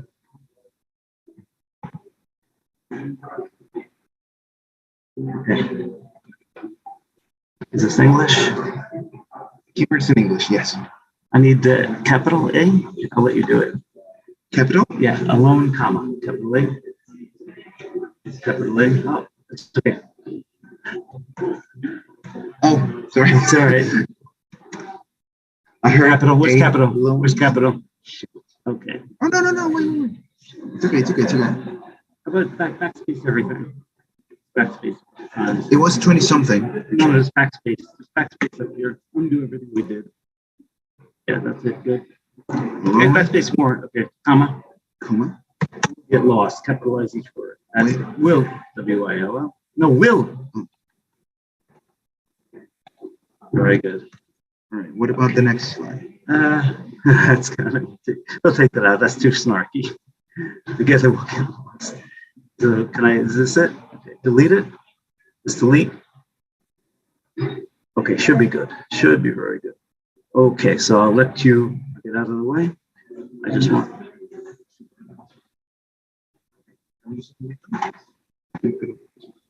Come on. I want you close by me when I have to do all this. Yeah, Okay? don't worry.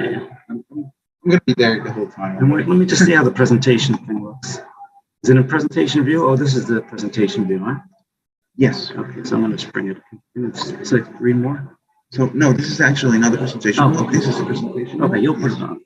Yeah, good. And it has all these. Okay. I don't want anything. I'm going to save now, and I'm going to close it.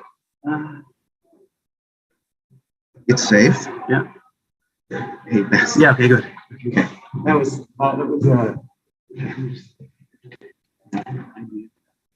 Now I'm gonna. Yes. Sure. Take your time. The more time I have, the better.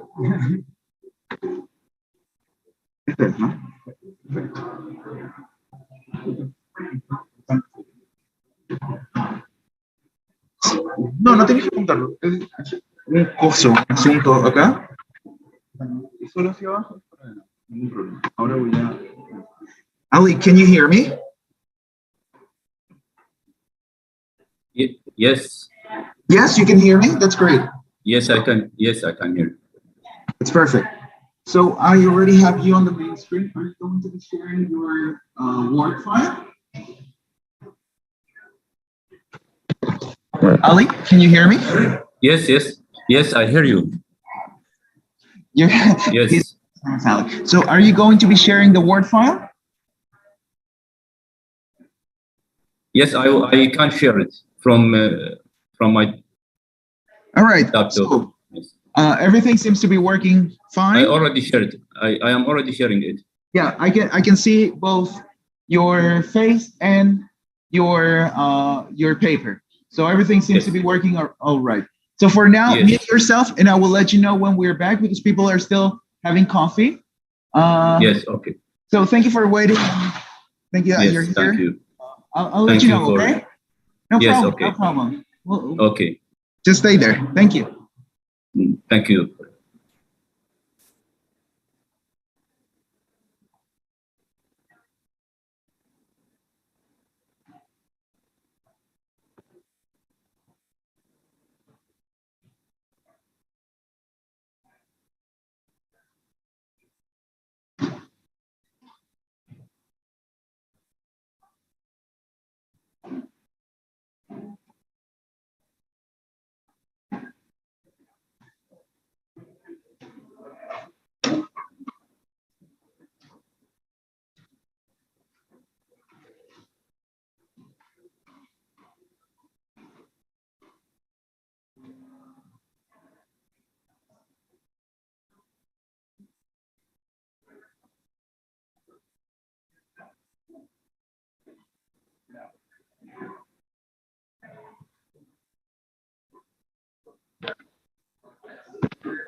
Y este es el micrófono que tengo para el stream.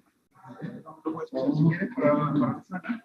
Este es el que aguanta solamente para el Ok, o sea, si yo nomás, si hablo nomás en este, no va a quedar. Es suficiente con que esté cerca, pero si lo haces cerca... Como que esté entre los dos, digamos, ¿no? Sí, sí.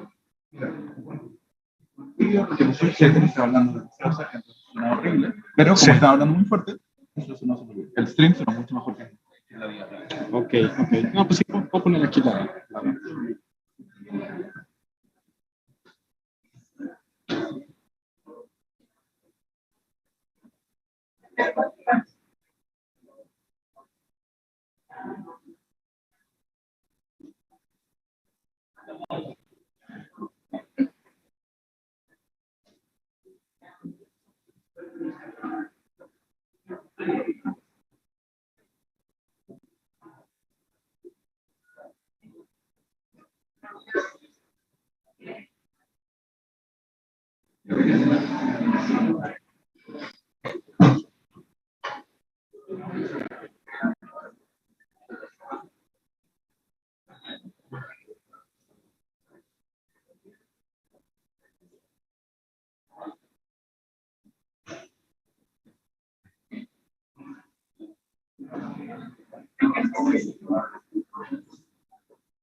We have him right there.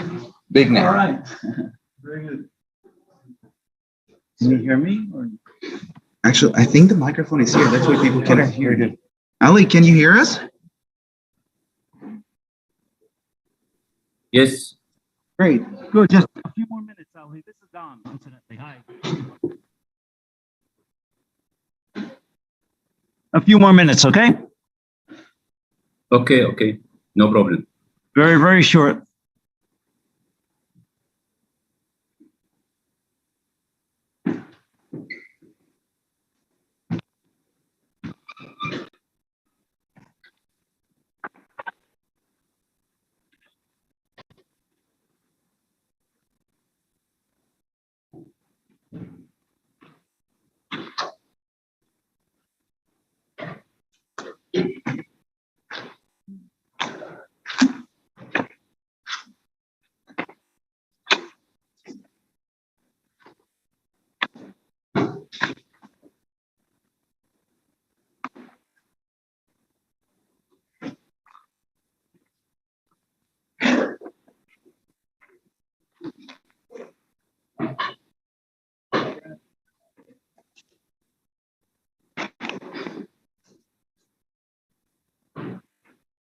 Okay, everyone, welcome back to our Gatherings in Biosemiotics, the final session for the day. And I'm very pleased to announce our first presenter of the session, Dr. Ali Tariq, will be sending us his presentation from overseas. So, Claudio, if you will help me here whenever Dr. Tariq is ready, we will begin. Ali. Go ahead and share screen, Ali. Yes.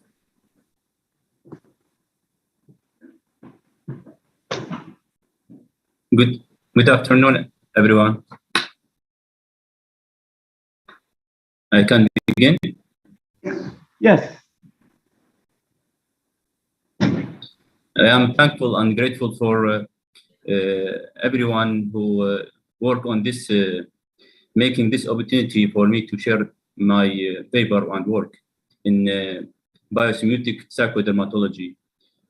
I had presented before papers about dermatosemiotics, and now I am presenting a new approach to the psychodermatology, our skin, using biosemiotic.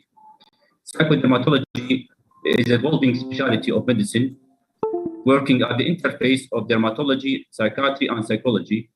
Dermatology and psychiatry belong to natural science, while psychology is part of social science.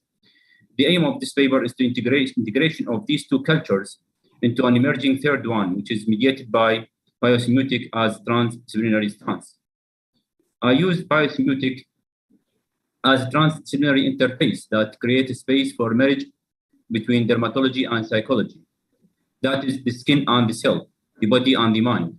Biosemiotics view life as a semiotic process, which is the core premise that can bridge the hard problem of dualism created by modern science.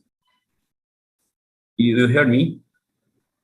Yes, very good. You're coming through. Okay, everything okay? The result of this literature review of the relationship between biosemiotic and psychodermatology, which is the failure of the conventional biomedical model in solving many skin disease. As I am a dermatologist working in the skin units in the college, which necessitates the search for a new paradigm that can reframe such complex medical problems. We found that biosemiotic can help in understanding the interdependence among different systems, which is biological, psychological, social, and ecological. The translational nature of the semiotic process made these systems function as a whole and part of a whole. That is, as a complex adaptive system, or we can say as a whole on. Health and illness are emergent phenomena resulting from the biosemiotic interaction among interdependent systems. The kind of outcomes in this system is correlated with the kind of semiotic process or communication, which can be synergistic or antagonistic. One.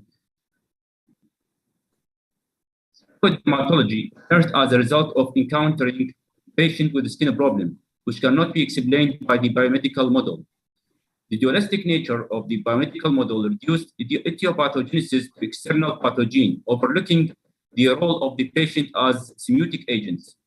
Biosemiotics is an anti-dualistic stance that view life and reality at different levels of semiosis, indexical, iconic, and symbolic.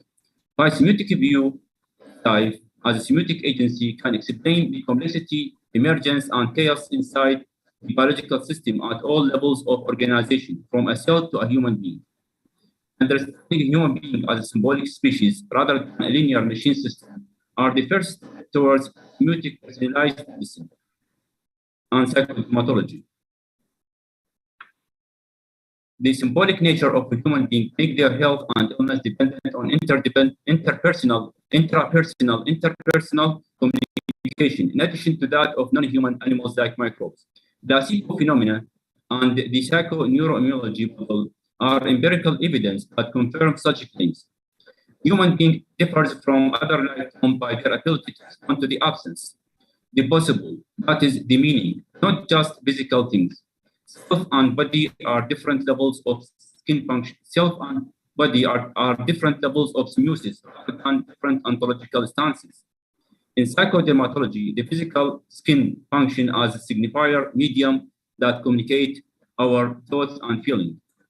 Conclusion, adopting a biosemiotic stance ensures avoidance of the fall in the trap of dualism and dichotomy, Cartesian dualism, and consequently reduces the health into the physical domain.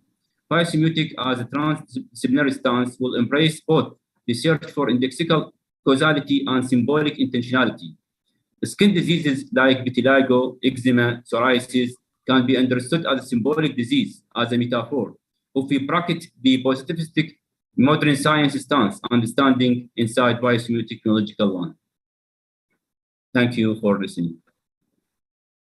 Okay, very good. Very, very nice. Thank you very much for that. I'm sure we have some interesting questions from our audience. Give us a moment. Sometimes the technology doesn't work that well. Yes, Victoria.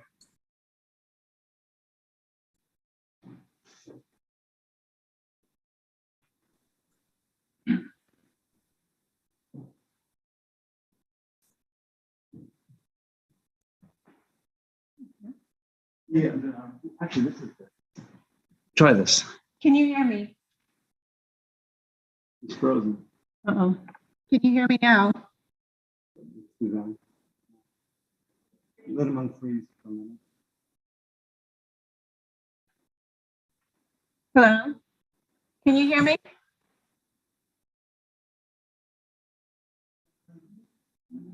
No.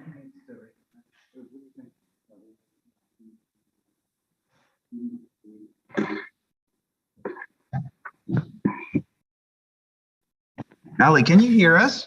Yes. So we have a question for you. Yes. You can talk to Okay. Hello, thank you for the presentation. Yes. I just wanted to say that I think that we would welcome applications, people using a biosemiotic framework to solve real problems in medicine. Yes. And I'm encouraging you to go forward with that. I don't know if you could give an example from a particular type of skin problem where you found it useful to apply some sort of biosemiotic framework. You can just kind of give us a Yes. detailed example. Thank you. Thank you. From my experience with patients, for example, patient with itching and usually urticaria, usually the problem cannot be solved by medical intervention. I find there is a social problem. There is a problem in the symbolic interaction inside the family, which can be, if it can be resolved, the problem, the medical problem, the condition, skin condition will be solved. This is one of the examples which I lived personally and professionally. Okay, very, very interesting. Any other comments? Yes, Yogi. Just wait a second, Ali. Hi, Ali. It's Yogi Henlin. Nice Yes. to see you here in this context. I have a question about the sort of marginal status of psychodermatology in science, whereas it produces results, but dermatologists are reticent to take it up and sometimes claim it to be a pseudoscience, even though there's a clear marker between stress and all sorts of physical disorders, not just psychological ones. And so some of the treatments which have actually proven helpful in some cases include yoga, tai chi, meditation, and other sort of technologies of psychosomatic stress reduction, to put it in a very sort of superficial way. So what has been your sort of experience vis-a-vis the framing of this and the larger sort of scientific institution? If you can repeat the question, please. Okay, sure. Just the last statement about So how do you respond to claims that psychodermatology is a I pseudoscience? cannot hear you. I cannot hear you. Oh, is it this microphone? It's actually the computer mic. Okay, now okay. Okay. How do you respond to complaints that psychodermatology isn't a true science but a pseudoscience? And why would you argue that it is indeed a real science? Thank you very much. I think the dichotomy of true science or pseudoscience, it is not scientific, because the probability statistical analysis confirm the presence of symbolic response, which is known as placebo phenomenon in medicine, which is the response of the patient to pseudo drug.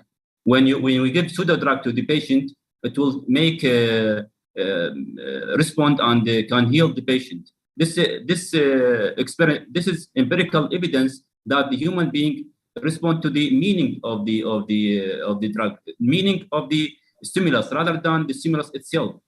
And this is a symbolic response rather than indexical causal response to the active ingredient of the drug. This is one of the most important phenomena in medicine, which give the space for the interaction, the relevance integration of psychology with the neuroimmunology. Okay, very good. Are there any other questions?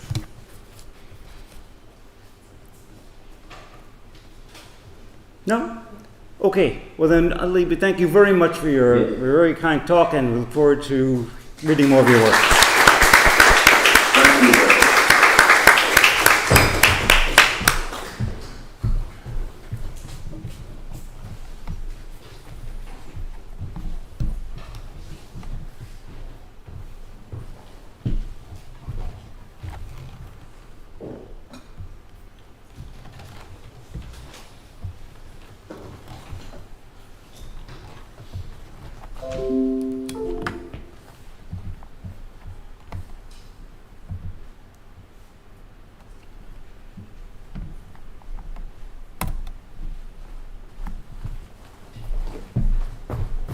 wonderful introduction. Thank you very much. And we're very pleased for the first time to have Theodore Sperlia, his co-author Matthias Lebrenz on the Society of Microbes. Thank you. As you said, I'm the first time here, so I was very happy to be a bit late in the program so that I could have a bit of time to think about what I want to say. And what I landed upon is one question and an answer, and I hope that the answer is an answer to my question, and I hope also maybe for some of your questions. So my field is microbial ecology, and we already had a talk today about microbiomes, and this goes into that direction. I work in Rostock, Germany, with a group of people, and what we're doing actually is right now is twice a week go through all of these sapling sites, take a bucket of water, figure out what microbes are in them, in the water, get a lot of other measurements, and then do a lot of science, which is not the point of the talk here, but let's talk about this. How do we figure out what are the microbes that are in the water by DNA sequencing? So what we already heard in the other talk, we're taking one part of the genome, which acts more or less as an identity marker, and we're just sequencing that. And by this, usually we get out of half a liter to a liter of water, we get on the order of 300,000 different species, and we count them just based on these DNA sequences. And all of this is, of course, automated. I hope there are no questions at this point. This whole situation brings me as a biologist in a very uncomfortable situation. Because one is that I'm not working with nice experimental setups, which allow me to do a lot of stuff, for example, statistics, which I like. I don't know how you feel about it. But it's observational in nature, and that is a theoretical problem. Then it's data intensive. We have all of these microorganisms. You have to, again, it's a table of all of our samples, and the columns are organisms. And I feel that it's highly unintuitive. I cannot really even go into the table and work with it by getting some intuition for the numbers, as compared to maybe ecologists that work with a few organisms in the field. And the last thing is that I really also cannot act as if I would be only working with one of these organisms. I'm absolutely forced by the setup of my work to work with the whole system. And all of this makes my work hard. So usually I think about the ecosystem as something like a network of nodes, where the nodes are biotic factors, abiotic factors, animals, what have you, some sort of observables, and they're connected in some dynamic ways. Usually I leave out the connections because it's just too much work to add them all into the picture, and also it looks too static then. And my question again and again is, what are the relationship based on all of this now? Like, for example, with the human microbiome and some disease is exactly one of these questions. Or if I put some sort of pollutant into the water, what happens to the ecosystem is one of the sort of these questions. Now, I must have done this by accident. Went to the next slide, but let's assume for a second that we all agree that protosemiosis is a thing, okay? Because we need to assume this, that one of my bacteria is a semiotic agent. My question to you now is, what happens if I have a lot of these in one place? Is there anything that I would expect? Are there any patterns that should emerge that I'm then able to work on with? Because I feel that right now, a good part of biosemiotics, when you come from this side of the field, is here's one organism, there's the Umwelt, and that's it. I don't have that luck. I'm really unlucky in that I don't have this. I have one of these situations. Please help me. A bit of a thing in between the question and the answer is that while just very recently, I published a paper in Ecological Indicators where I look at bioindication, and I can imagine that bioindication is very interesting to you because it contains indication, huh? And how that works. And start with the question is, intuitively, there is some sort of information transfer in bioindication. Bioindication means you take a bunch of organisms and you try to use these organisms as an indicator, a bioindicator, for some other value, like ecosystem health or the level of the salinity or the level of some pollutant. And I used the Shannonian information, and this doesn't work, so I arrived at something, tried to not go too deep into biosemiotics because I wanted to be, I didn't want to go through all of the discussions that are very important. But I ended up with the thing that, with a notion from the sociologist Niklas Luman, which is second order observation. So what is happening is that I'm observing a bunch of bacteria, observing their surroundings. And this is, I think, very important, and this is one part of the thing that I've come to with an answer. I have not heard much talk in these days about the notion of the observer and how important it is to be clear on what's the observation, point of observation we're talking about. And with that, I want to give you the answer, and the answer is Niklas Luman for everything as of now.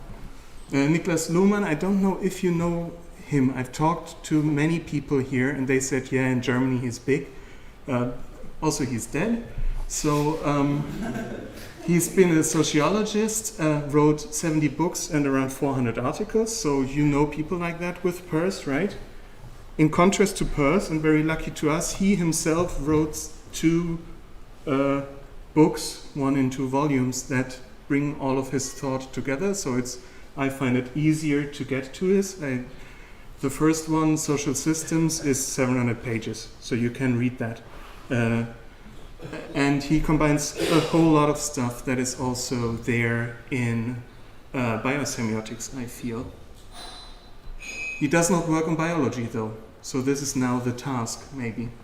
I will try the impossible, although I'm surprisingly good in time, so I will just not be too fast here. I try to be a bit slower and try to introduce a bunch of the central notions. Although I have to say again, I'm a biologist. People like me don't usually read Niklas Luman, so I might be the wrong person to ask.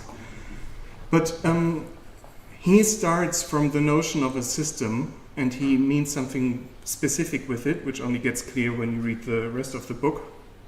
He, of course, thinks about social systems, so society as a whole, but also smaller social systems like this conference. And now I, as a biologist, I have in mind a cell as something that should work similar to what he describes, and of course now, because this is a problem I have right now, an ecosystem.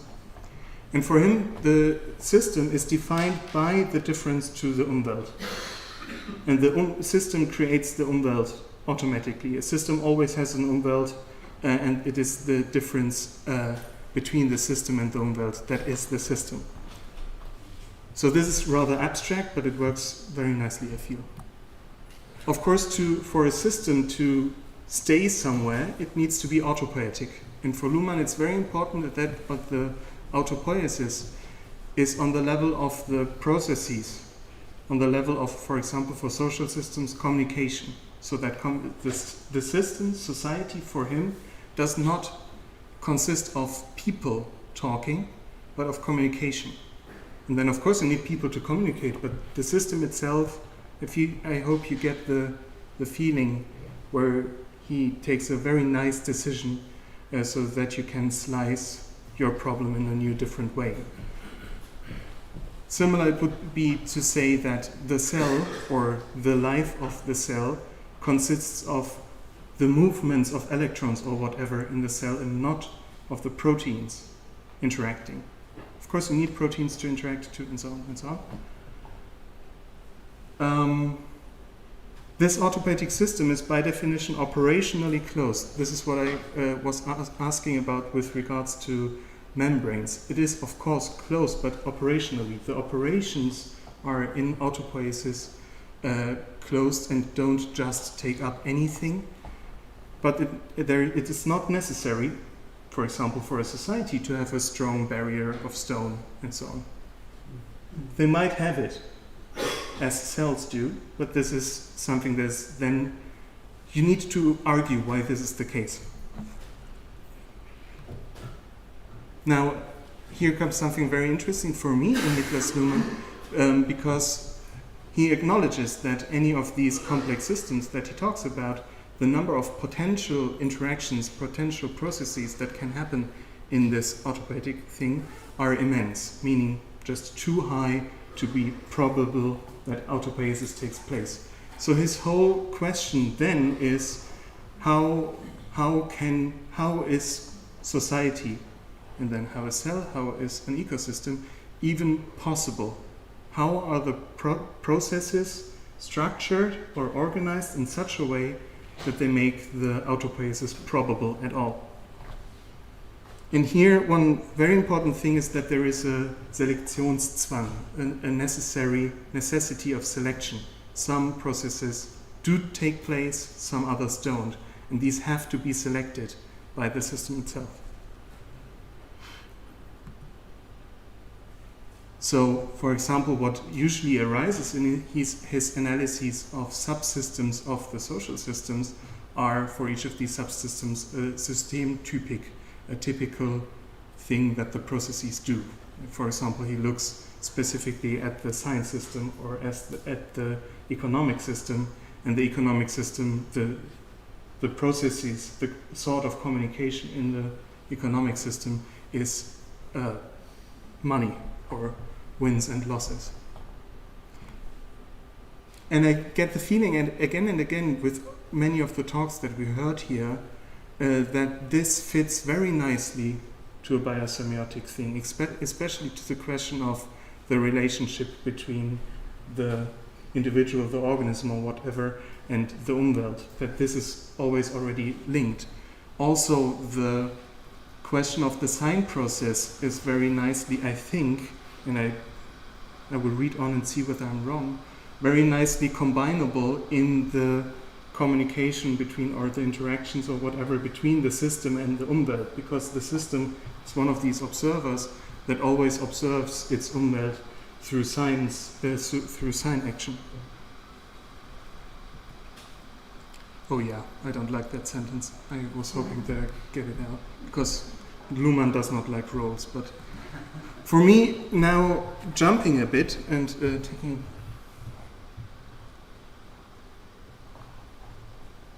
from a theoretical standpoint, I have a hard time with the way that we in biology often talk about ecosystems, because on the one hand we might be really reductionist and just assume that an ecosystem are the organisms that are there, like there is no society, just individuals. But on the other side, we know of things that we call, for example, succession, where when you burn a forest down, there is a repeatable succession of steps that are not in the that are in the function of the organisms or the roles of the organisms in the ecosystem. So there is something here that just feels like complex systems that have their own roles, and it's not just the identity of the organisms. So it doesn't matter what kind of shrub is growing in the shrub phase, but you need shrubs or shrub-like organisms. That's a strange sentence to say. And for me, at the end of the day, I mean, I started with counting my microorganisms, and at the end of the day, I am very sorry, but I need something quantifiable. Otherwise, my colleagues wouldn't like my work. So this is the thing that at the end of my Luman part that I turn back into a question, how can I now, and this is an open question to me, of course, how can I now turn this into something that I can do some statistics with? With that, I'm at the end of my time, actually. I want to thank a lot of people that are involved in the project that I just very swiftly sketched out for you at the beginning. I just want to again thank Matthias Labrenz, who gave me the opportunity to be here with my PI. And with that, I want to thank the organizers and you very happy to take questions. Very good. Thank you very much. I would imagine there'll be a lot of comments. Okay, Yammer is first, and then Tori, and then Philip, and that will probably be it for the moment. Take the rest in the hallway. Yeah, I'll try to be short.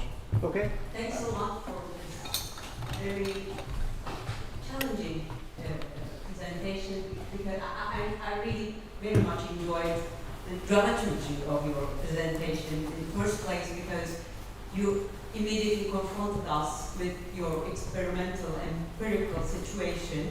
So in that respect, I would really like to ask, what is the question you are trying to answer? So, to start empirically or sociologically again, I'm the postdoc in a group. There are 3 PhDs. We don't have one question.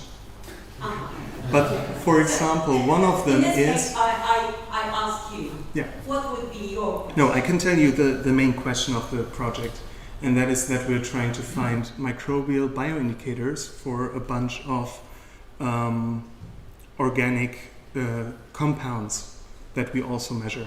A bunch of organic compounds that usually are anthropogenic. That's a bunch of herbicides, pharmaceuticals, and UV filters, because in-house we have the capabilities of measuring them in an efficient way, and we just collect them right now and then trying to find the link. So that's one of the questions that we might ask. But also just a very general idea of what are microbial dynamics in the environment, because you said in your talk most of the time the gut microbiome is stable, and I was like, what do you mean by stable? Because it's moving a bit, right? And sometimes it's moving a lot, and then it's a problem, but it's... so the question is, what do I mean by stable if I have a stable ecosystem out there? Well, we can. Sure, why not? Tori, Philip, Yeah, first I have a short question that I'm just curious about. You don't have to answer it or not, but when you frame the problem of we don't just have one organism in the Umwelt to study, we have many that we count, how we do a biosemiotic analysis. So my question regarding that is, is there one species that is dominant over another, and does that oscillate in a regular way? That would be the first question that I would ask to make a biosemiotic, because then you're dealing with a population that's like an individual that has regular behavior.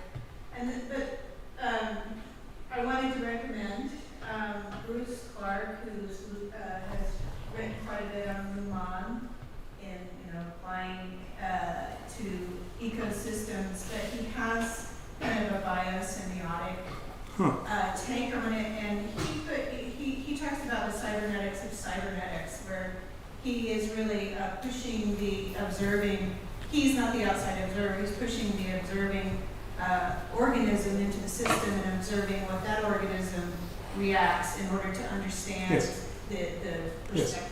Yes. So that's Bruce Clark, like Bruce Wayne and Clark Kent. Perfect. Exactly. So you asked whether we have one organism, one species that is in the majority. I don't think we have one that is in the majority whole year, because there are, for example, algal blooms that then dominate the whole thing. But these then go away, and then some bacteria eats them up. So then we have a bloom of that organism, and then the next, and then the next.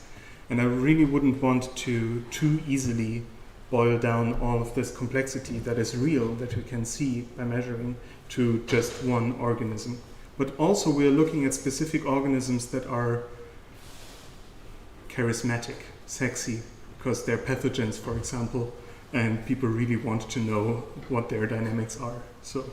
Yeah, I didn't mean to focus on the predominance of one particular organism, but the population, different kinds come and go, and that is the variance.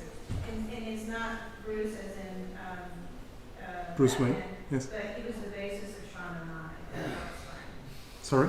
He was the basis in the band Shahnameh. Bass player. Okay, good. Okay.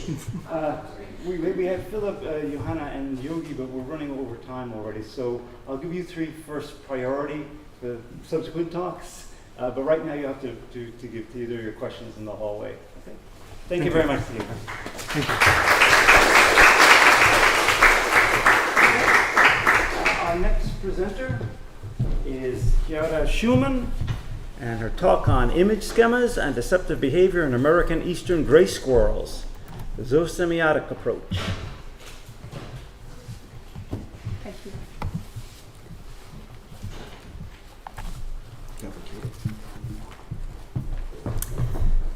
All right. Good afternoon to everyone.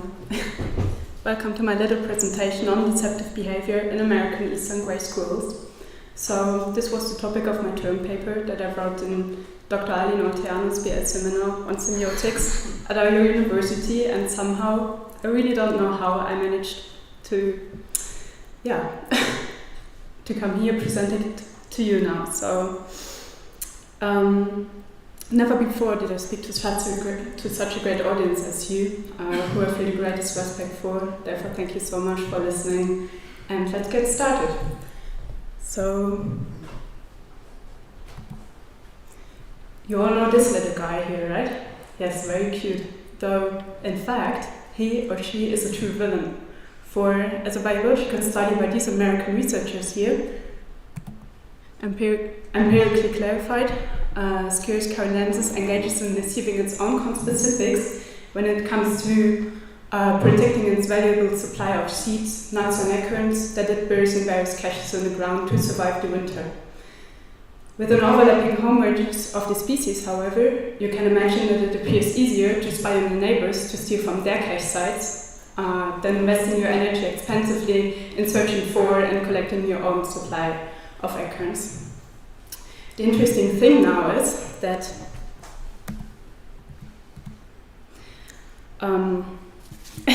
that individuals recognize that their engagement in burying items was tracked by others. So they thus invented a behavioral adaptation which allowed them to avoid this pillage of their valuable supply of acorns. And they started, in fact, to pretend burying food items at various places without actually putting anything inside these holes. And Steele et al. Identified this method as functioning as deception, because this act of covering empty pits serves as the crucial conditional signal to potential lurkers who before learned to interpret this act of backfilling cache sites generally as an index for food in the ground, according to the species' usual normal caching behavior, which I indicated here on the left side, and also like the blue one is quite important. So few individuals figured out that covering a cache with the front paws seems in fact to make a statement about the quality of the cache site, namely whether it includes food or not, and hence took advantage from learning to lie to their conspecifics about this quality of the cache site, to confuse them regarding the position of the real cache sites, which in fact do include food. And it is remarkable that certain individuals were capable of comprehending that their behavior was tracked or interpreted by others, and those secured their survival with help of creativity, because the squirrel does reflect upon the concrete schematic character of the usual caching behavior of its own species, and uses this knowledge to intentionally imitate the same, to manipulate the meta conclusions of its conspecifics, to manipulate their conclusions, what they perceive when they spy on it. And it does so in terms of explicitly exploiting the species' unconscious, unspoken conventional code, namely disengagement in covering a cache as representation for food at that exact place. So, Sciurus carolinensis propositionally communicates false signals to make others think something that apparently is not the case. And here I added little information on my primary source, the biological study by Steele et al. However, I think we do not have the time to go into great detail on this because there's still a few slides.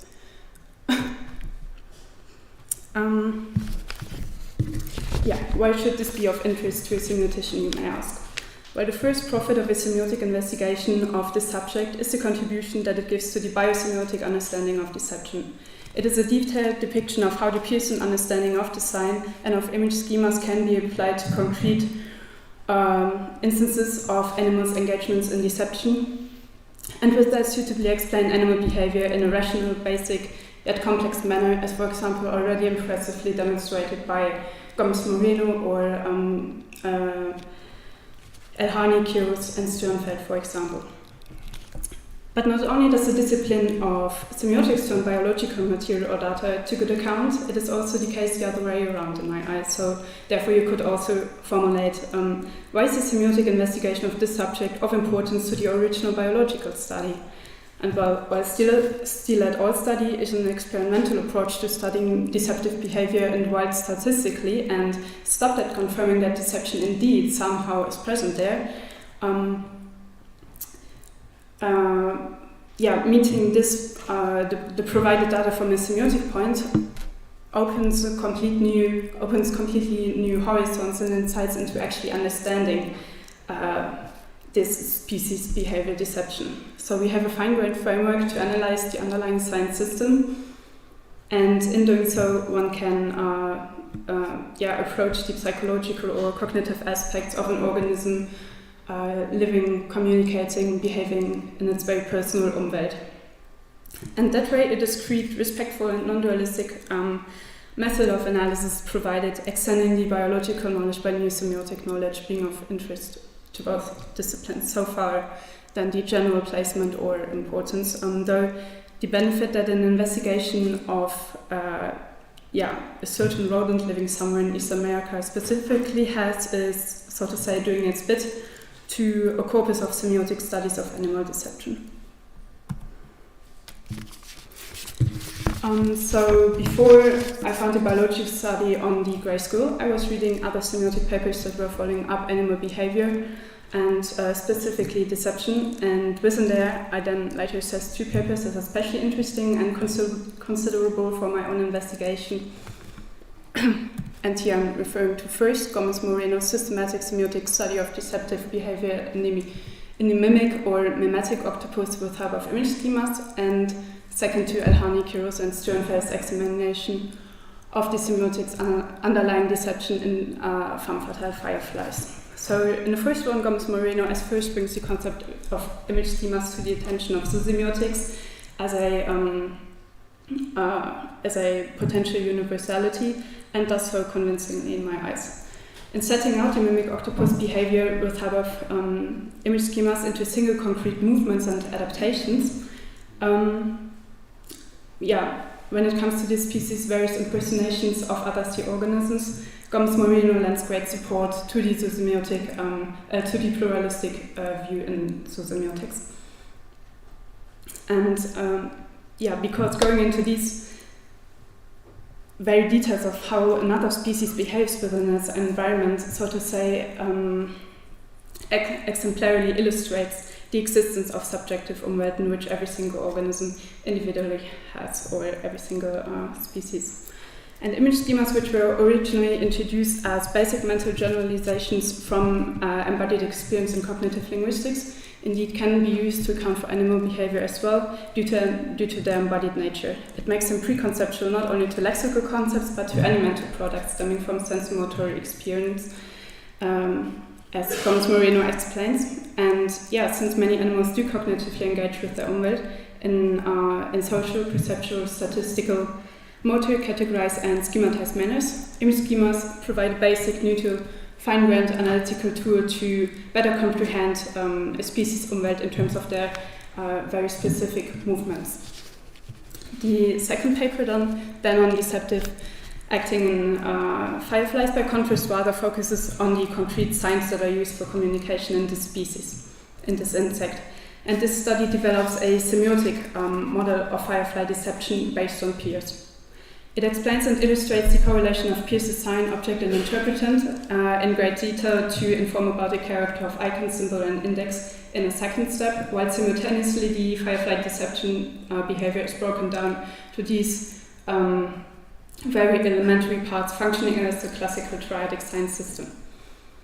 This way, the paper draws attention to recognizing the propositional and design character even in simple sign uses in nature, and by taking up both of these approaches to combine and apply them to existing literature of another species, namely the grey squirrel, I first thought to follow their course for further investigations, and second I wanted to pay my respect to both of these great pilot studies, showing that their methodology and argumentation indeed can be used universally in semiotics to account for animal behavior or to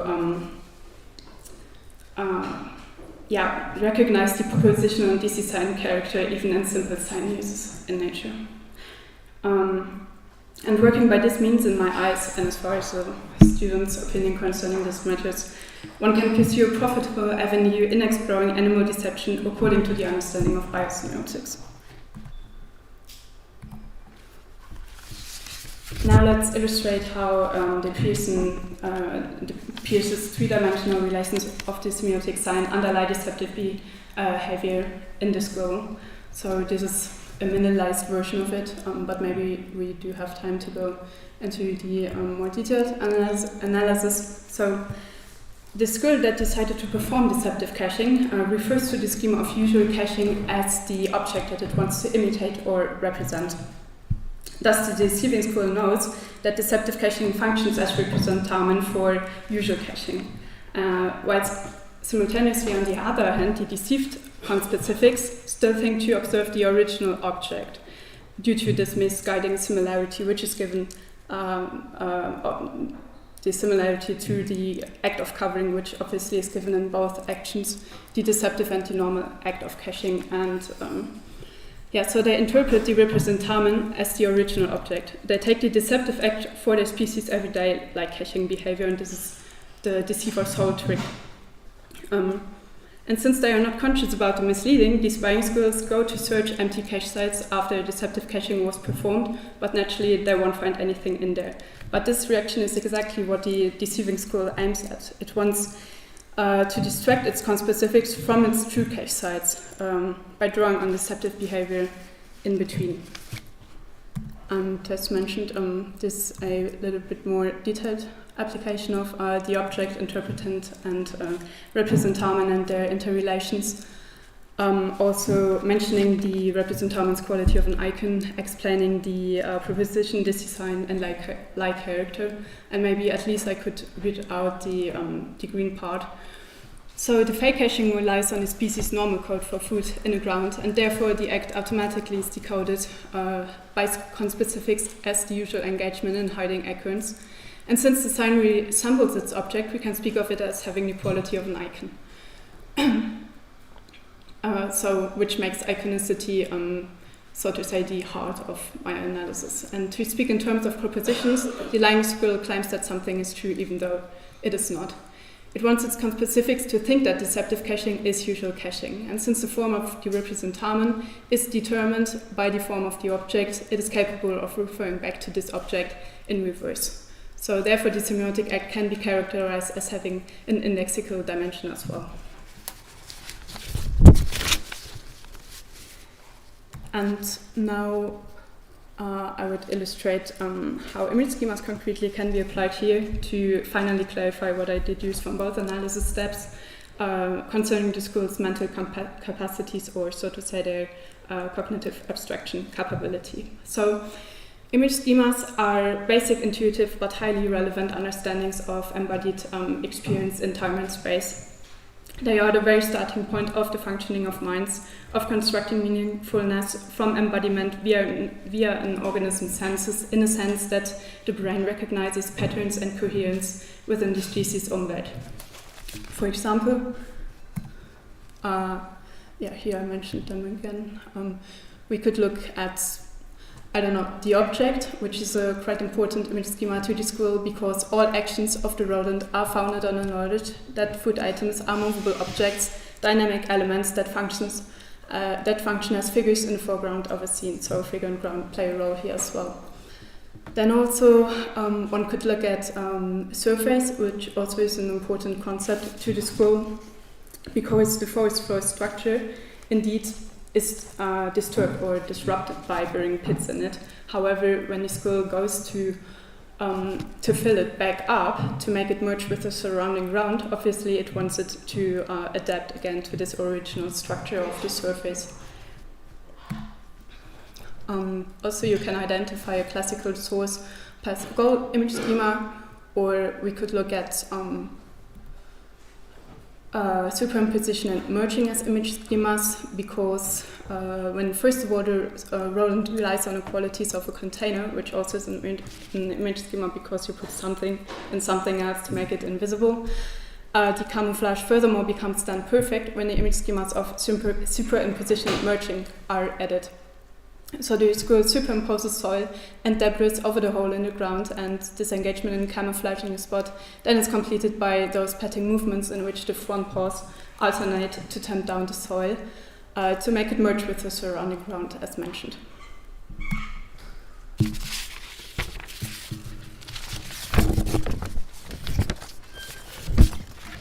Yeah, and now it gets interesting. For misleading robots seems to imply certain rather abstract cognitive capabilities, which are basically necessary to enable such a creative engagement with the Umwelt. So the school analyzes its Umwelt, die Merkwelt, and knows that its appearance is not fixed, but that it in fact can influence it, which would depict the Workwelt. It also comprehends that buried items are no longer obtainable for other eyes as well, that that other schools desire its supply, and that its own behavior is interpreted by them. So to say, it therefore, has a frontal or hetero perception of itself. And this requires likewise abstract reasoning, because consciousness is attributed to others, knowing that they also think. This mental capacity then would be equivalent to what cognitive literary studies call the theory of mind, and this perspective taking is possible due to cognitive anactivism or empathy. And furthermore, the school also understands that it is capable of influencing others' mental processes, which is a crucial step towards an intentional lying attitude. And then more concretely, the school is able to perform metasemiosis because it uses signs, being aware that they are signs. Maybe I skip the others, or maybe just say quickly that it is a creative act because it is a reflective reorganization of the species' standard conduct.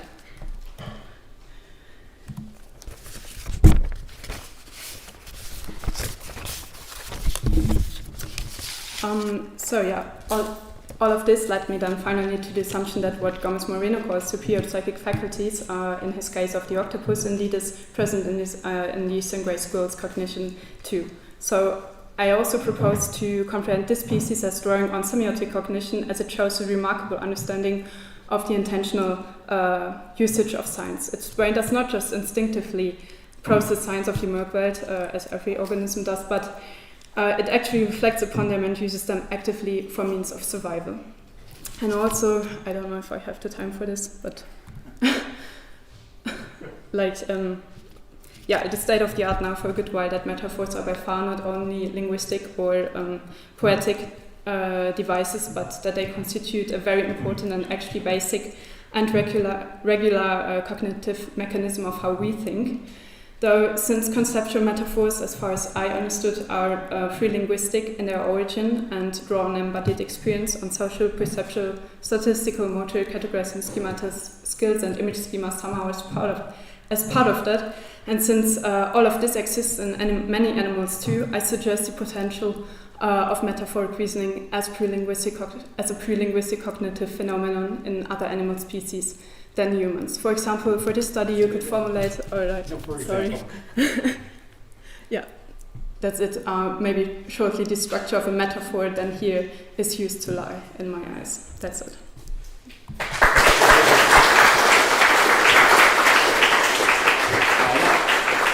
That was very excellent, and you put a lot of time in, so we should take a little extra time. We'll take two small questions, okay? I did give Philip, or Johan, or you if you want, first priority, and then Alan.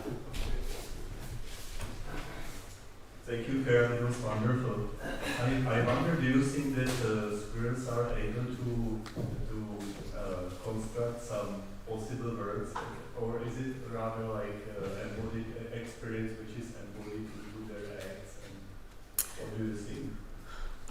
So I think it could be regarded as possible words because they go to look for something in the ground that they only imagine to exist because they haven't seen it before. They deduce the existence of the object from the behavior that they perceived when the skill was performing this caching.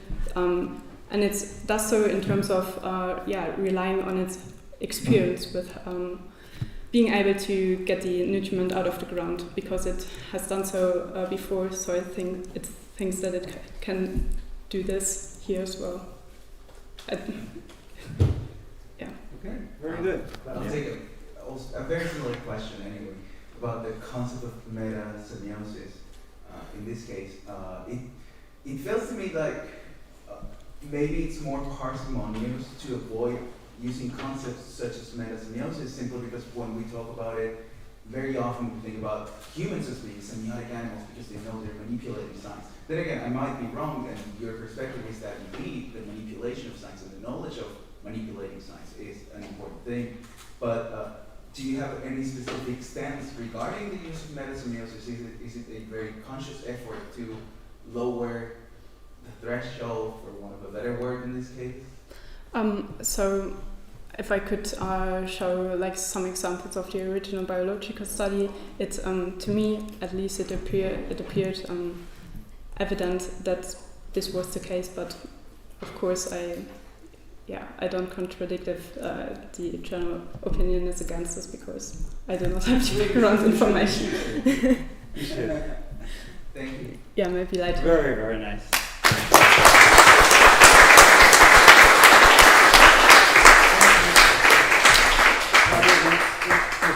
The presentation? Yes.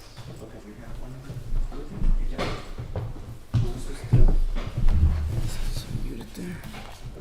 We have. Who is it? Okay. Yeah, I got it. Alberto. We have his PowerPoint here. Alberto? No, that's certainly not it. Yes. Ah, it is. Okay, Yes. very good. Yes. Very good.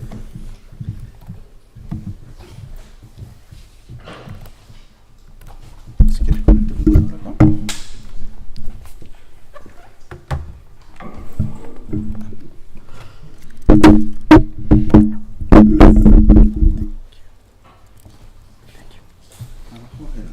Okay.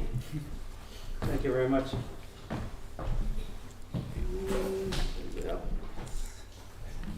I'm using the wrong schedule here, I think. Yeah? I'm sorry, let's see your name right here today. One is better. Let me just show you. Ah! Yes. Yeah, Alberto. Ah! Yeah. That's my last name. I'm very sorry. Don't worry. Please, so welcome. Yes. Juan Alberto Pastorico for relevance of Schooling concept of umbrella formation for process ontology of biology. Thank you very much. Thank you. Okay, I'm a little bit nervous as it is the first time for me to be here, and it is also the first time that I am presenting something in English. So, but I am very happy as well because I think this event has been something wonderful for me and I think for all of us. So I want to thanks to the organizers, to Claudio, to Ludmila, Tyler, and all the people that are involved in this organization because I think it has been awesome, all of this. So, okay, I'm gonna start. And yeah, this is my last name. I suppose that it is kind of my family's curse, I don't know. But okay. The topic of my presentation is the relevance of the Westphalian concept of umwelt from and for a process ontology for biology. I made like a little change in the title because originally it was just for a process, I think, but I'm gonna play with the two meanings or senses of the both words, from and for. You wanna, yeah, you will see why I made this little change. Okay, so in this presentation, my general question is the following. How can we explain the relationships that a living organism establishes with its environment using the concept of Umwelt together with the view of organisms as sets of processes? I think that the process ontology proposal is extremely relevant as a framework to think about the current theoretical possibilities of the concept of Umwelt. With this in mind, I want to clarify the title of my presentation. The aim of this work is to show how the concept of Umwelt can explain the nature of living beings from the process ontology perspective, which also tries to overcome the mechanistic view in biology. But additionally, I would also like to show that the concept of Umwelt can enrich the process ontology proposal as well. That's why the double sense of my title. The following is a roadmap of this presentation. To begin with, I will give an overview of the process ontology proposal that I will use in the rest of the talk. So my work is very philosophical. Then I will present my analysis of the concept of Umwelt from the process ontology perspective in 3 steps. First, I would like to point out that the Umweltlehre is based on a critique of the machine metaphor, which is analogous to the one in the process ontology for biology. Second, I would like to show that the concept of Umwelt can be helpful to think about the living organisms as sets of processes from the concept of functional cycle, which is essential in the Westphalian doctrine. And third, I would like to defend that the concept of Umwelt, as it has been understood by Westphal himself and by Biosemiotics, introduces a philosophically fundamental idea to understand living organisms from a process ontology perspective, namely the idea of subjectivity of the very living beings. So I move on to the first part of my work, which is about the current demand of a process ontology for biology. In the philosophy of biology, the process ontology proposal has emerged in opposition to the biological discourse rooted in the modern evolutionary synthesis. Although the modern evolutionary synthesis paradigm has been theoretically and technologically successful, it has been shown as inadequate to fully understand what a living organism is because of its mechanistic view. And I want to thank to Robert because he corrected me the pronunciation of paradigm yesterday. So thank you, Robert. I continue. Let me see. Okay, yeah, in this respect, the macrobiologist Carl Woese okay, good. In this respect, the macrobiologist Carl Woese pointed out that the paradigm of molecular biology in the 20th century, which is the same as that of the synthesis, satisfied the 2 key factors of scientific success: a guiding vision and technological advance. Nevertheless, for him, it was the success in the latter aspect what finally wore out the molecular biology paradigm, since, and this is a quote, biology today is little more than an engineering discipline. End of the quote. For Woese, this is because of 2 types of reductionisms in the biology of the 20th century. An empirical one, that is a methodological one, and a fundamentalist one, that is a metaphysical one. The former has to do with an analysis by dissection of the biological system into parts, while the latter has to do with the conception about the nature of living beings, which are considered machines due to some of their properties. According to him, the fundamentalist reductionism is the base of the empirical one. So it is necessary to adopt another point of view for the study of living organisms, since, as he put it, and this is a quote, machines are not made of parts that continually turn over, renew. The organism is, end of quote. Woose's criticism of the mechanistic reductionism in biology has been followed by John Dupré, Daniel Nicholson, and Spiridon Koutroufinis, among others, who are proponents of the process ontology for biology. Dupré and Nicholson have pointed out that the machine metaphor, although it had a high heuristic value in its time, currently implies a partial vision of the living beings. We saw that Chiara talk about the importance of the metaphors at the end of his talk. So I think that this is an important topic, how metaphors play a role in our knowledge in the science. Okay. Dupré and Nicholson have pointed out that the machine metaphor, I have read that one. For this reason, they demand a new metaphysical conception of what an organism is. As Nicholson says, in recent years, however, there have been growing voices of dissent from the mechanicist orthodoxy as more biologists and philosophers have begun to question the theoretical legitimacy of the machine conception of the organism. End of the quote. If the use of metaphors is important to best conceptualize phenomena in the world, as Nicholson has pointed out, then it is necessary to search for a more adequate metaphor to think about living organisms different than the machine one. Only then can we reconceptualize what living organisms are. Nicholson has turned to Woos, who has suggested the flux flow metaphor as more appropriate to think about living organisms. And there we have that expression, which is Heraclitean Pantarei, and this expression has been taken or appropriated by these philosophers that propose the ontology, the process ontology, Pantarei, which means everything flows. Only then, sorry. In Woos's words, and this is a quote, organisms are resilient patterns in a turbulent flow, patterns in an energy flow. The flow metaphor does begin to show us the organisms and biology's essence. End of quote. Acknowledging this, in their manifesto for a processual philosophy of biology, Nicholson and Dupré claim the following. We propose that the living world is a hierarchy of processes.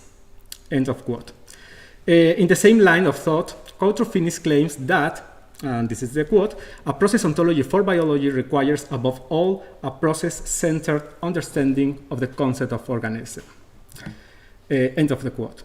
From the proposal of these theories, we can obtain a series of elementary features of a process ontology for biology, as I offer here. Processes are more fundamental than entities or things, which are abstractions of the former.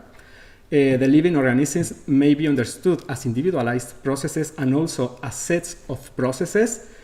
Metabolism, development, and evolution are the most important processes of living organisms to persist. The individuality of an organism may be explained from the maintenance of the organic form into the incessant change of matter, even though form is not absolutely fixed as it eventually changes or evolves. Although an organism is an individualized process, it depends on change as well as the relationships to others and to its environment to persist. A process is a continuous dynamism extended in time. For processes, change is the norm, and the relative stability of entities is what requires explanation. And finally, an organism may be comprehended as causa sui from a processual teleology. And I'm moving to the second part of my work, which is about the explanatory power of the concept of Umwelt from the process ontology perspective. The idea of relating the Westphalian concept of Umwelt to the process ontology for biology came to me when I read Coutre-Finis. For Coutre-Finis, the new view of organisms beyond the mechanistic one implies going back to the spirit of the early 20th century, theoretical biology, of which Westphal was a prominent figure with his Umwelt letter. And I have here a quote. The creation of a process ontology for biology, says Coutre-Finis, belongs to the field of what used to be termed theoretical biology. End of quote. As I will point out later, Coutre-Finis highlights in particular Westphal's biological proposal. So let us see, grosso modo, how Westphal's concept of Umwelt may be helpful to think about living beings as processual. let us start by defining the concept of Umwelt the way I understand it in this talk. As we know, Westkuhl understands Umwelt as the subjective world of an organism in double aspect, perceptively and performatively. In other words, Umwelt is environment as it appears to the organism, or rather, as the organism itself builds it perceptively and performatively. According to this, I think that Umwelt refers to the ontological unity which is built between organism and environment. This comprehension of Umwelt implies to me the conception of the living organism as a set of processes. My interpretation of the concept of Umwelt is supported by the Westkuhlian criticism of the conception of organisms as machines, the use of the concept of functional cycle, and the assumption of the living being as subjectivity, the three steps of my analysis. I'm going to try to be brief in this. First step, criticism of the metaphor of organism as machine. For Westkuhl, that an organism has an Umwelt implies the fact that the organism is a whole in which all the parts are arranged according to a building plan or Bauplan. This Bauplan allows the organism to establish specific relationships, perceptive and performative ones, to the environment in order to persist. Thus, all parts work together for the overall performance of the organism, and they shape a formal functional unit as it occurs with machines. But unlike machines, organisms carry out processes that distinguish them. Westkuhl called those processes supramechanical, and he mentioned two of them, and this is a quote: "The most easily recognizable of morphogenesis and regeneration," said Westkuhl. Generally, the self-producibility is a supramechanical trait par excellence. A quote again: "Organisms arise from themselves. This is their main supramechanical ability," concluded Westkuhl. Due to these supramechanical features, Westkuhl showed in his work Umwelt und Embodied the invalidity of the analogy between organism and machine.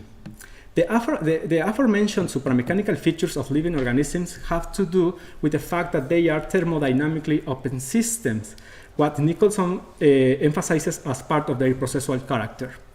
Of course, it wasn't Westkuhl who talked about that character about the thermodynamically open systems, but it was Ludwig von Bertalanffy, influenced by Westkuhl, actually.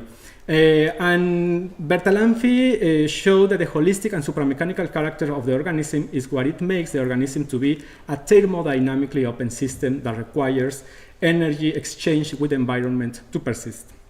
This distinguishes the organisms from mere machines. In this respect, Nicholson declares that the thermodynamic approach itself, although it was proposed from a mechanism paradigm, shows the great difference between organism and machine. In his opinion, this proves the inappropriate character of the machine metaphor to understand the organism. Whilst machine exhibits a static stability, organism exhibits rather a dynamic one. This stability is possible thanks to a series of processes, mainly metabolism, whereby the organism turns out to be autopoietic, that is, intrinsically finalistic. For this reason, Nicholson asserts that, and this is a quote, "Understanding how organisms conform to the second law of thermodynamics allow us to see why they are fundamentally different from machines." End of quote. Returning to Westkuhl, the supramechanical character of organisms refers then to their nature as processual or dynamic beings. So the second step, the relation between functional cycles and organic processes. Because of the supramechanical character of the very living being, its organic totality is produced and maintained for a period according to a building plan. On the one hand, this Bauplan, which is the condition of the construction of an Umwelt, is held by a series of organic processes. On the other hand, on this Bauplan depends the perceptual and performative relationships that an organism establishes to its environment.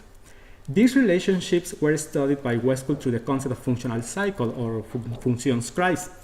Briefly, a functional cycle is a periodic cycle that starts with a stimuli from the external world selected by the organism and closes with an action, as the organism releases responses to those stimuli. Westcott also called them meaning cycles, insofar as they make the living being come into contact with objects that are meaningful to it. Thus, an unbelt is okay. Yeah, I'm finishing. Thus, an unbelt is built thanks to the functional or meaning cycles, and Westcott listed some of them. Those of the environment or habitat, the food, the enemy, the sexual one, and the one of the family or community. I think that the important point here is that the concept of function cries allow us to see the processual character of the organism.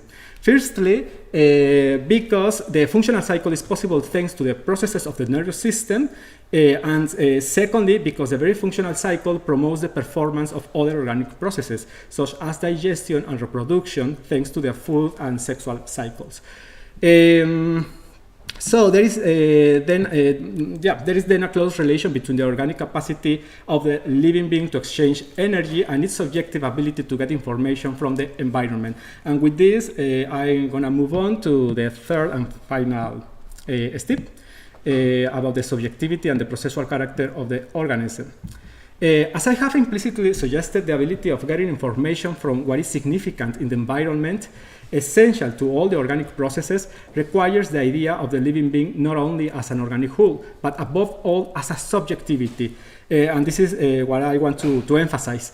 I believe that a living being is able to endow with meaning the objects of its work, only insofar as it is a subjectivity. Let me see. It seems to me that that this is a crucial point of the Westcottian proposal, that every living being is in a way a subject. And this is a quote from Westcott. The biologist takes into account that each and every living being is a subject that lives in its own world, of which it is the center. The end of quote. This implies the following. We have to think about the living beings as establishing from itself relationships with its environment to persist. In other words, a living being is a spontaneous, subjective agency who constitutes itself and constitutes a world from what is significant to it. And just to finish, I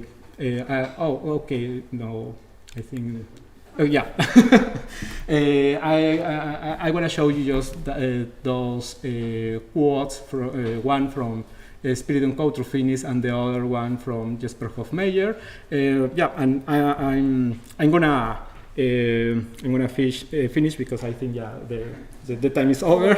So exactly. And so I wanna thanks to two of my friends that helped me in the English version of this work, to the PhD program in philosophy of science of my university, and of course thanks to all of you for your attention.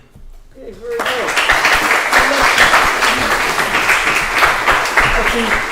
I see two questions, so and I know you'll make them quick, right? So Josh and Jana.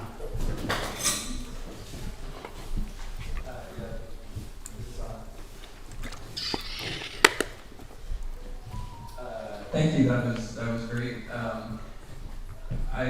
That Spirit paper, I think it's the same one, 2017. I think he also talks about, which might also lead nicely into your work, because he talks about the maybe different paper now I think about it, but I would suggest to you another paper of his where he talks about he relies on the work of Giuseppe Longo, the mathematician, and how it is that these types of systems that we're all interested in necessarily generate novel dimensions, novel terms, mathematically speaking, in what Longo and Stuart Kaufman called radical emergence. So you could probably use that for your efforts, it sounds like. Does that sound familiar to you? No, I don't think so. Maybe we can talk later too. Thank you. Thank you. I'm also a big fan of this Exeter group and of Spiritum. And well, I haven't cracked yet still, and I don't know if it's even problematic, but as a semiotician I have to always ask what is their stance, like conceptual stance towards relations, right? Whether relations are some kind of derivative of processes, because they always speak quite, they speak a lot about relationships towards environment and so on. So I never actually cracked what's the status of a relationship. Whether they problematize it or no. Other relationship. You mean do they need it? Like does this metaphysics need a concept of relationship? Or relation, rather. Relation. Okay, you are asking if we need a metaphysical conception of relationship? Whether relation, because relation is, for example, important for you, right? And for semiotics. Yeah. And I was always wondering, because when everything is like flow, how do the relationship all the time. How do the relations emerge between stabilized processes, you know? Okay, or I got is it just like a derivative, or is it just a heuristic tool how to explain something, or do you know by any chance what you understand? Okay, I think that's a good question, because I didn't ask myself that question, but maybe this is something that I need to think in a deeper way, because yes, what we have here is like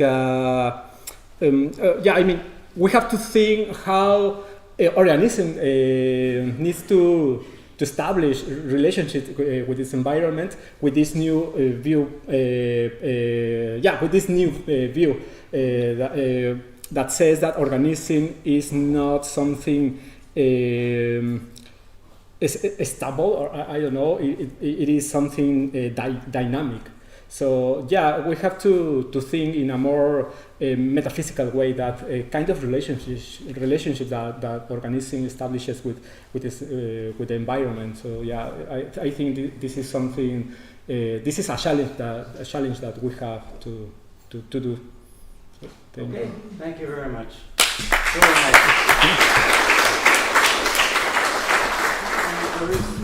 We have one more presentation that somebody sent in. Is that it, Claudio? Claudio?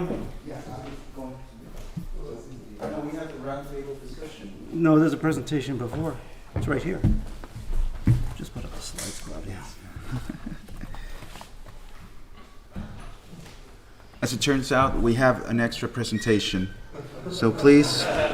It was sent in, and the name is similar. It's very, very strange situation. From autonomous, University of Baltica in Laurasia, Pangea. I'm not sure where that is. This is Eba Starr's presentation, and it's called "How to Get to Purpose If the Boots Are Too Tight." So I don't know. Okay, so let's see what it is.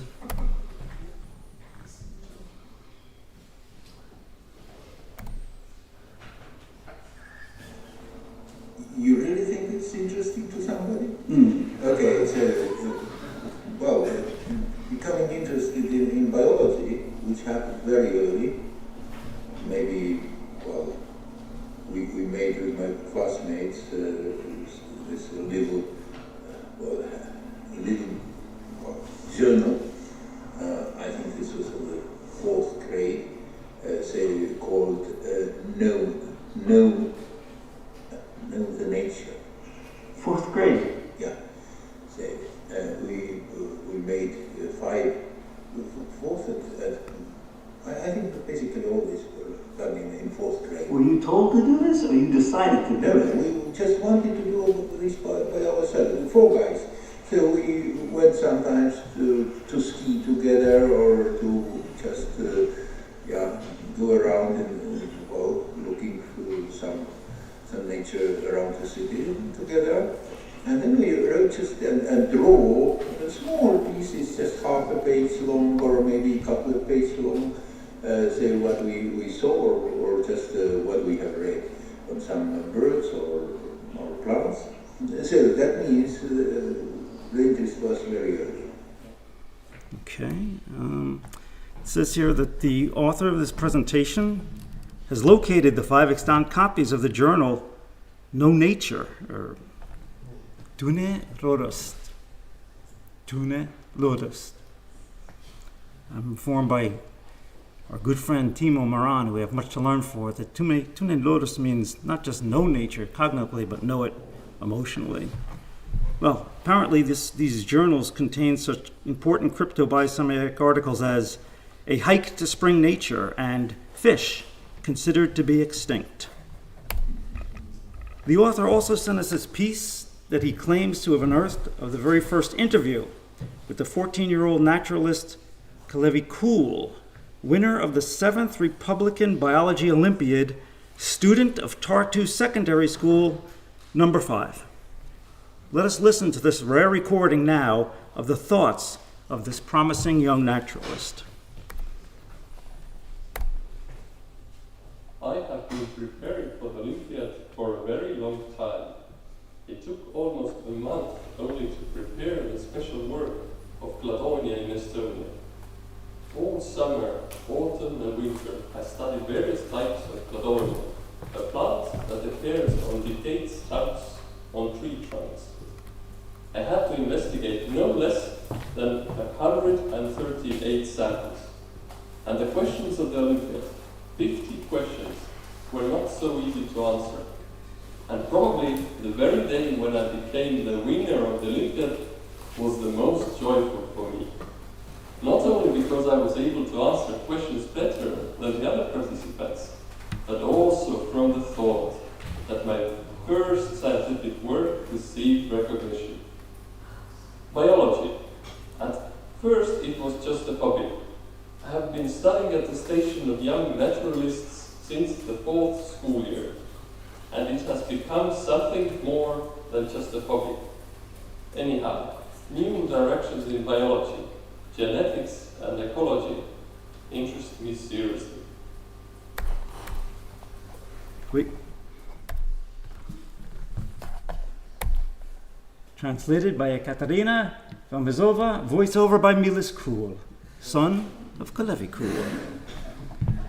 Now, it's been long thought that these 5 extant volumes contained all the biographical data relevant to a 4th grade Estonian naturalist.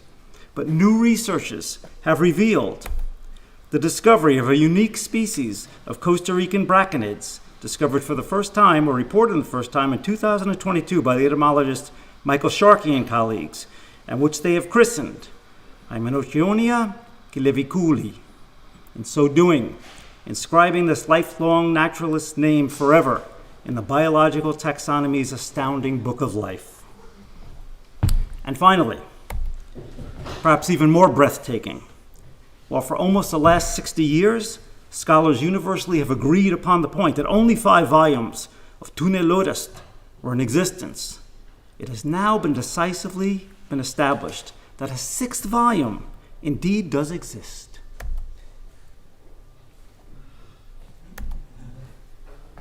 Just a little journal put together by friends.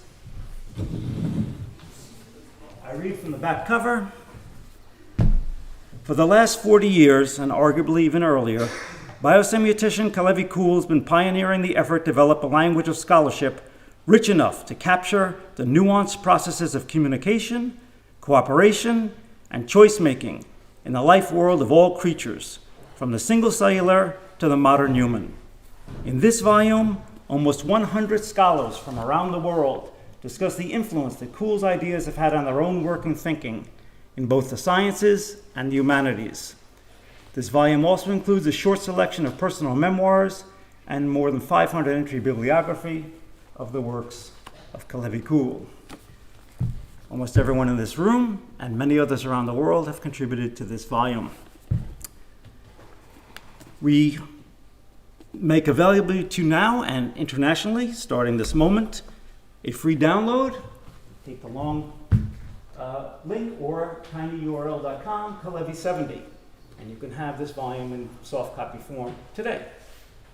If you're a contributor, you can wait, and at the end of the summer, We will ask you for your address and we'll send you a hard copy. The co-editor, the main editor, has asked me not to let you see the inside of it because there's too many mistakes. That editor and I have a different approach towards mistakes. So, mistake-laden as it is, we wish now to present this volume to Kalevi Kuru.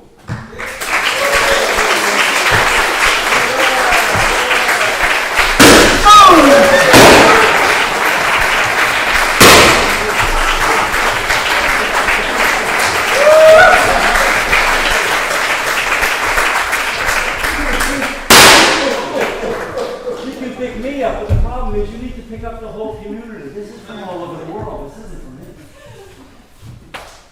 me. Come say a word.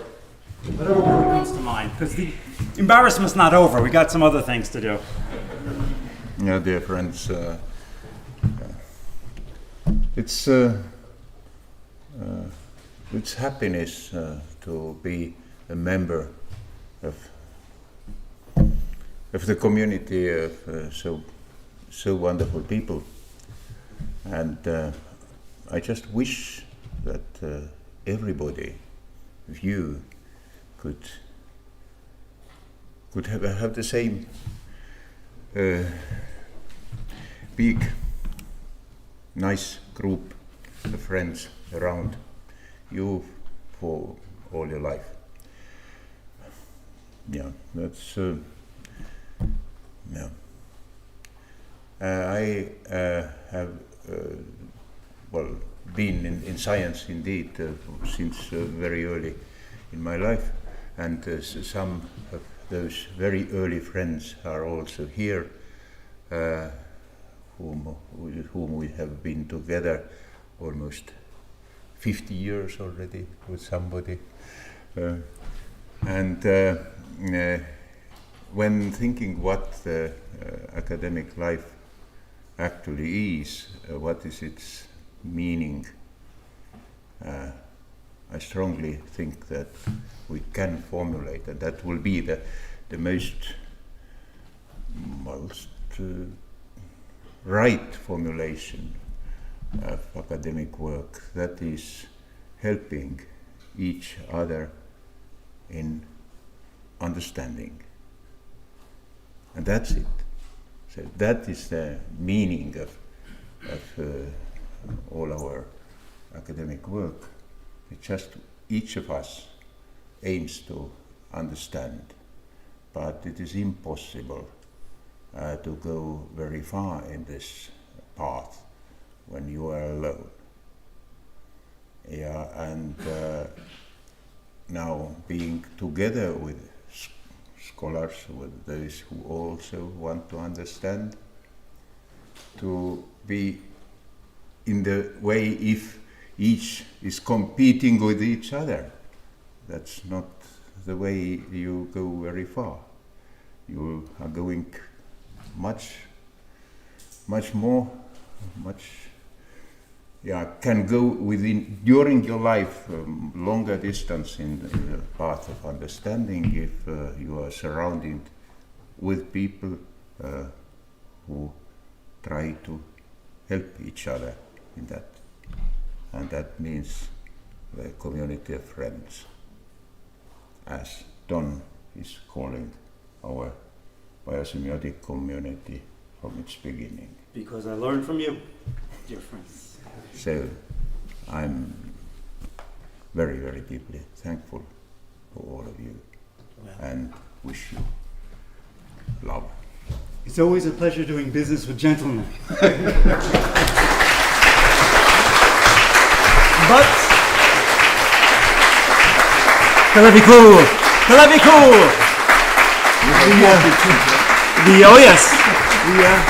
The ceremonies for his 70th birthday are just beginning now and will continue throughout at least the rest of the month, including this afternoon.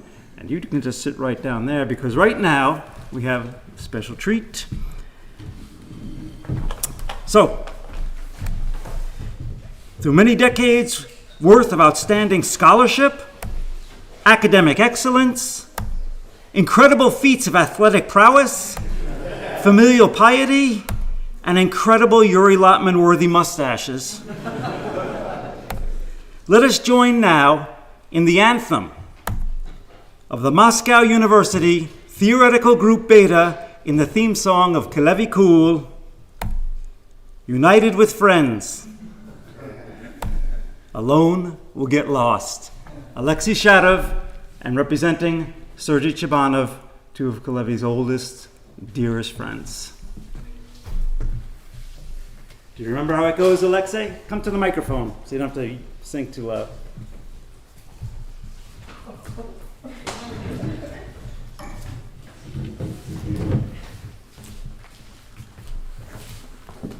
I need a chair. No. Поднявший меч.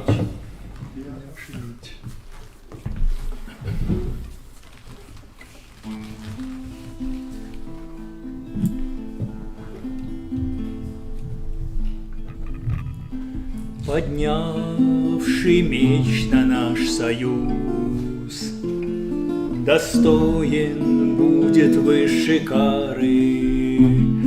И я за жизнь его тогда не дам и самой ломаной гитары. Как вожделенно жаждет век нащупать брешь у нас в цепочке. Возьмемся за руки, друзья, возьмемся за руки, друзья, чтоб не пропасть поодиночке. Возьмемся за руки, друзья, возьмемся за руки, друзья, чтоб не пропасть поодиночке. В кругу совсем чужих перов и слишком ненадежных истин, не дожидаясь похвалы, мы перья белые свои почистим.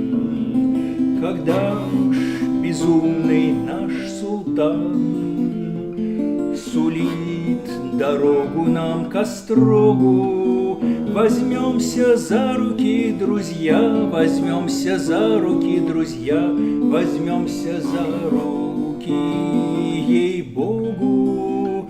Возьмемся за руки, друзья, возьмемся за руки, друзья, возьмемся за руки, ей-богу. Когда ж придет дележки час, не нас калач ржаной поманит, и рай настанет не для нас, но нас Офелия тогда помянет. Пока не грянула пора нам расставаться понемногу, возьмемся за руки, друзья, возьмемся за руки, друзья, возьмемся за руки, ей-богу. Возьмемся за руки, друзья, возьмемся за руки, друзья, возьмемся за руки, ей-богу. Oh, perfect ending. Look at the picture.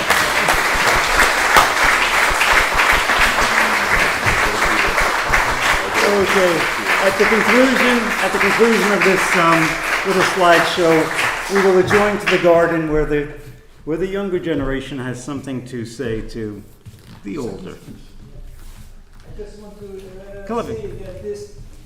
say that this song was written by Bulata Kudrava, a very famous bard in Russia, Soviet Union, and it was the hymn of Physica Technical Institute in Russia, and then we inherited this hymn together with Levich, who came from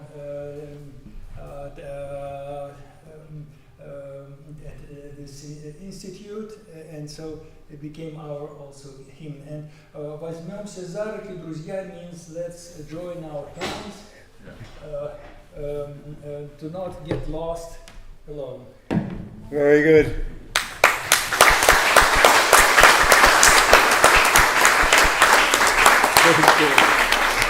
All right, you can watch the rest of the slideshow at home. There you go.